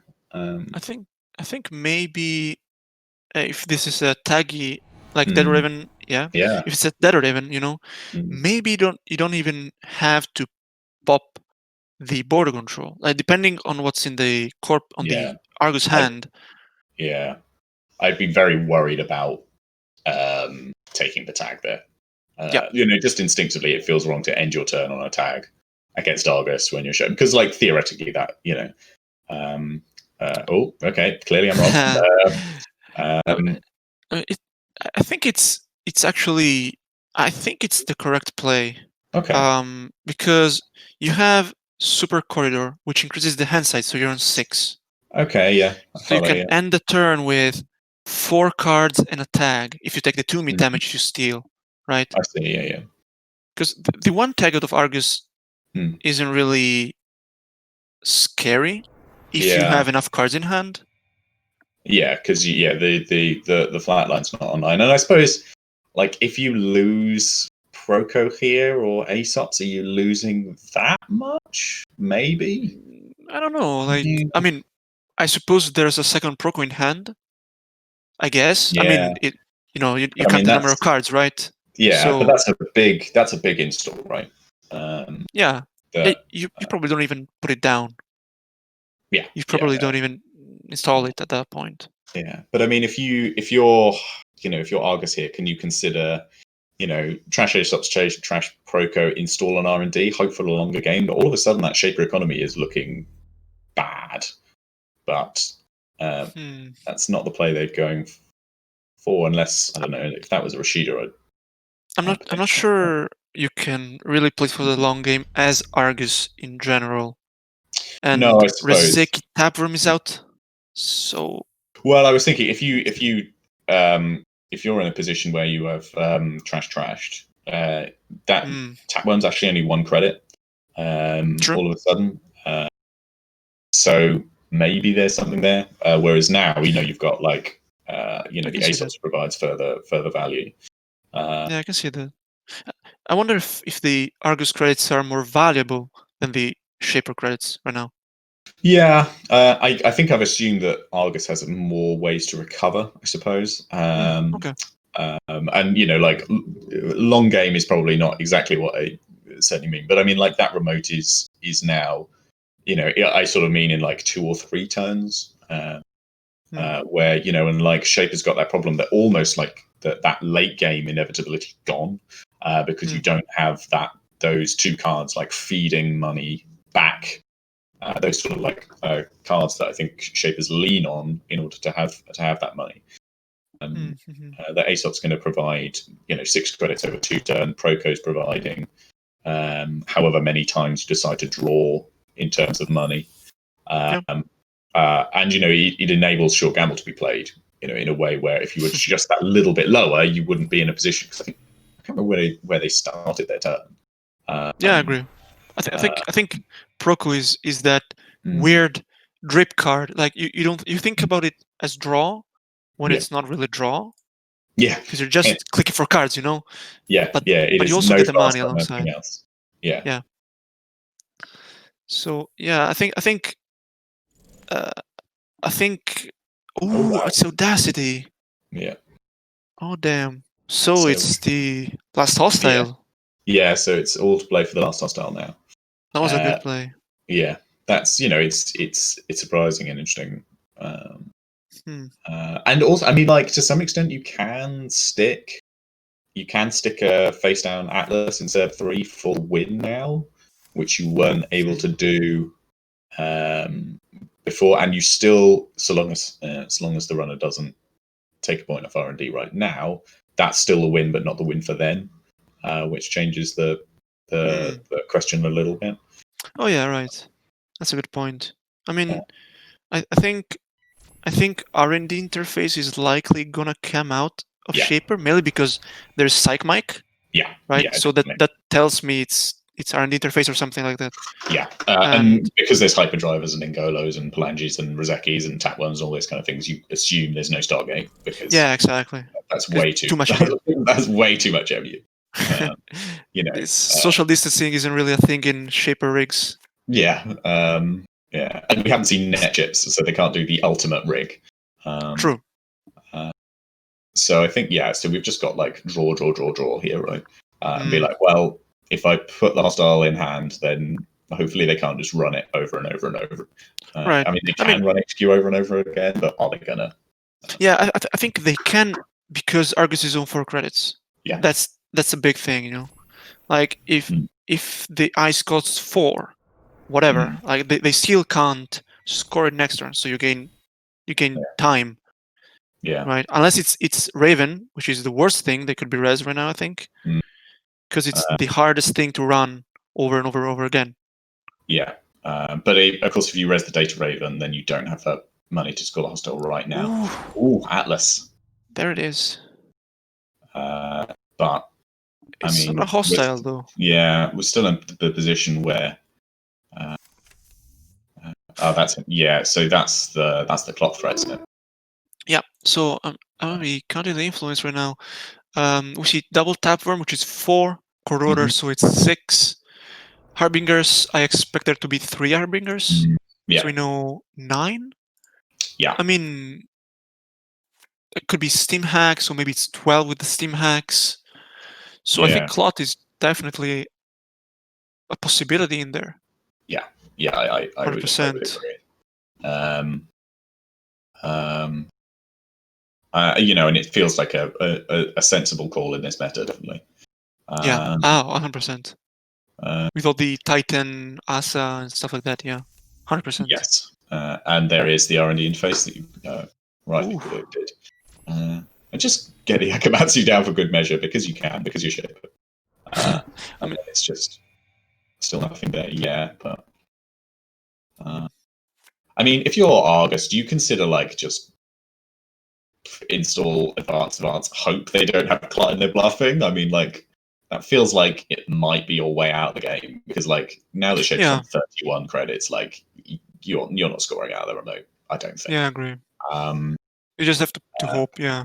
Yeah, or there might be. I wonder if there's an Audacity play as well, because you can install in the remote, and if they don't get the clock immediately, I think you can Audacity to win, right? That's a good point as well. I think you try to. So let's count the symbol chips. There's been 2 symbol chips gone. Yeah. So what you hope to do right now is bait the clot on the first hostile, then you purge. Oh, but it's the 7th point, so it doesn't really matter. Yeah, never mind. Yeah, that's that. Otherwise, otherwise you just you can try and bait it with some other card. Yeah, but the thing is, 2 NGOs are away, so unless there's a third NGO. Yeah, there it is. Clot. Yeah. So it could be the last NGO, I guess, and then you purge, hope for the best. But is it gonna be the third NGO? That's the question. That is, I mean, that's we're about to find out, right? Yeah. Because they're making it rough to steal. 2 border controls through Data Raven is annoying. They're gonna make the Shaper work for it. And also if that somehow is the NGO, Argus wins pretty much. There's no way they don't have the last HPT in hand, right? At this point, they discarded 2. Yeah. Well, I don't know. It could just still be an R&D, I guess, right? Yeah. I mean, sure. And single HPT before doesn't quite do it, I guess. But yeah, I think that's true. So you're going to see 2 border control pops, I presume. Yeah. Yeah. Just you will pay.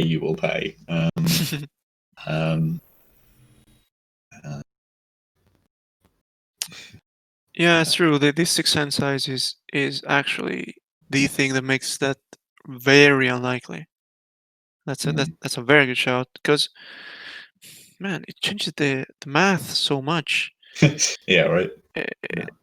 I know Super Corridor is a bit of a meme, in a way. Yeah. But it actually, I've played it with it a bit, and it's actually cool, especially if you're against something like asset spam. It triggers so many times, and in these situations, the hand size also matters. Yeah.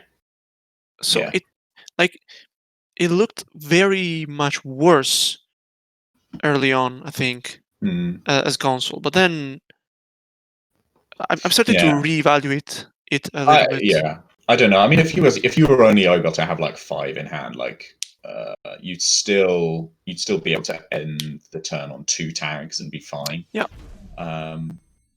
But it's because you can run back here, and if it's the NGO, clear one of them. You're fine. And be mostly fine. So I think you're okay. I have just noticed in archives there is a single snare, so I'm seeing this Argus list just running that single cheeky snare. That's you really don't want to see that against Argus, do you? Like, no. Oh no! Imagine hitting the snare on the first turn instead of the Atlas. Oh no! Oh That'd yeah, be so bad. Yeah, that would have been pretty awful. Yeah, I think the only, if this is NGO, the only thing that saves is the boom. What is it? Oh, they want to act before the run is successful. No, it's not. It's a bait. It was. It's a meme. I know it's a meme. I'm sure. Of course, I mean, if they're on the boom, then if they get too big to fail, no, it was a hostile. Is it hostile? They press the wants to act before the run is successful button, and just to play with our emotions. I'm gonna be memeing the hell out of it. Yeah. Every time I play. Yeah. That was So that was a good matchup in the end. I think. Yeah, that was a very interesting game. I think. Yeah, like the first 2 turns were so crucial. I think. Yeah, it swung how the game was going to go. Apart from anything else. But I think that I do think there was a moment to purge. I may be wrong. Like no, I agree with that. There's a there's almost like the imperative to do so at some point, I think. But it's interesting.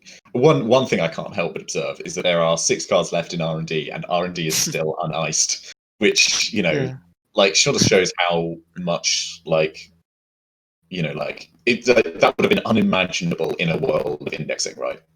Absolutely. Like back in the days where we where indexing and medium and stuff like this, and if the shaper list had been on Stargate, then I assume that there would probably have been an ice on there, because but it's just like the R&D interface is not big enough to force that you have to ice R&D, which is really interesting, just from looking at how the game has changed and developed, basically. Yeah, I mean, it's because it's not good early game, basically. Yes, like that's the base thing, like it's not like Doof where you have to ice HQ.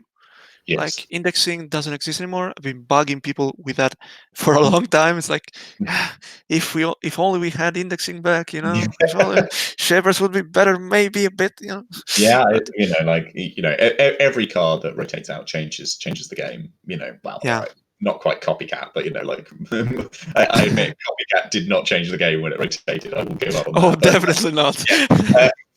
But there are plenty of cards that do, and I wouldn't necessarily say we have to have them back, but it is a worthy observation. Yeah, I think shippers could use like one of those cool early run events. It's like, it's like Embezzle turn 1 doesn't have the same impact Doof has, for example, right? Yeah. So I would be fine with shapers having a tool that's more like Embezzle than Doof, even if you don't want to give them that big tool like indexing. Yeah, that makes perfect sense. And that's ultimately up to design, and I'm sure this is absolutely. I'm sure these are the kind of things they think about lots, and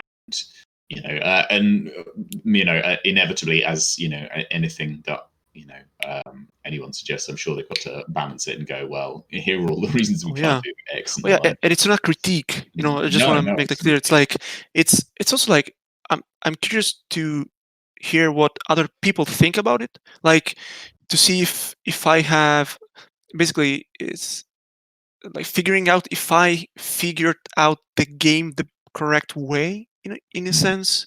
Yes.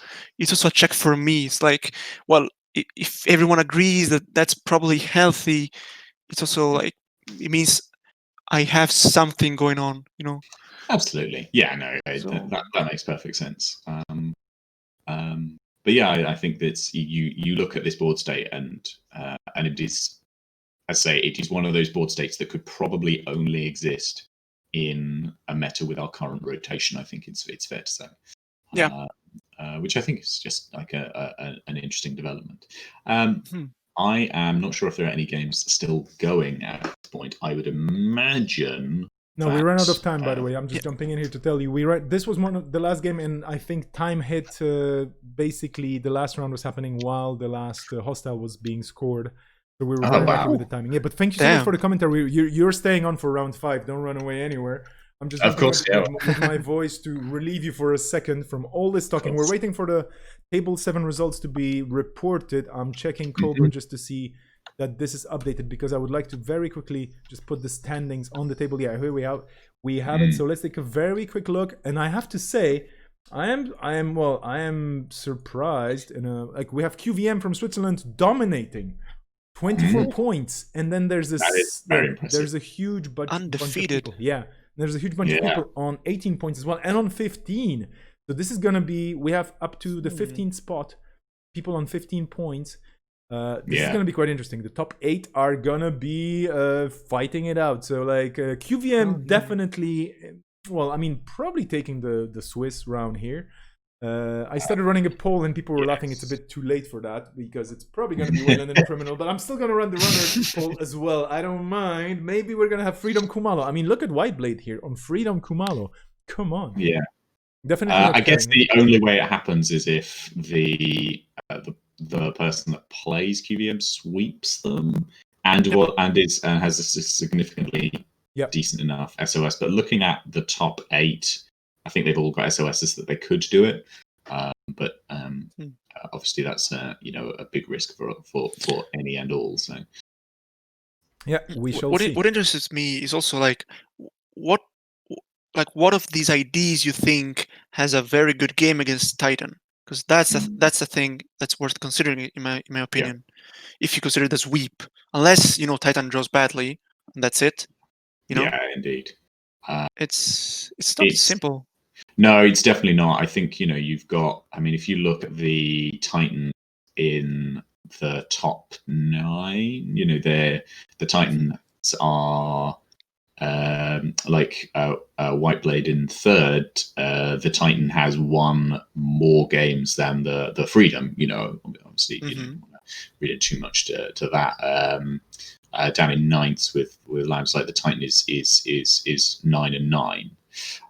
And obviously QVM's won all the games of Titan. So I think you definitely want to be in a position. Like, oddly, I would imagine, like, if I was trying to pick a matchup that would beat the Titan, it would probably be Whiteblade's obviously on Freedom. Freedom's got a lot of like those odd, those odd little annoyances that can just slow Titan down for a turn or two. The ability to just go, you're not having that audacity right now. It's gone. That's big.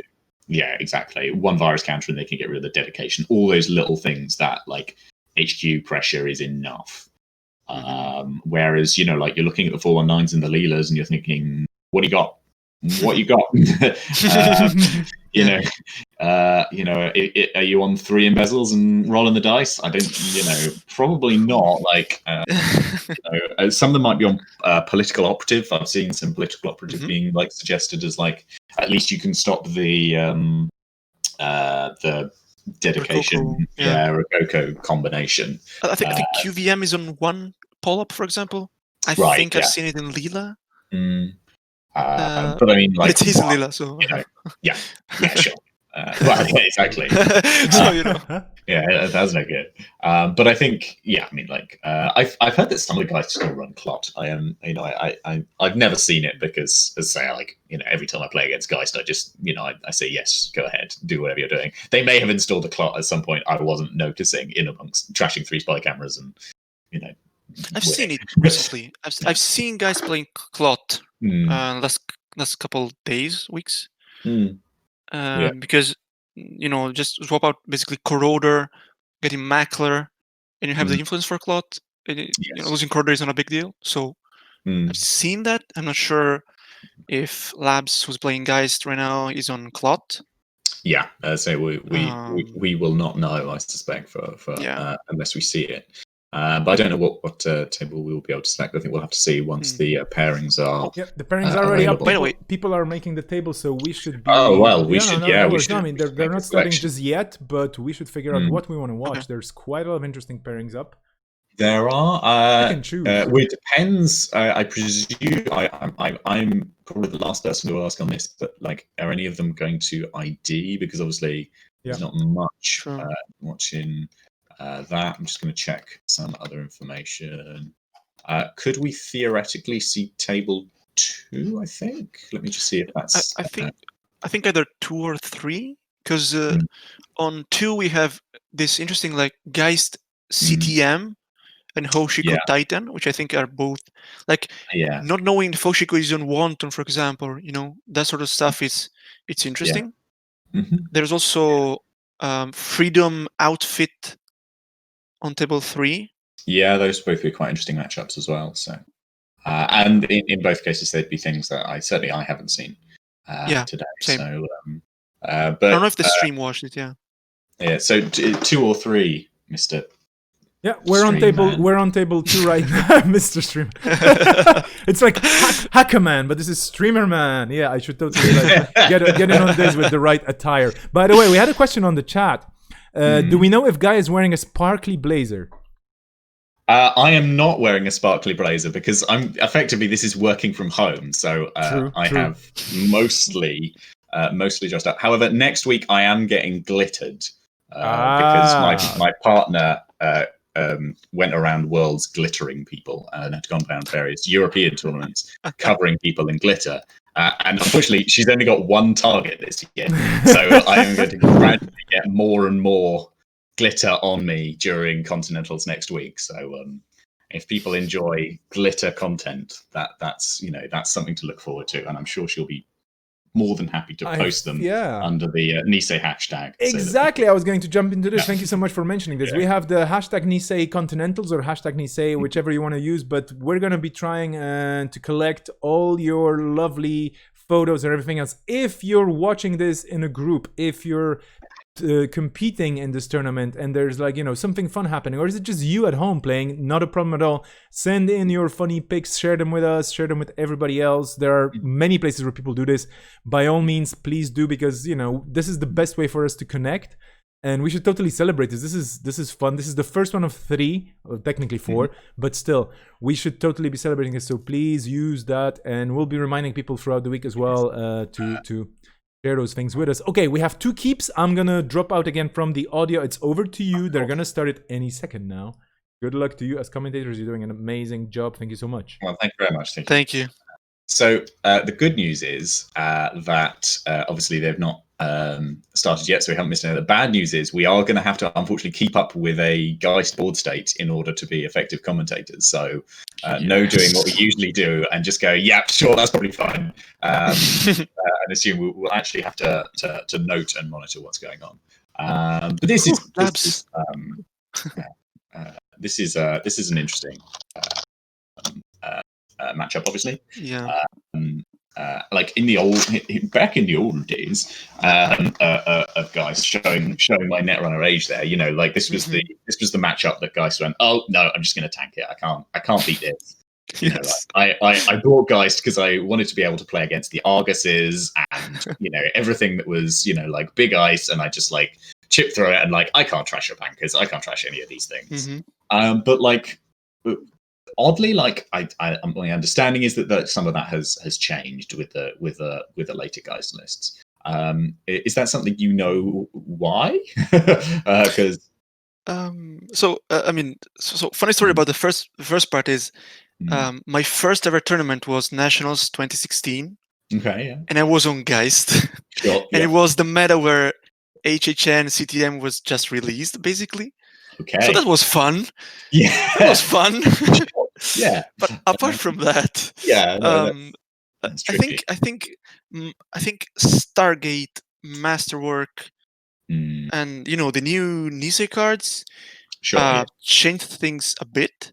Also, Geist now runs a lot more of like Doof and Bravados, and even Sure Gamble, because Sure. you didn't run Gamble back in the days. Oh yeah, back in the day, yeah, because you had like 9 slots for breakers apart from anything else. Yeah, exactly. You didn't have the pirate pieces, right? Yeah, no, indeed, yeah. So now it's I mean, you also like I think you can charge up technical riders a lot faster than Yeah. than before because you draw a lot more. Yeah. So it's just that But accelerator, I suppose. Yeah. yeah, I think you're faster. I think it's still a bad matchup for you as Geist because Yeah, it's not your assets are favorite, your right? nightmare. Yeah. Sure. Yeah. Yeah. So But and obviously, like Bridgman has noted this, and they have gone Setter 1, Setter 2, Setter 3. Good luck. the CTM special. Yeah.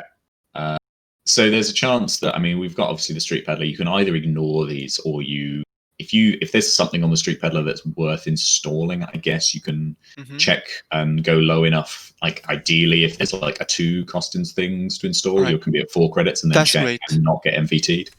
The masterwork of the Peddler, I think, is apart from Tech Trader, I think it's the second best thing you can drop early. It's gonna draw you so many cards. It's gonna find you your pieces so much faster.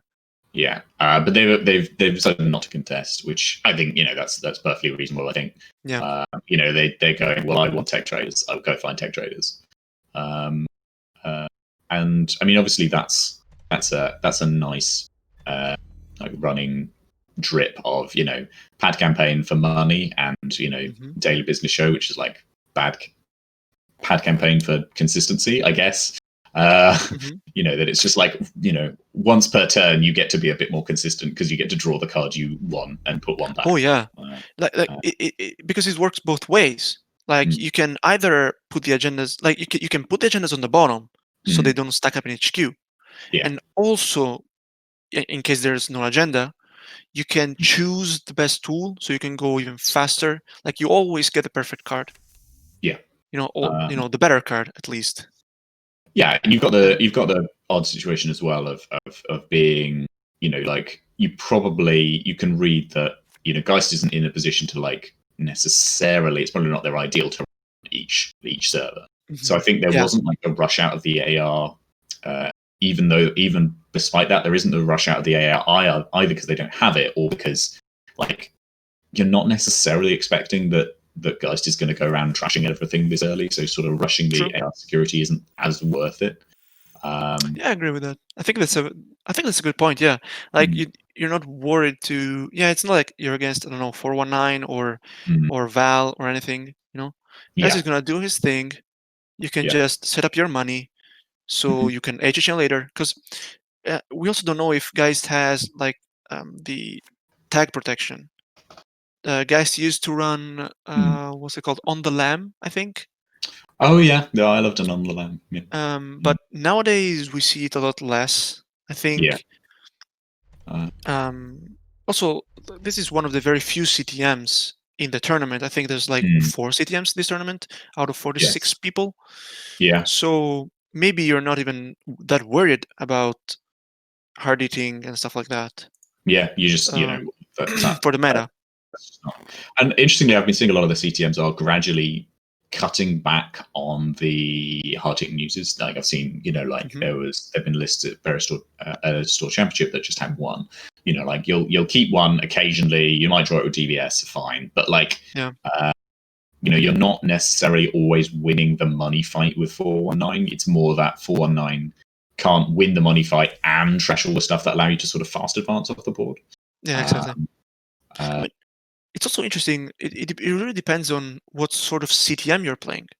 So absolutely. I wanted to ask you, like, what do you think this CTM looks like? Because we know there's been like triple QPM, single RS, or triple RS, single QPM, or stuff like that. There's C sponsorship. There's none of that. Yeah, and we haven't seen any of that yet. Whether you don't know if it's not draw. I mean, the Maryland suggests that maybe. I mean, I know Maryland's not a lot of influence, but it is somewhere between. It's another way of nudging yourself towards a Jeeves as the alliance card. The UK has traditionally always maintained that the correct CTM had Ares in it, and then there was some transatlantic rivalry with people in the US that I think were playing far more QPMs, and for a long time that was there were various discussions about it. So obviously, I will assume that they're on 3 Project Ares and are correct, but it could be any number of things, of course. But I strongly suspect. Yeah, well, yeah, the compromising 2-2. If you're halfway across the Atlantic, that's the deck you play. So basically, you drown. Yeah, it makes sense. Yeah, exactly. Yeah. Pick one side or the other, and kind of things. But I've not played a lot of standard CTM from the corp side. Okay. Most of my CTMs have had motion in them, which is something that we probably won't be useful experience in this particular matchup. I think I remember the Mushin NEH from Worlds 2019. That was beautiful. There was a deck, yeah. There was something like that. That was, I think, the highest placing Mushin deck at Worlds, which was golden. But that I don't expect we'll be seeing any of the goodness knows what that 5-3 is called, where the runner has to lose cards and re-education program. Re-education program, yes. I don't think this CTM is on re-education program. I'll put no, I don't think so. Somehow, I'm inclined to think it's not on re-education. Yeah. Somehow. So we've got a doof here, which is interesting because, it to some extent is sort of like Powers Geist, and even breaking it gives you a certain amount of draw, right? Yeah. But I think the res is quite interesting and possibly correct there, because you've got the situation of, I want you to use your garage, I want you to use your crocodile Kabali, because then you don't have them, and Tech Trader's not down, so you're not getting any money off it, you're just getting draw. True. And if there's something like, if Server 6 is resable, which we don't know, obviously, then you're in a position where you can go. They are breaking. Yeah. It's potentially not that much money either, but I guess it means that you can probably see what's going on in Server 7. And you've gained then you've probably made a net loss of credits overall, but at least the corp has this situation, and whatever is in Server 7. Presumably you go check that. I mean, with a team sponsorship on board, that's. To be fair, maybe they can't score it. I know they can score it because they're about to get a load of ticking money. Well, they do get a lot of drip. Oh, AR security. So I think this is good. I think checking was risky. Checking and taking a credit, for example, because there's still a 4 credit drip. So you could see a situation where CTM gets a bunch of credits and then uses her editing news. I saw that, yeah. Oh, the discard, by the way. Look at the win. Oh, hello. Yeah, exactly. That was interesting. Okay. I guess that's your Titan tech. Yeah. Or at least some of it. We don't need no clot. But now you've seen the remastered edition. Now you've seen the AR. Like, you can start to make, and you've seen the cheap sponsorship. You can start to make an idea of what's in this list. You can start to be at the point where you're like, I don't think they're going to try and flatline me, and even if they do, I'm Geist. So, but I think you've seen enough influence out of the CTM to be like, there's probably nothing too significant in terms of a flatline threat. The weird thing is that likely 6 influence. Like triple Maryland, triple team sponsorship makes sense. Yeah. Jeeves cost 0 influence. Yeah. So you could still have stuff like Boom, archived memories. Yeah. And sure, it's unlikely. Yeah. I do get it. Yeah. Seeing the pad campaign kind of tells me it's not bankers. There's no bankers in the list. Yeah.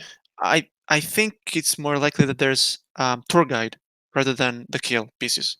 Yes, yeah, I would tend to, because it looks like that kind of shell. But Geist is not that bad versus tour guide because of grappling hook, which is a plus. Yeah, it's a big plus. And I think that's another reason that there was the early Enigma res, because it was like, if I can use this grappling hook now, or force that to be used now, and that's less of a problem. Calibration testing. So now there's a card that you actually do have a position where you're like, okay, I haven't wanted to trash anything on this board, but I really ought to. This one has to go. Yeah, the decision was made not to go trash it, and fair enough. Labs is a better player than I am, but to me, that is the alarm. They're going to score something now. But I guess at the moment you can just score a Beal off it, which does allow team SPO triggers, but like, I mean, the team SPO gets back calibration testing, which will cost 3 Rashida, again. potentially. And it's Rashida Kali testing, and they don't cost 4. It's not like you trash the DBS and then DBS comes back. Yeah. Right. Also, like seeing the gamble in hand, explains a lot, I think, and it makes a lot of sense to go for it. Yeah. I think it makes sense. Yeah. But I think, it's easy to observe. There are all sorts of things that Labs would say, well, here is the reason that I didn't trash it. Sure. Whether it's and maybe this board state is preferable to them than the board state where they go and said, it may well have been the Stargate that was part of it, or sure, it could be as well.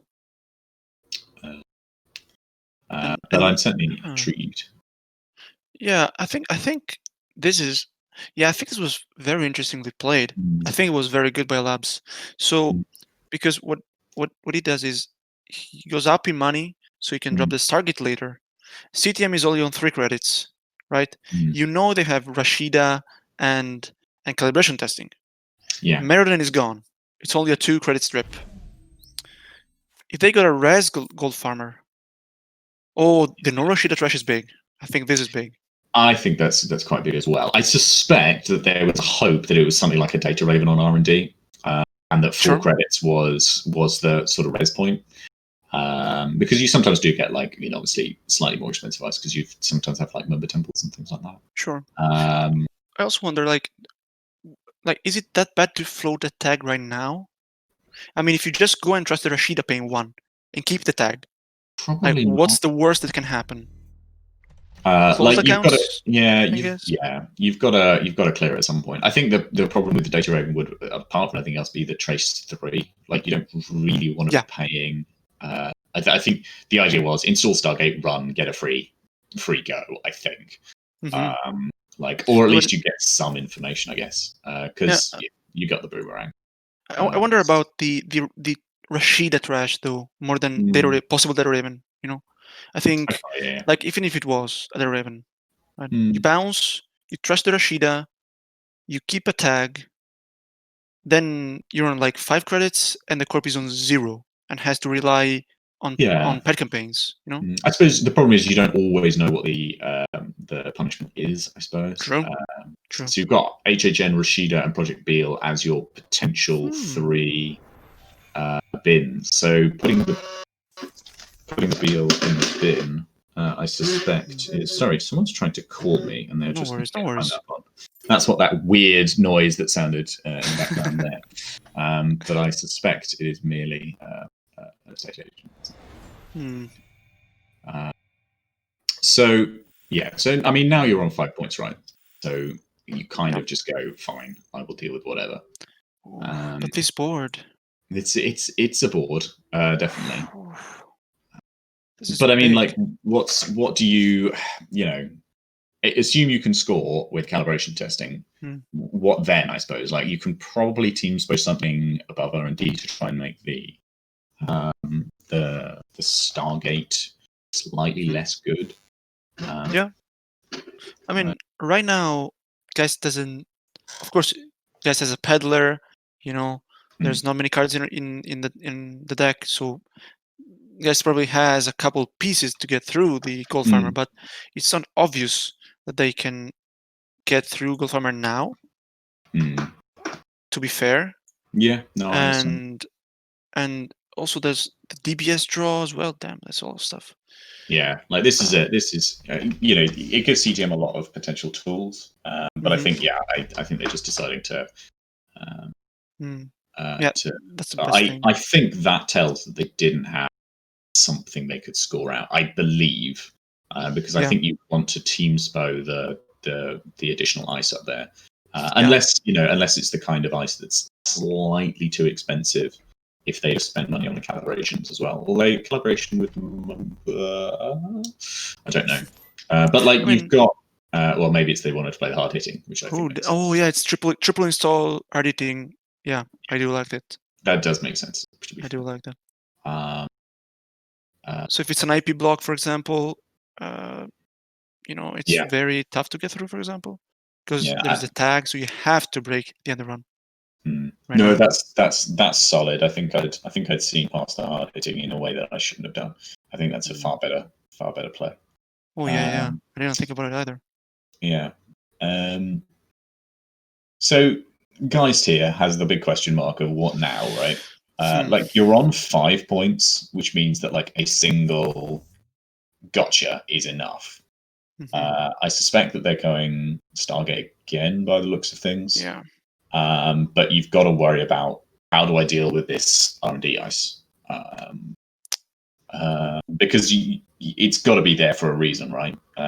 It's there's probably no need to bluff. I think, like you don't, like the only bluff at this stage is you put like a data raven there. I think the tech trade is really interesting there. Yeah. I agree.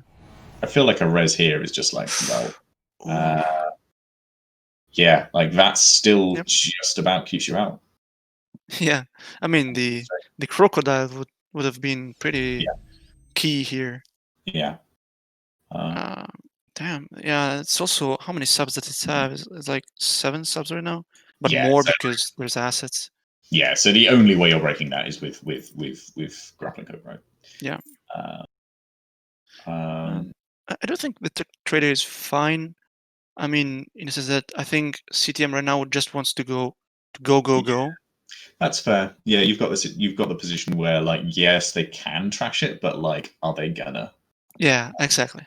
They're only gonna trash it if they've got nothing better to do with their time, which is improbable when you've got this kind of draw. Yeah, I mean, you also have like double team sponsorship. You have, we know CTM has the calibration testing on server 11, I think. Yes, yeah. So there's Rashida's in the bin to get back with team sponsorship. Like, there's a lot of stuff to do. Yeah. Even that. CSR, yeah. So it's just going to be the case of like draw lots to get the way of like winning off the table, I think. And getting those last 2 points for Geist, I think is just a matter of can I deal with this tour guide, and I wouldn't be 1,000% surprised if R&D gets shored up even more. But then that's my defensive nature coming out, I think. But like it feels like good.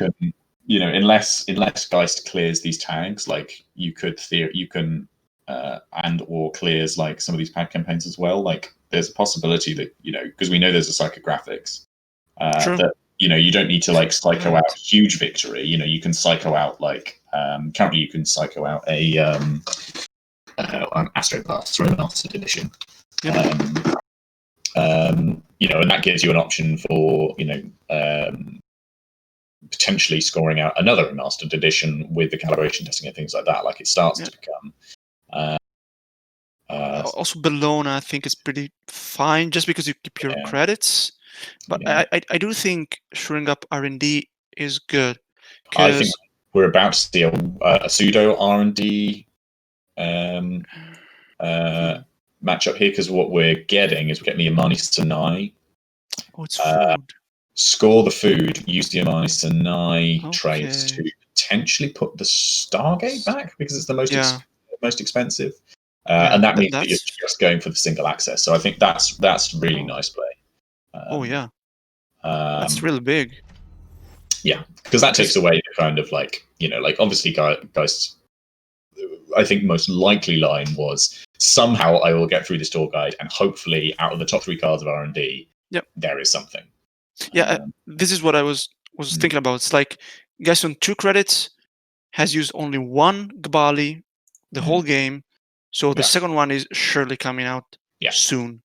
And so Exactly. here comes the second Gbali. If Stargate was still there, it would have been a big issue. And it looks like the plan is just to like a top deck, which I think is perfectly reasonable. I think you play to your rounds to some extent. Yeah, I think you just risk losing to Peel and calibration testing. Yeah, but so I think you know that's a risk, and like you can't. I don't think you can stop the Corp winning necessarily at this point. Like I don't like the only way that you can win is to win yourself, and that means getting an access from somewhere. That would certainly be my position if I was in Guy's shoes right now. I'd be like, right, let's just there seems to be some. Yeah, I agree. I think they're just struggling with the interface between grappling hook and the Gabali, because I think it wanted it to do it in the other order, which is fine. That interaction is so hard to. Every time you have to use both on many subs, it's so hard. When you have identical subs, it's impossible to figure out how you use them. Yeah, well, the answer is just don't play Geist. There you go. I've solved it for you. No, that's fine. People should be welcome to play Geist. Yeah. I was thinking about one thing. It's like, do you think it's better to go R&D once or HQ twice this turn? Because with Grappling Hook breaking 1, and then Gabali could have broken 2, like Enigma 2 times. Yeah, because you can let the click fire. I don't know. I think you have to go, well, is Bridgman going to hold an additional agenda further to what they can score in hand right now? Scoring the food there, like is that because that was the best one to score right there, or because they didn't have access to any others? Right. I feel like the food score maybe it either shouts that they've got loads of them and they don't want them sitting around, or it tells me that this was the best option for scoring right now.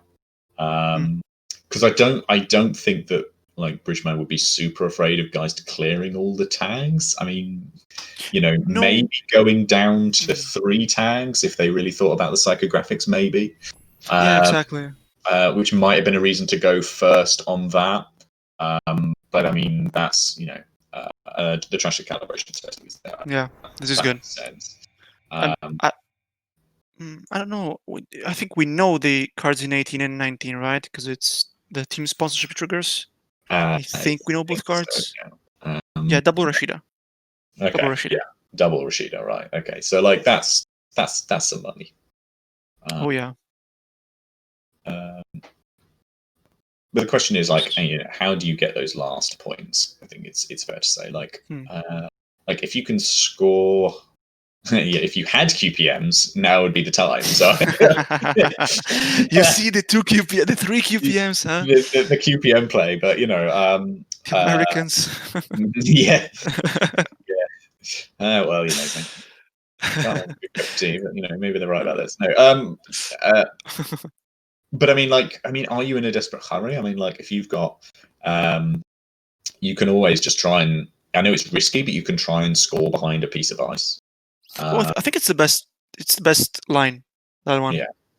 I don't think getting through a tour guide is going to be easy. No, exactly.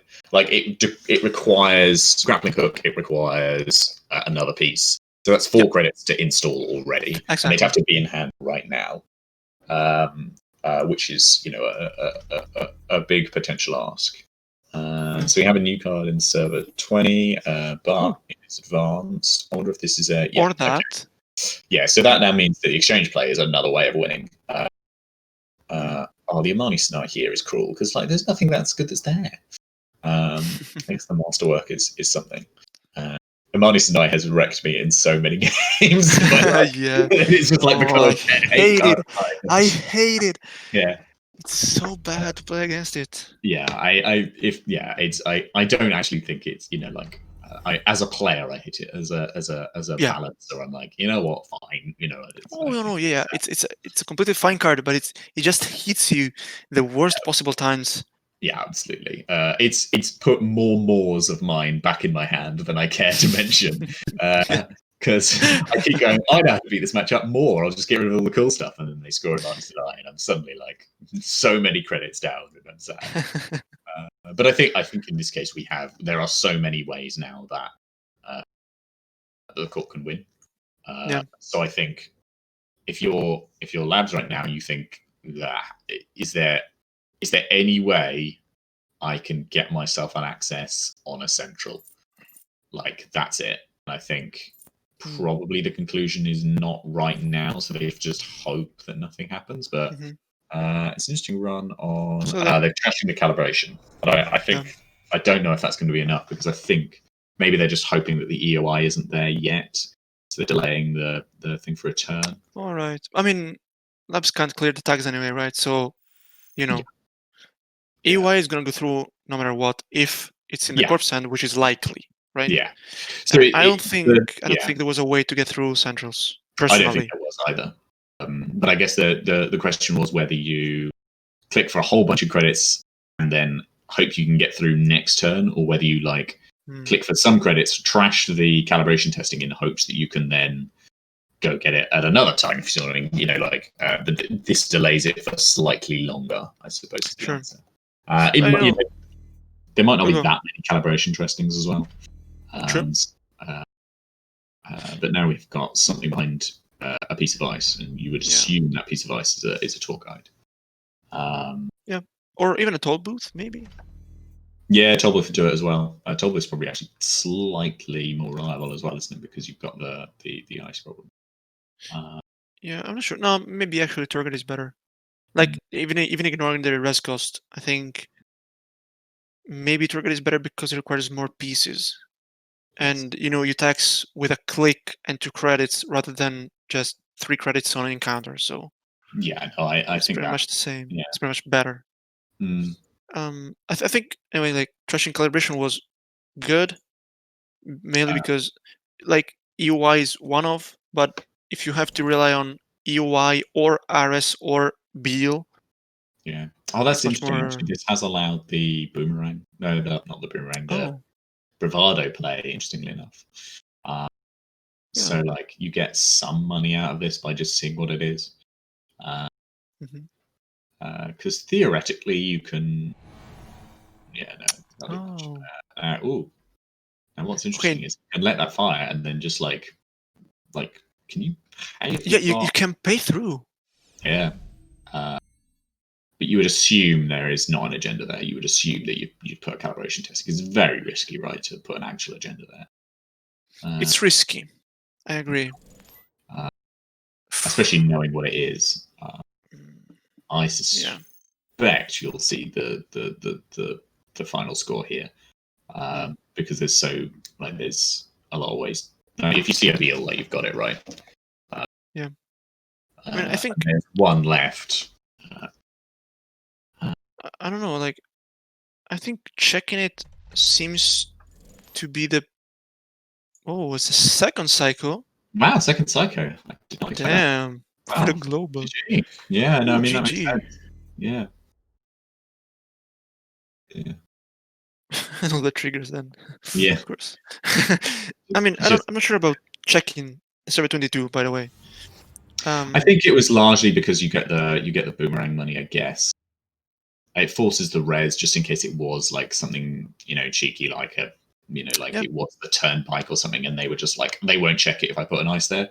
And I think you were at the point of doing the very unlikely to work plays at that point. But you've got to give them a go because you sort of play 2 outs, and it enabled the straw gamble that maybe there was a way of getting an access off R&D or HQ after that. I don't know, but I think at that point you had to be at the desperation point. But I don't think you'd ever assume that there was an agenda there. So I mean, my thought process I think would have been okay, if that's a calibration testing, if I check it or if I don't check it, it doesn't matter. I lose anyway. Right, in my mind, right? So just in case that's an agenda, I Yeah. might as well just run again I see. Yeah. and check it out. Maybe.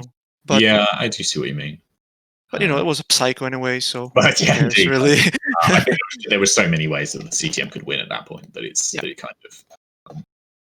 I think it causes other problems. Yeah, I think the Okay. Seaman was. Yeah, sorry for jumping in, but yeah, we should choose another table. We still have half an hour in the round, more or less, and maybe let's try and choose a table without 500 remotes. No, I'm kidding, of course, but this was this is like watching a game from a satellite, you know? It's like, yeah, we're floating above Earth and we're watching this game happening 300 kilometers below. There are some things happening there. Please zoom in, enhance. But yeah, by the way, for all the people on the stream, thank you so much. We broke the 100 viewers barrier at some point. This is great. And the last raffle is running, so there's a plastic 419/RP ID for the taking as well. And we have a battle of the Lukes on table 5. Should we look at that? Or I mean, we could always stick with what would be the table 2. Table 2 would be Hashiko versus Titan, so it might be a good sorry, I totally forgot. This was game 1 only. What? Okay, game 1. Yeah. Jeez, because it felt so. We could see from the start as well. So okay, no, absolutely, you're absolutely correct. We're jumping in table 2. Yeah, it was just so, how to put it, epic and full of remotes. It was that so many installs happened. You assumed it was 2 games. Yeah, I mean, I basically blanked out around remote 17. I was like, okay, that's done. I mean, I'm worried though. Like watching Titan, I think that's pretty wide as well. I'd be kind of worried, honestly, for the stream. I tell you what, if we get to you never 3 know. remotes, I will send you 10 euros. Triple wall to wall. Let's go. Yeah. Let's go.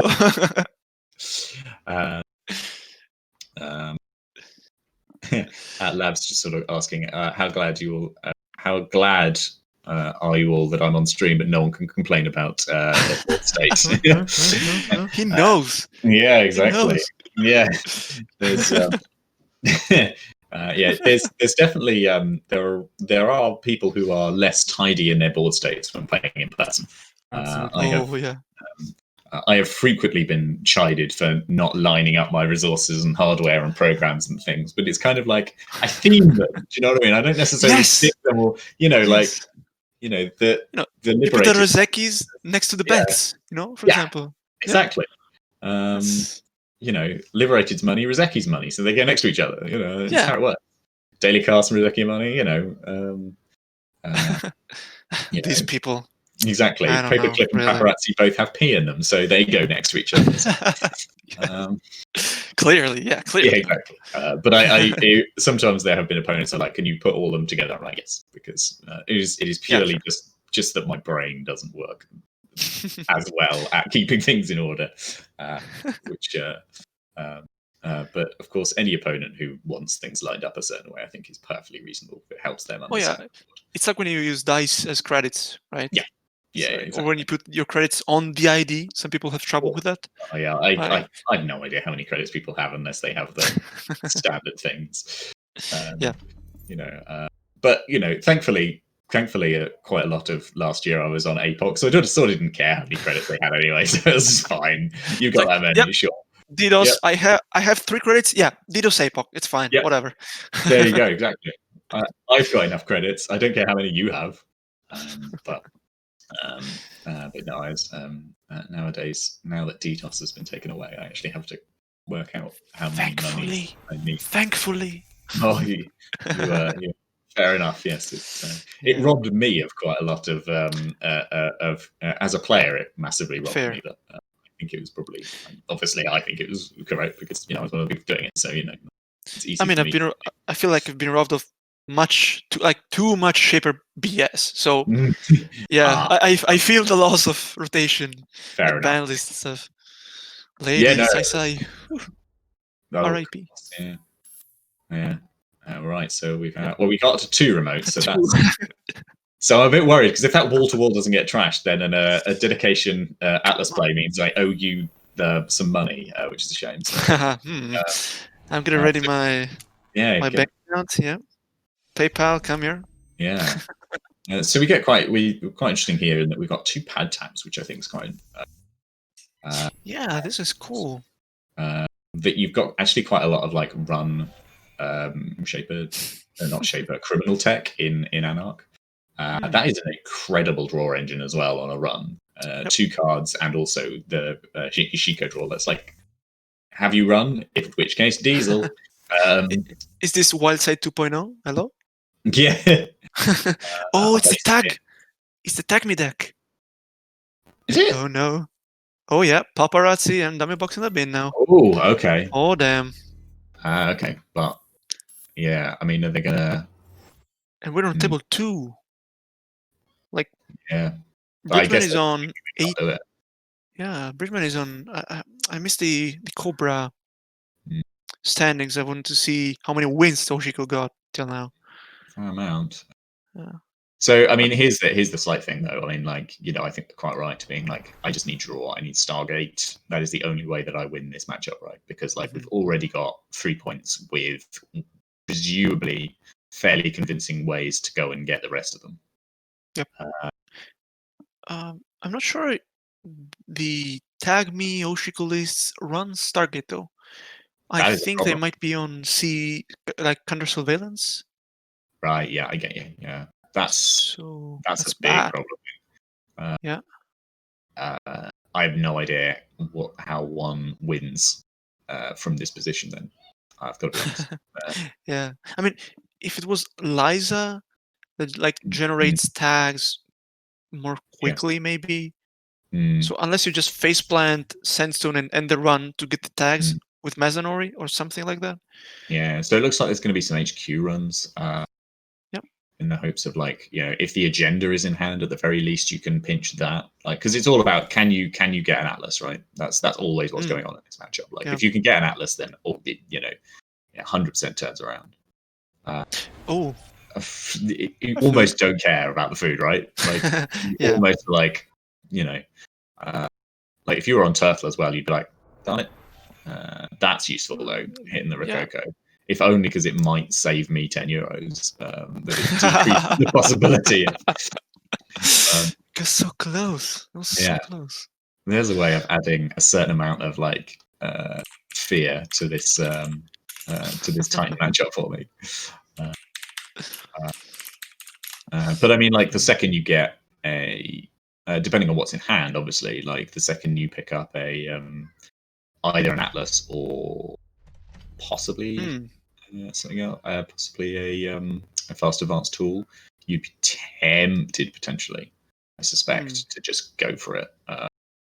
You know, if you've got the only awkwardness is when you've got something else in hand that you kind of need to score the last one, because otherwise it's just like audacity for days. Also, like, cute thing that sandstone with all those different colors. It's pretty nice to look at. It's pretty pretty. All if those we can threes. find a way of putting some power counters on it, then we're and it's all threes. Like Res Ghost 3, 3 viruses, 3 strength, 3 tokens. Beautiful. Damn it. But not 3 remotes. I'm fine. Damn it. So do you? I mean, it's intriguing not going for a run here. Like presumably HQ is. You presume the Chrysium on the basis of maybe they're worried about the Wanton. CVS maybe. Maybe, yeah. I think it's at least pretending to be a Chrysium, because I don't think you're actually worried that much about the actual clock out of Anarch, unless, you know, like maybe on the Street Peddlers. Like, they've not been held on the table as a, oh, maybe I've got the clock. So I think it's at least pretending to be a Chrysium. So I think you go check it.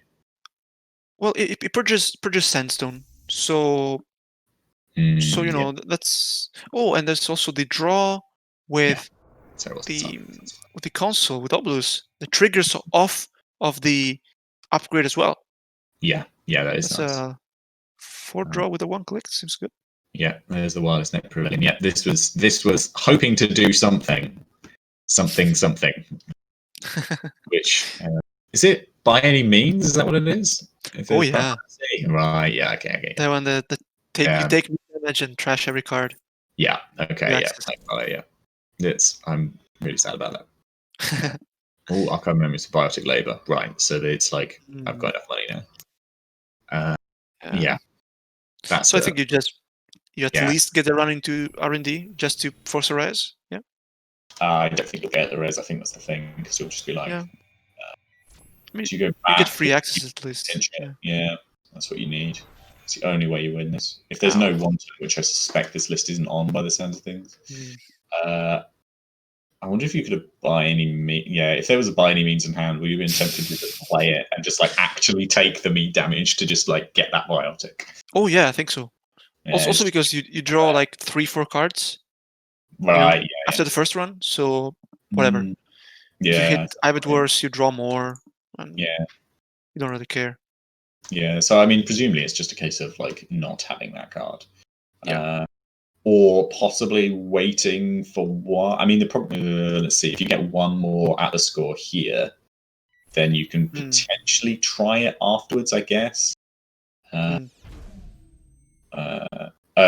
So they're gaining a John McSorley tank there. Yep. Okay. Starting to get some tanks. So, like, to try and get into the counter surveillance frame. Yeah, I think. I wonder if it's a bit too late to do it, because like second Atlas is going now, right? Yeah, we know it. Yeah. At which point you need to. Well, I suppose the only way out is if you can hit stuff from hand either with. Basically, Audacity. Yeah, right. You have to get rid of the Audacity that you presume is in hand to prevent the next score. Yeah, exactly. Yeah, it's. Yeah. I'm not sure, really. Yeah. I mean, it's Titan. Yeah.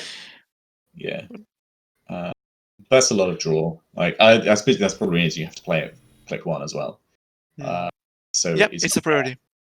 Yeah. So think this is game probably, unless there's some very cunning way of knocking things out of hand,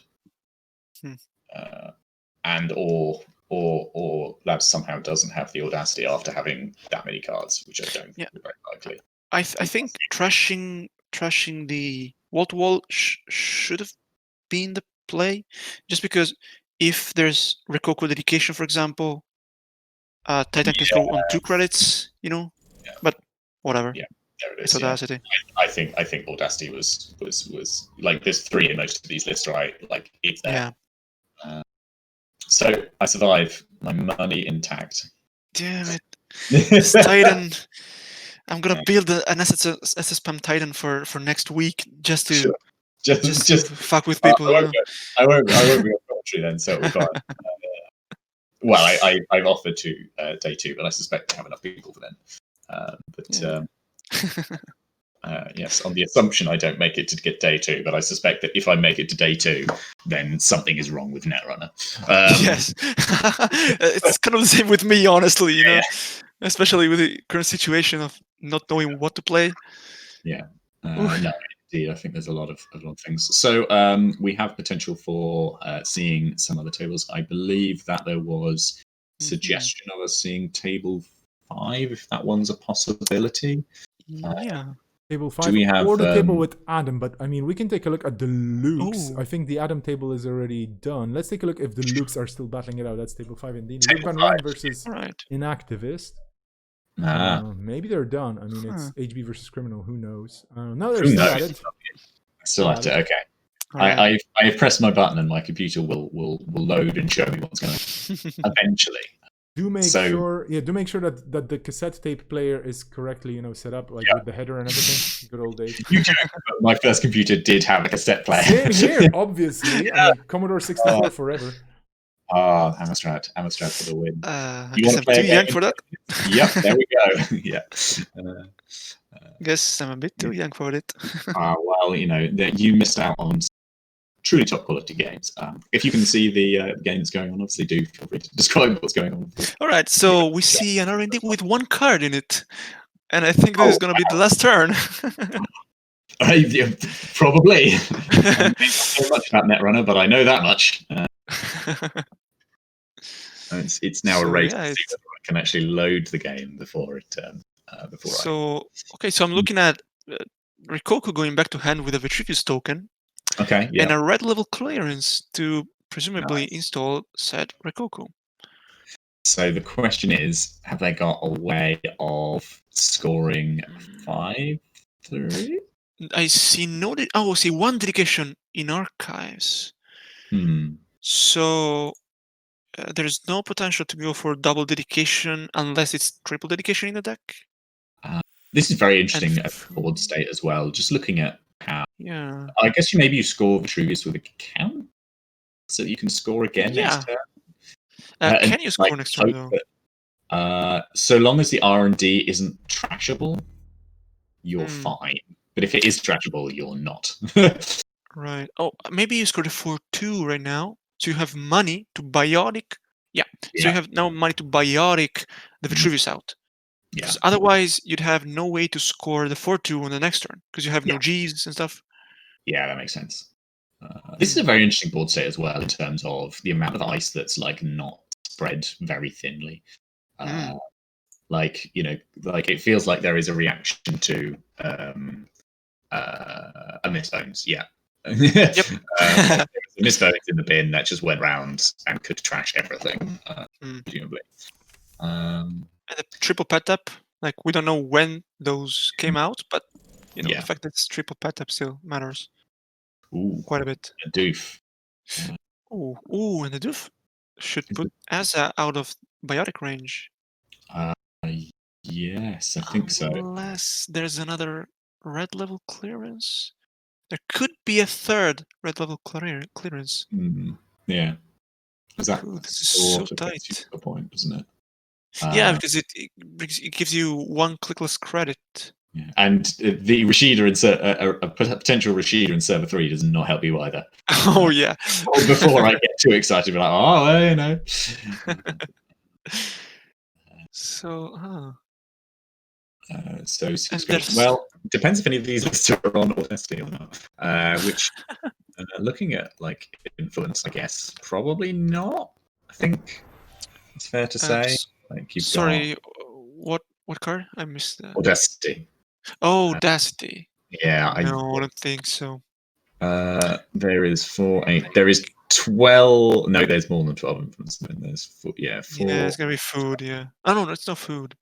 I think all the influences in the bin actually. 4, 8, 11, 42. I think there were 1 because there's 2 Rococos. IP block. 8. And the IP block. So yes, there's definitely no Audacity. That's okay. So yeah, I think if there's the third red level, I think red level biotic is the only thing that saves Asa. Yeah. I think. Maybe wrong.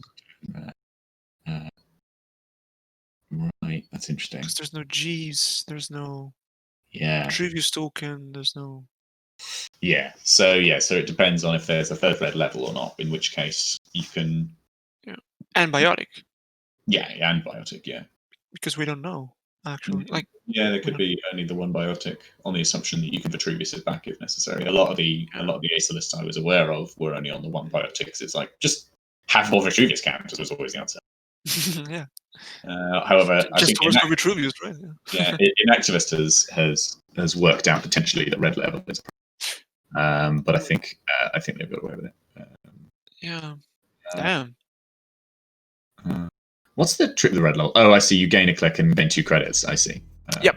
There you go. Yeah. But nope. I think. Yeah. I think it's not gonna happen.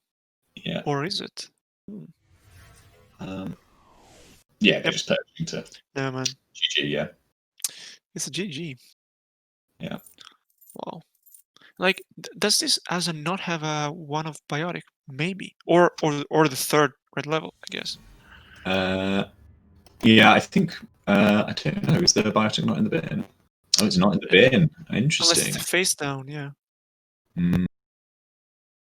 Oh, this was 48 minutes. This was game 1. Oh. Oh. Wow. I mean, 48 minutes for Asa is something I haven't seen that often. You know that means that we're going to game 2 with the same people. Just the reverse. All right. Yeah. That was quite something to watch. The lookening. Let's go. Right. Okay. Right. GameNet. That's bad for GameNet because GameNet wants the game to go a little longer. I think. It's like a lot of the GameNets that I have seen around. Well, I imagine this will go to time. Do you know time on the round at the moment? Or, I'm not sure. I can check it real quickly. So I think there's like 10 minutes, maybe 15 minutes. 15 minutes, I think. Yeah, so I mean, like potentially, like when you get down to like 5 minutes, your thinking starts changing, right? You want to be like, you almost give up on the end game because you're like maybe an SSL changes massively, for instance, because ordinarily like an early SSL steal is like, I mean, good, but also now the corp is running away, and they've got to pay the 2 credits to advance it, whereas like. Right now, it's like sure, it's money, but like, fine. Like I feel like this very aggressive start is possibly a reflection of the decreased amount of time. Whether you might expect a different 419 to be like, you know what, I'll set up. I don't know. That's. Oh yeah, I do think that matters a lot because I mean we expect the GameNet to be on 7 3-pointers, right? Yeah, and there's an echo chamber matters. Yeah, so that tells you definitely that they're that's what they're doing. Yeah, and I think in that case, pushing this quickly is good because if you take 3 points, then the chances that the corp can get 6, like 2 agendas, especially now that you trashed an echo chamber. Yeah, it's so unlikely that the corp can get above you in points if you get the 3. Yeah, I mean, I suppose the frustrating thing would be if they managed to score a 5-3 and then on the last turn managed to convert the echo chamber for the timed win. It would be an excellent play, but I'm sure a small part of me would be just digging into the salt mines for that one. Yes, 100%. Just echo chamber. They should have had all those kind of things. So that's interesting. So yeah, I've been seeing some of this with biovaults around and things like that because it means it's like another thing that you install advance, which everyone has to be like, oh, do I? And you sort of win if they don't run it as well. True. But that's always the danger of the expose. But I think that's probably the right call. So one other thing about the aggressive playstyle in here is that it's also even more interesting because GameNet is one of those IDs that struggles with money if the runner doesn't run. Yeah. So the fact that 409 kind of wants to run a lot to snatch the points early is weird. Absolutely. Yeah. Because it means you're also giving a lot of money into GameNet. That's a play. Install advanced degree mill and allow it to be exposed is. Yeah. The gold farmer. Is that enough to keep someone out of a degree? I mean, like you are setting your board state back a lot in order to go in. Like you either have to like pay the money or you've got to like put something down to break it. Like, and you're on 3 credits. I mean, I think if you credit and run, you pay the first sub. The pad tap gives you back 1 credit. I mean, like you can run on 5 credits instead of 6. Maybe that can matter in a way. Well, Bravado changes a lot. I think Bravado on a Central would be slightly better. Just maybe you get the additional credit. But I think. I mean, I guess the fear is that somehow you end up with a tag. Maybe I don't think so, but is that what happens? Yeah, true. In this matchup, but like you're about to, you can shuffle back your resources anyway. But, I guess theoretically you could like. No, there's only 3 credits there, so I was like, is there something particularly horrible that you could lose to? I don't think so. No, exactly.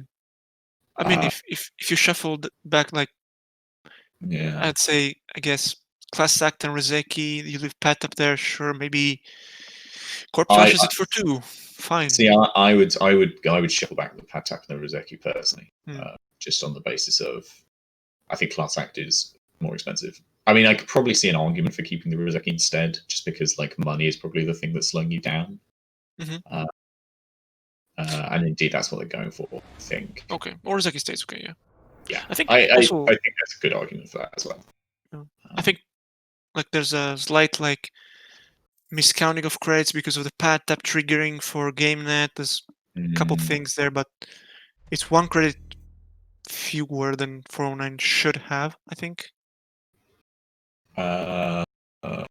Maybe. Yeah. Yes, I think because you're it's right. not automated. Yeah, Yes, I think you're completely right about that.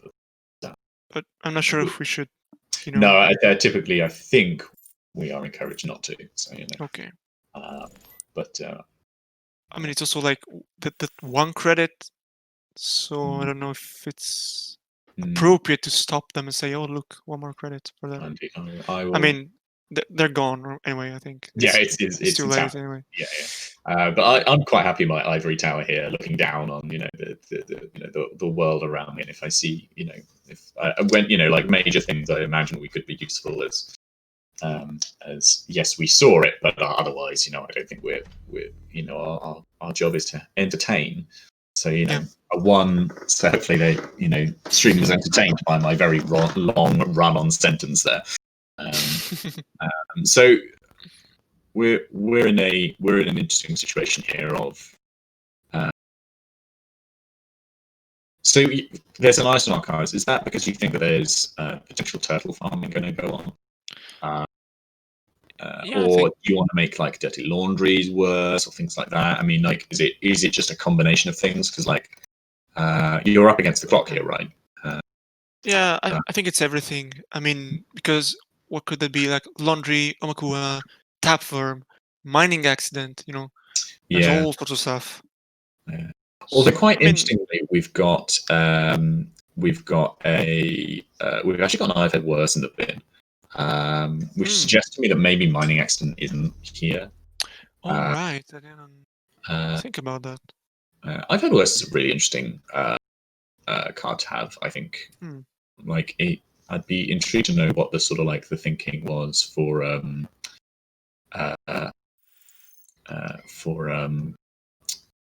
what matchup is it? Is it the punitive? Is it the are you what are you playing around? I mean, like, because if it was just draw, then presumably you'd have diesels instead. Like, sure. So it's like you're using that bonus a little bit for something or other. My guess would be a rude outfit with punitive. Yeah, that'd be my guess if I had to just guess. I guess helps against Argus, of course. Yeah, because you can take the meat damage. I think you're pretty fine against Argus already, but Yeah, I mean you've got the situation where you're going. Well, it's probably something with punitive, right? In which case, I've had worse is hugely impactful. Yeah, I agree. Like I assume Blue Suns as well. Like Blue Suns are around, and they are a tricky matchup for you because they can just like store their credits elsewhere, so it's harder to like make them sink into the real money hole, which I think is tricky with the game nets as well. Like they got duped; they're on 5 credits now. But I think I think the clock is making a huge difference in this match now, and I think like there's not you need to score 2 5-3s in the next 6 minutes or so. Yeah, at least one.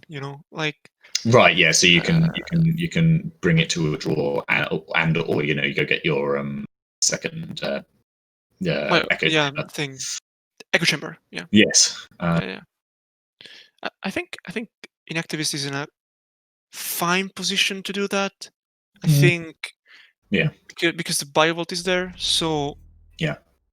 If you just I think maybe they could have waited 1 more turn, just advancing the Biovolt, or something like that. I don't know. Maybe it's a Rashida and they need it. So yeah, I mean, if that's for Rashida, I think that makes sense. I think the only frustrating thing for them is they haven't had time to advance the Biovolt because you want that advance really. I think it's. I mean, it's often like a more latey game card as well that you can just be like, well, I'm still double advance. Which one is it this time? But I mean, you don't know. I mean, I could easily see next turn being double advance that new card at server 1 if it's just a case of let's do this now, so I can play the IPO now before I double advanced. Yeah, I mean, 419 probably has to get through Gold Farmer plus one other ice. That could be like Border Control, could be Surveyor, could be anything. Yeah, Even a Slot Machine would be tough. Yeah, You know? especially if that's Bologna in server 1. Yeah. Which I presume this is a 7-5-3s list, and the degree mill is just the 7th. Yeah. The X 5-3. And I think for one, like, Luke Runner Luke rather than Corp Luke is aware of that. Which is why they're in a position of saying, well, let's money up. Let's obviously our hunting grounds is now good slot machine tech, so it's good data raving tech. So like a lot of the worst ice it could be on server 1 that's now not as big a deal. Oh wow, okay. The 1 pointer. Okay, yeah. But that makes sense, right? Because as soon as you've got it there, you're now in a position where Insolence Advance threatens the timed win now. Oh yeah. I think Bologna is awful right now. Yeah. Like even with the hunting grounds tech for Slot Machine in front of Gold Farmer, if you don't get the Fractor down or Omakua on 1 token, whatever, there it is. You still lose 3 credits, right? If I recall. Yeah. It's like 3 credits from Slot, then it's 4 from Gold Farmer. Then if it's a Bologna, it's 5 more. Yeah, it's a lot of credits. Yeah. It's interesting. You sort of see. I guess you see what that server 1 IC is. It's 10. Guys. Yeah. Like Renalik knew that was a turn pike in theory, but I think it's mainly for. I don't know. That's interesting. I don't know whether I'd have resed there because, like, yes, you don't get the 1 credit, so you're down on 7, and then the runner has to pump to break. I guess they are only down 1 credit on Vigalta. They gain 1 technically. Right, because you pay. No. Sorry. Yeah, they lose 1. Yeah. So yeah. But maybe just like the ice on server 1 is expensive enough that that they're just like fine. You can go and have your free turtle counter and or whatever. True. I mean, right now, unless you have like falsified or some bursticon, like charging up 2 tokens, then getting money and running. I guess it depends what you think server 1 is, right? Because like, or what the ice is. Because like you can break, you can break quite a lot of ice with the turtle on 3. So Toll Booth isn't likely. I mean, Toll Booth at least leaves them on 0 credits as well. 1 credit after you've paid the 3. Well, you have undergrounds. So okay. So they end up on 0 credit. Yeah. If they go for that. But it's the border. Yeah, border control. That feels exactly. Right. Yeah. Oh. I think it's right to jump because, like, yes, it's expensive, but like, if yes, you might get into a position where you're like, oh, I can't seal this Bologna. But if it's Bologna, like, you can't seal anyway, right? But yeah, like I guess if it's an SSL, I think that's right. Yeah. You can't get in twice though. No. So, but do you force something to go? Do you know what I mean? You force like either border control goes here, or you're seeing a Bologna that you can't steal. But at least you are aware that it's because I think the risk was SSL that you could have stolen. If that would be the thing that would haunt me, I think. That's fair. But it does leave a heck of a problem. But I don't know if you could just leave things without challenging them, because it's just too easy then to just install advance. 44 seconds left. Oh no. Yeah, I think that's probably Chat. it. Hold me, chat. uh, Hold me. yeah, because that's 8 credits as well. So I think that's sort of what. Yeah. Is like you've got a top deck of R&D, which I don't think's happening. I think, yeah, I mean, do you even have multi-access? I think wheel is the only thing. I think Otherwise, I would assume that Turning Wheel is the multi-access in this list. Seeing the Rozekis means that it's probably not Stargate. oh yeah, True. And I think Turning Wheel is just better than or is perceived as better than R&D and faced by most criminal lists. I'm not saying they're wrong. I'm just, I think it's certainly less influence. You run anyway. Yeah. Oh, and there's a Bologna in Server 1. So this feels like a risk from Corp Luke. I've got to admit. I feel like oh, it's a Bologna. Oh, yeah, there's another Bologna in there. They're going for the full. That's. I think. I'm not sure. I like this. It's probably one of those things where I'm like, the more I think about it, it's probably fine. But there's that probably about it. Like you have to. Yeah. You've got to break. It's 4 credits to break the Gold Farmer twice, right? But a Bravado. I mean, you could say 7 total because. Well, no, if you got a Steel Bologna, it's 8. It's 8 full. Yeah. 100%. So the Galaxy Brain is you now run. No, you can't run the remote and force anything because you just can't steal. Yeah. So we'd have to Steam hack. Yeah, I think they're just running the assumption they're running Steam hacks here, which I think makes sense. This is better, I think. Yeah. I don't know what the R&D run is for. I don't know what it gains you. I think you try and find 2 agendas. Okay. Legitimately. If you think it's that play, which is fair. I think until you play to yeah. Like unless you'd like we're going to see like an inside job into HQ and an APOC. I don't think we're going to see an APOC, but that would be huge. No. So I was thinking about dinner mode, yes. right? Corp Luke said if there's an APOC, you're going to be mad. So I think I've been thinking about it. He was on the runner Luke. It was on 8 credits. I think a Steam hack would have meant Bologna Steel in the end. Yeah. Because there's the pad tap gain on Gold Farmer, which brings you to exactly the right amount of credits to get the Bologna. But it had to be Steam hack, which we don't know if Runner Luke plays anyway. Yeah. Yeah. No, I think they just didn't have the econ to go challenge that. Right. So but it's interesting. There was the one chance of the Steam hack to get the Bologna. As I say, I don't think many of these run lists are running Steam hack at the moment. True. Not the 419s. Just on the basis. I think as a one-off at most.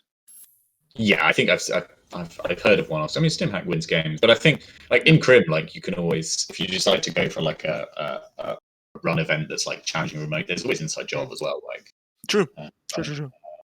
You also have falsified for burst. So yeah, I think a lot of these lists assume that if they've got their breakers down, they've probably won anyway. And that whereas like the early game pressure is just always in the boomerangs and things like that. I mean, that's my reading of it. But yeah, so we had. That's fair. I think it's fair. I'm just taking a quick look around if there's any time left. I believe mostly not because we ran out of time a while ago. I think there are a bunch of games finishing, so we're not going to be jumping into those because that would be a bit of a mess. I'm just going to refresh. I'm not going to refresh Cobra. I'm going to refresh everybody's memory with Cobra, and we're going to see where people have been more or less on their scores, because right now Cobra is in private mode as the CEOs are organizing things and they want to keep things secret until the very last of the scores trickle down. So yeah, that's nice. Yeah, but I'm trying to see if there's anything else happening here, but nope. So we are here at this moment. I'm going to again take a look. All games reported. Okay, I think it seems that nice. Good.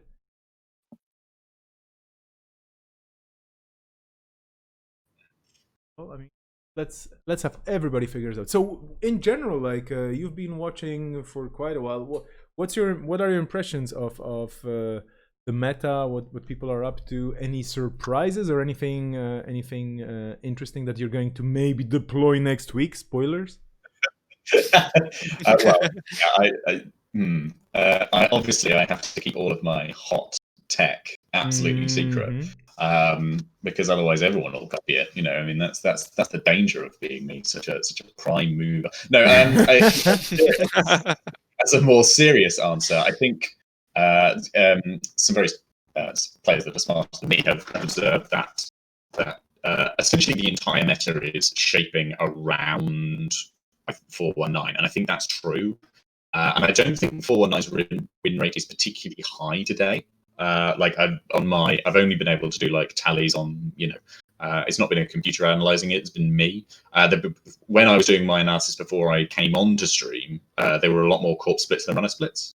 And I think what's happening is that a lot of people are going, all right, the strongest runner deck, or is 419, potentially the leader criminal alternative. So I need to build my corp deck so that I can have a good matchup with that. Yeah. And I think that's why you're seeing Titan. It's why you're seeing I think it's why so many sports metals turned up today. Yep. I think I was surprised at, I think it's, arguably why that. I think that game net's got a reasonable game against it. Certainly with the right setup. I've seen that one go back and forth though. Some people would disagree with me on that, and I think that's fair. But I think my observation is that very much the meta is shaping around those criminal decks. And I don't, I think that once you build a corp to attack it, I think you're in a position where you can win against it. But almost like that's what's bringing the balance. I think that those criminal decks have more raw power than anything Anarchs and Shapers have at the moment. But they sort of fewer people are taking for them, I think. But I mean, look at the amount of times that we saw that purging agenda today. Cyberdeck's Playground, I think it's called. Which is a beautifully designed card and a beautiful art card as well. But I can't always remember the names. But I think, that's a reflection of the fact that people want to be like, I want purging of Turtle and Tap Lerm to earn me money as well, and sometimes just happen. That'd be great. What about yourself, Paolo? Sorry, I rabbited on there a bit. No worries. I mean, I agree with pretty much everything you said. I think the analysis you make is very on point. I think it's also like 409 and Lila and whatever is also the reason why we see some Chronos protocols and stuff like that, right? Because it doesn't play the money game, really. Yeah. It plays the cards game, right? Yeah. Right. Talking about the hot tech, I didn't want to tell you, I'm surely going to bring a kit with CBI rate and because I can as Titan tech. I mean, just give it to you. Just so you have a better game against Titan, right? But no, really, the other thing about Titan I see, I take Titan specifically, but it extends to many other fast advanced decks, is right now it doesn't seem like Shapers and Clot do enough right now. So you start to look at other options, and the best thing maybe seems to be Wanton, I guess. So I was even thinking about personally slotting Wanton into Shaper because of Hyperdriver. Yeah, I don't think I don't know. Enough, but I don't think it's good enough personally, but it's you start to think about all the tech you can have against Titan and Asa, because those seem to be, to me, kind of the two best decks. Also, CTM is up there. I'm not sure if it's up with Titan and Asa, personally. Yeah. I think what's one thing I would say is that there are lots of people who have been suggesting to me that this is a significantly runner-favored meta, and I think I have tended to disagree with them, and I have a lot of respect for them, and I think that, and the reason I would tend to take their opinions on board is because they're very smart people, very competitive people. But I'd say that part of the problem that runners have is that yes, if you're ready, if you want to say all right, I want to build a criminal deck that can beat that Acer list, you can do it. I think you struggle a little bit with I can build a criminal list that can beat that Titan, but like I think that you could build other lists that have like that Titan's had problems in the past. But I think the problem is you can't. It's harder to build a run list that says, all right, I know what I'm doing in each of these matchups. Whereas I think in a corp list you can go, I know what I do in all of these matchups. And I think that's where we have like a bit of that's where corps have an advantage at the moment, in my opinion. Though many disagree. I think that's like the corp always knows what to do in every matchup. I think it's kind of right, and I think it's good that I think it's partly because the corp is really the one with the plan. Yes, mainly. Like you don't have a winning plan for the runner, right? Like you have, sure, I have Stargate for pressuring R&D in some matchups, right? But you mainly react to what the corp does, in my estimation, right? Yeah, I guess I'd contrast it maybe with some metas where you had a situation where, like, your criminals are going to attack your money, your anarchs are going to blow up all your eyes, and the shapers are going to, just like not care about any of that and have ways of like getting into your, remotes or whatever and make their own money. And you kind of had to plan for all three of those eventualities. And I think that because like criminal is I think seems in many ways significantly stronger, that allows corps to like narrow their focus a little bit more, if you see what I mean.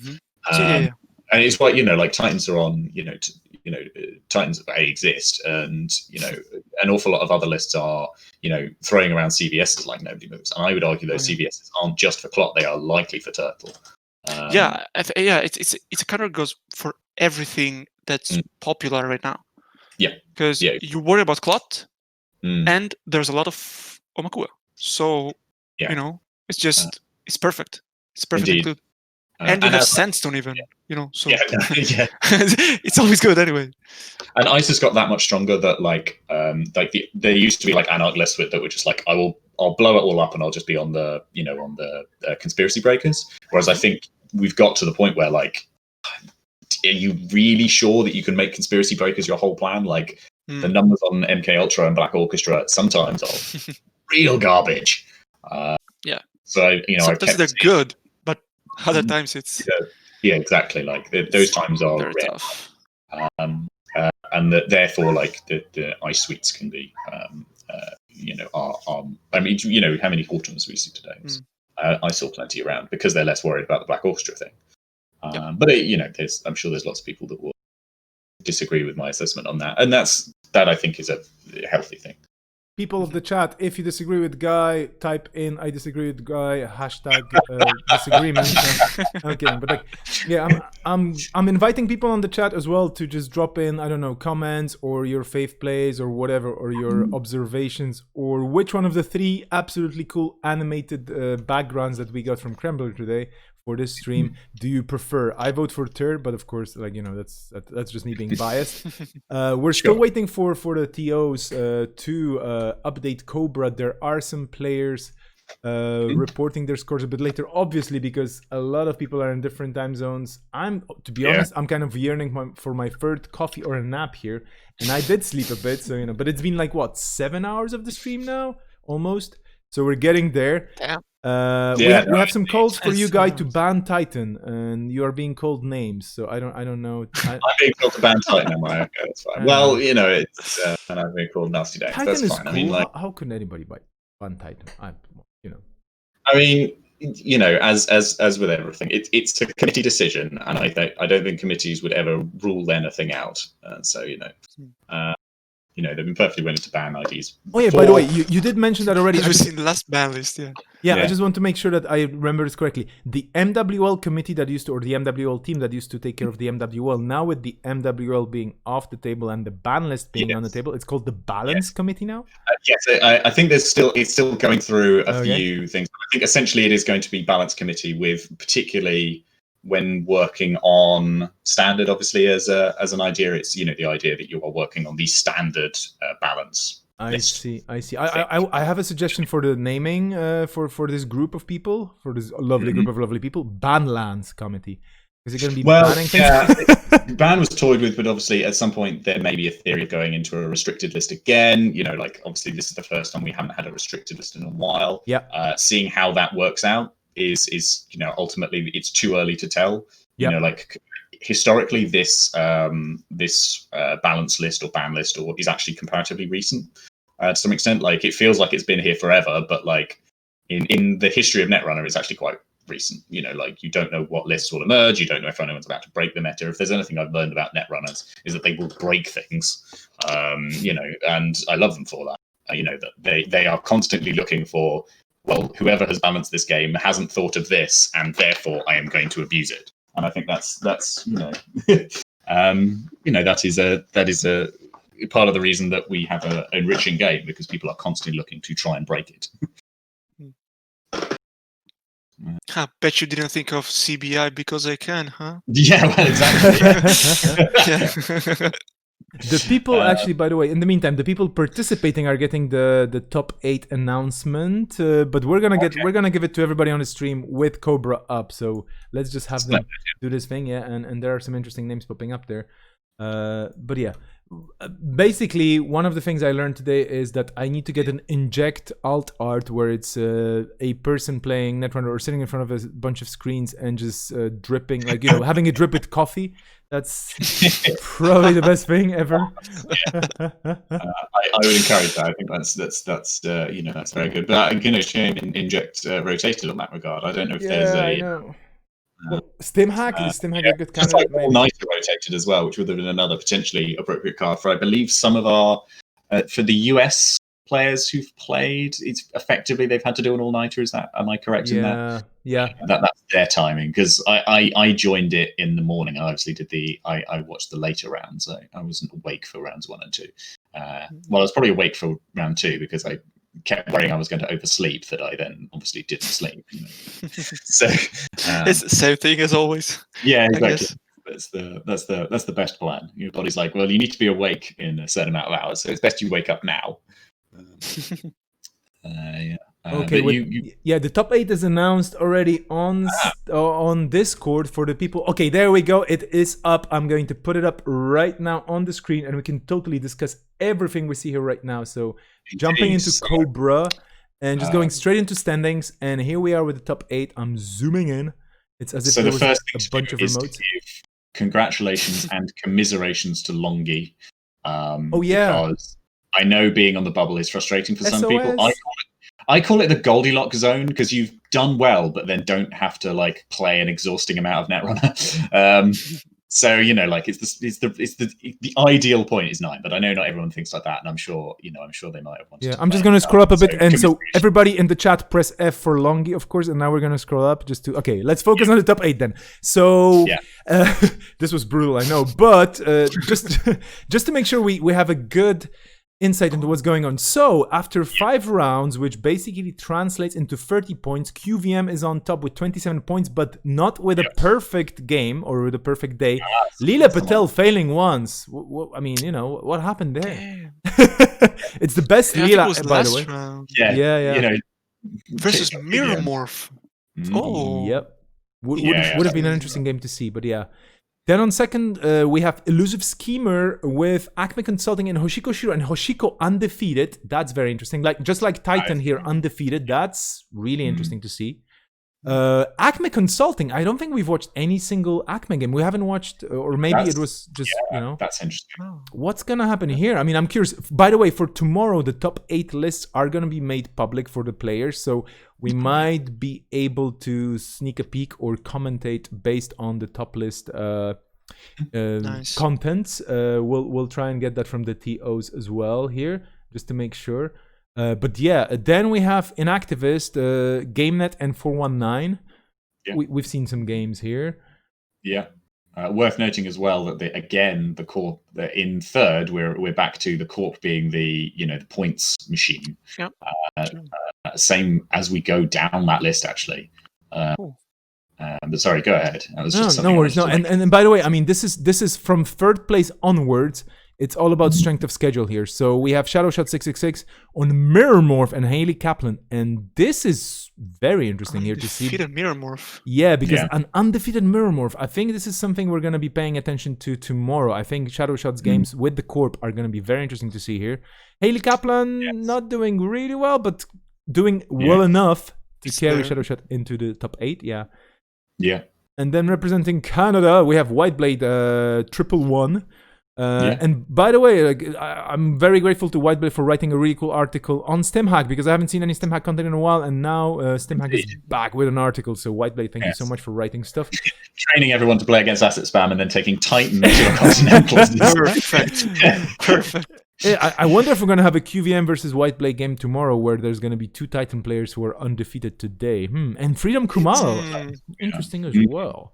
But yeah, from the runners, Hoshiko on 15 points and then Lila on 12. These are the best scores we have here. Yeah, I think it's very significant. Yeah, strong showing there. Bridgman on NBN controlling the message, and Hoshiko. And then Meek on the outfit, also spicy, and 419. And finally, top 8 Labes closing it out with Titan on only 12 points. And Armand, guys, so we have all 3 top criminals. We have a single Shaper. We have 2 flavors of Anarch. And that kind of makes up the top here. Unfortunately, no Sunnies, no Adams. But hey, well, who knows what's going to happen in next week's Adam made it to 10th. I think that's very respectable. Yeah, and 4-1 as well. Yeah. It was a pretty good Adam run was for Adam. Yeah, spot number 10. And then I just want to see where Sunny ended up. I'm just curious. I'm just scrolling down. Okay, well, I mean, 1 game, 1 only, which kind of shows you like Sunny is a bit too slow for this meta, probably. But hey, it was great to have Sunny in the tournament. And then on the corpse side, we have 3 different flavors of CTM. We have Titan and the outfit, and I think Titan is kind of dominating. It's basically 3 out of 8 corpse are Titans here. Yeah. Titans of the industry? Well, maybe, I don't know. And that single HB mirror morph, that's gonna be undefeated at that. That's gonna be quite spicy to see if Shadowshot gets to play it as first. I think we might be expecting their game to go well for them. I mean, really, an undefeated mirror morph. By the way, we're not inviting any players today into the voice channels just yet, because I just don't want to drag a random person who's at the end of their energy and stamina and into the chat. Exactly. Than I have. But I think you've been going longer as well, though, haven't you? Congratulations on making it through all of this. Congrats. Thank you. Well, thank you. People in the chat, by the way, I will just tell everybody that we will be starting. Let me just pull it up. I had this intro screen and then it didn't really work.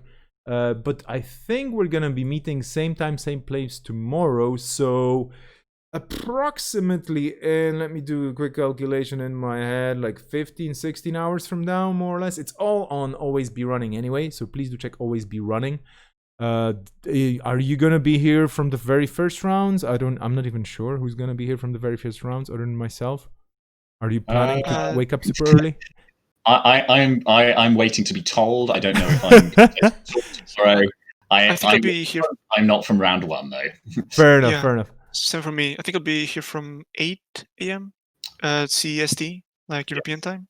So it's gonna be kind of like today. Yeah, no worries. I mean, we're definitely going to carry the whole tournament onwards, and the final games are going to be the most exciting ones. As a reminder to everybody, we're going to be playing top 8, not the top 16, so it might be a bit shorter than expected. 2 people asking on the stream if this is going to be uploaded. Yes, this will be uploaded to Project Nisei's YouTube, I assume. I mean, this is what I would do, so I'll just have to confirm with everybody else on the team. Because me messing up today with the start of the stream, that was just me, but everybody else helping out, that's a team. So we're just doing things as a team. And yeah, indeed, we will be moving this to YouTube, not to have it expire. Tomorrow, by the way, there will be more raffle stuff going on. So if you want some sweet raffle prizes, do log in. You will be able to raffle yourself into the raffle. I don't even know what you will be able to participate in the raffle. Basically, that's it. I was going to come up with some very inventive word here, but fortunately my brain just said no, don't do it. You're too tired for that. And then for anything else, there might be some visual or graphic scoops. I don't know. Today you've seen some really cool cards already animated or really cool graphics. I will just tell you that there's a bit more waiting in the wings, but I will not tell you anything else because it's fun to make it exciting. Spicy. Yeah, it's just like I'm losing everybody. Spicy. Maybe it's just gonna be, I don't know, maybe it's just gonna be maker's eye from the corset, just with a little twinkling star in the corner going bling bling. I don't know, I'm kidding. But anyway, okay, so dear guy, dear Paolo, what are we gonna say to everybody at the end of this? I mean, I don't know, like, how should we close this off? I don't have a good idea. I mean, don't ask me. It's the first time for me. So Fair enough. Well, You're on your own. congratulations. Oh, by the way, tomorrow's Thank you. pairings are up. Oh, we can actually look at the pairings already. Jeez, I wasn't Yeah. expecting this. Okay, no. We're totally going for the pairings. Duh. Then this way. Okay, I'm pulling Cobra. Okay, we're not finishing just yet. Sorry, I was just like, yeah, breakdown. Yeah. No, not really. We're going for the pairings, but something is wrong with the pairings because we do have Longy. Did somebody drop? Wait. Did we have a drop? We might have done, yeah. I mean, if they're not free on Sunday, Yeah, then I was not following it. I was not following the chat. It's Elusive Schemer on that Discord, dropped. but The yeah. second. Yeah, Elusive Schemer The is second actually seed. unfortunately dropping. But okay, so Longy's in. Okay, well, welcome to the cut, Longy. Whoa. yeah, no, Which means we should definitely. totally be analyzing Longy's performance now. Wait a second, I'm just looking at standings again. Unpress the F for Longy. Yeah, Press unpress F the for F, Elusive yeah. Schemer now. Exactly. Elusive Schemer, absolutely brilliant performance. It's a shame we won't see the Acme Consulting.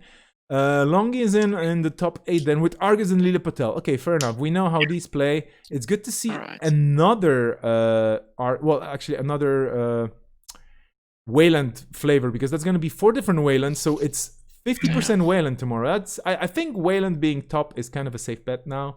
Or I we'll think see. that's a fair establishment. And when 3 of the top 8 are Titans, 2 of which got in without dropping any games, I think you definitely have a significant impact on the meta. I think it's fair to say.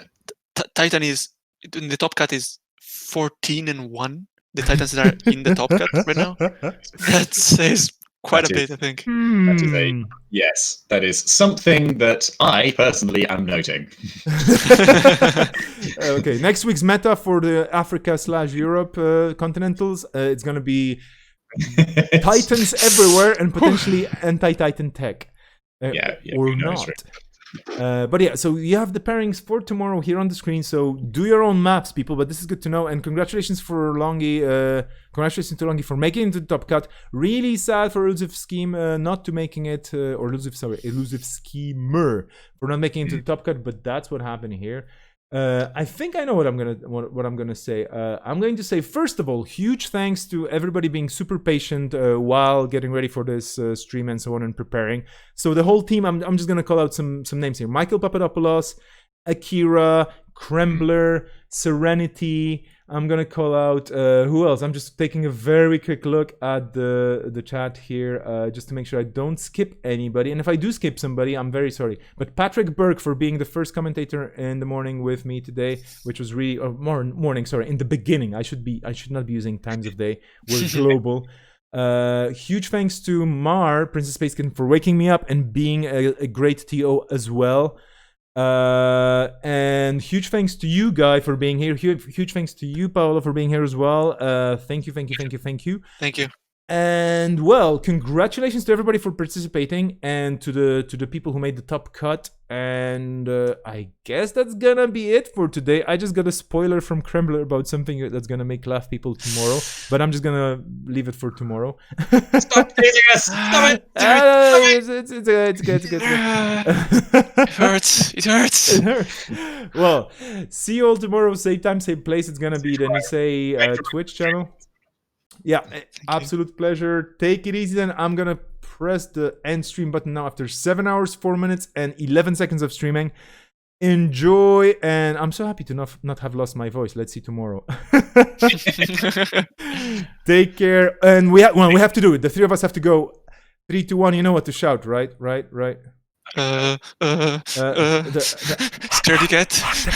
We're borrowing this from the Trace 5 people. Hack the planet. 3, 2, 1. Alright. Hack the planet! Hack the planet. And always be running, people, and whatnot. And always be watching as well. Take care. See you all later on. Ciao.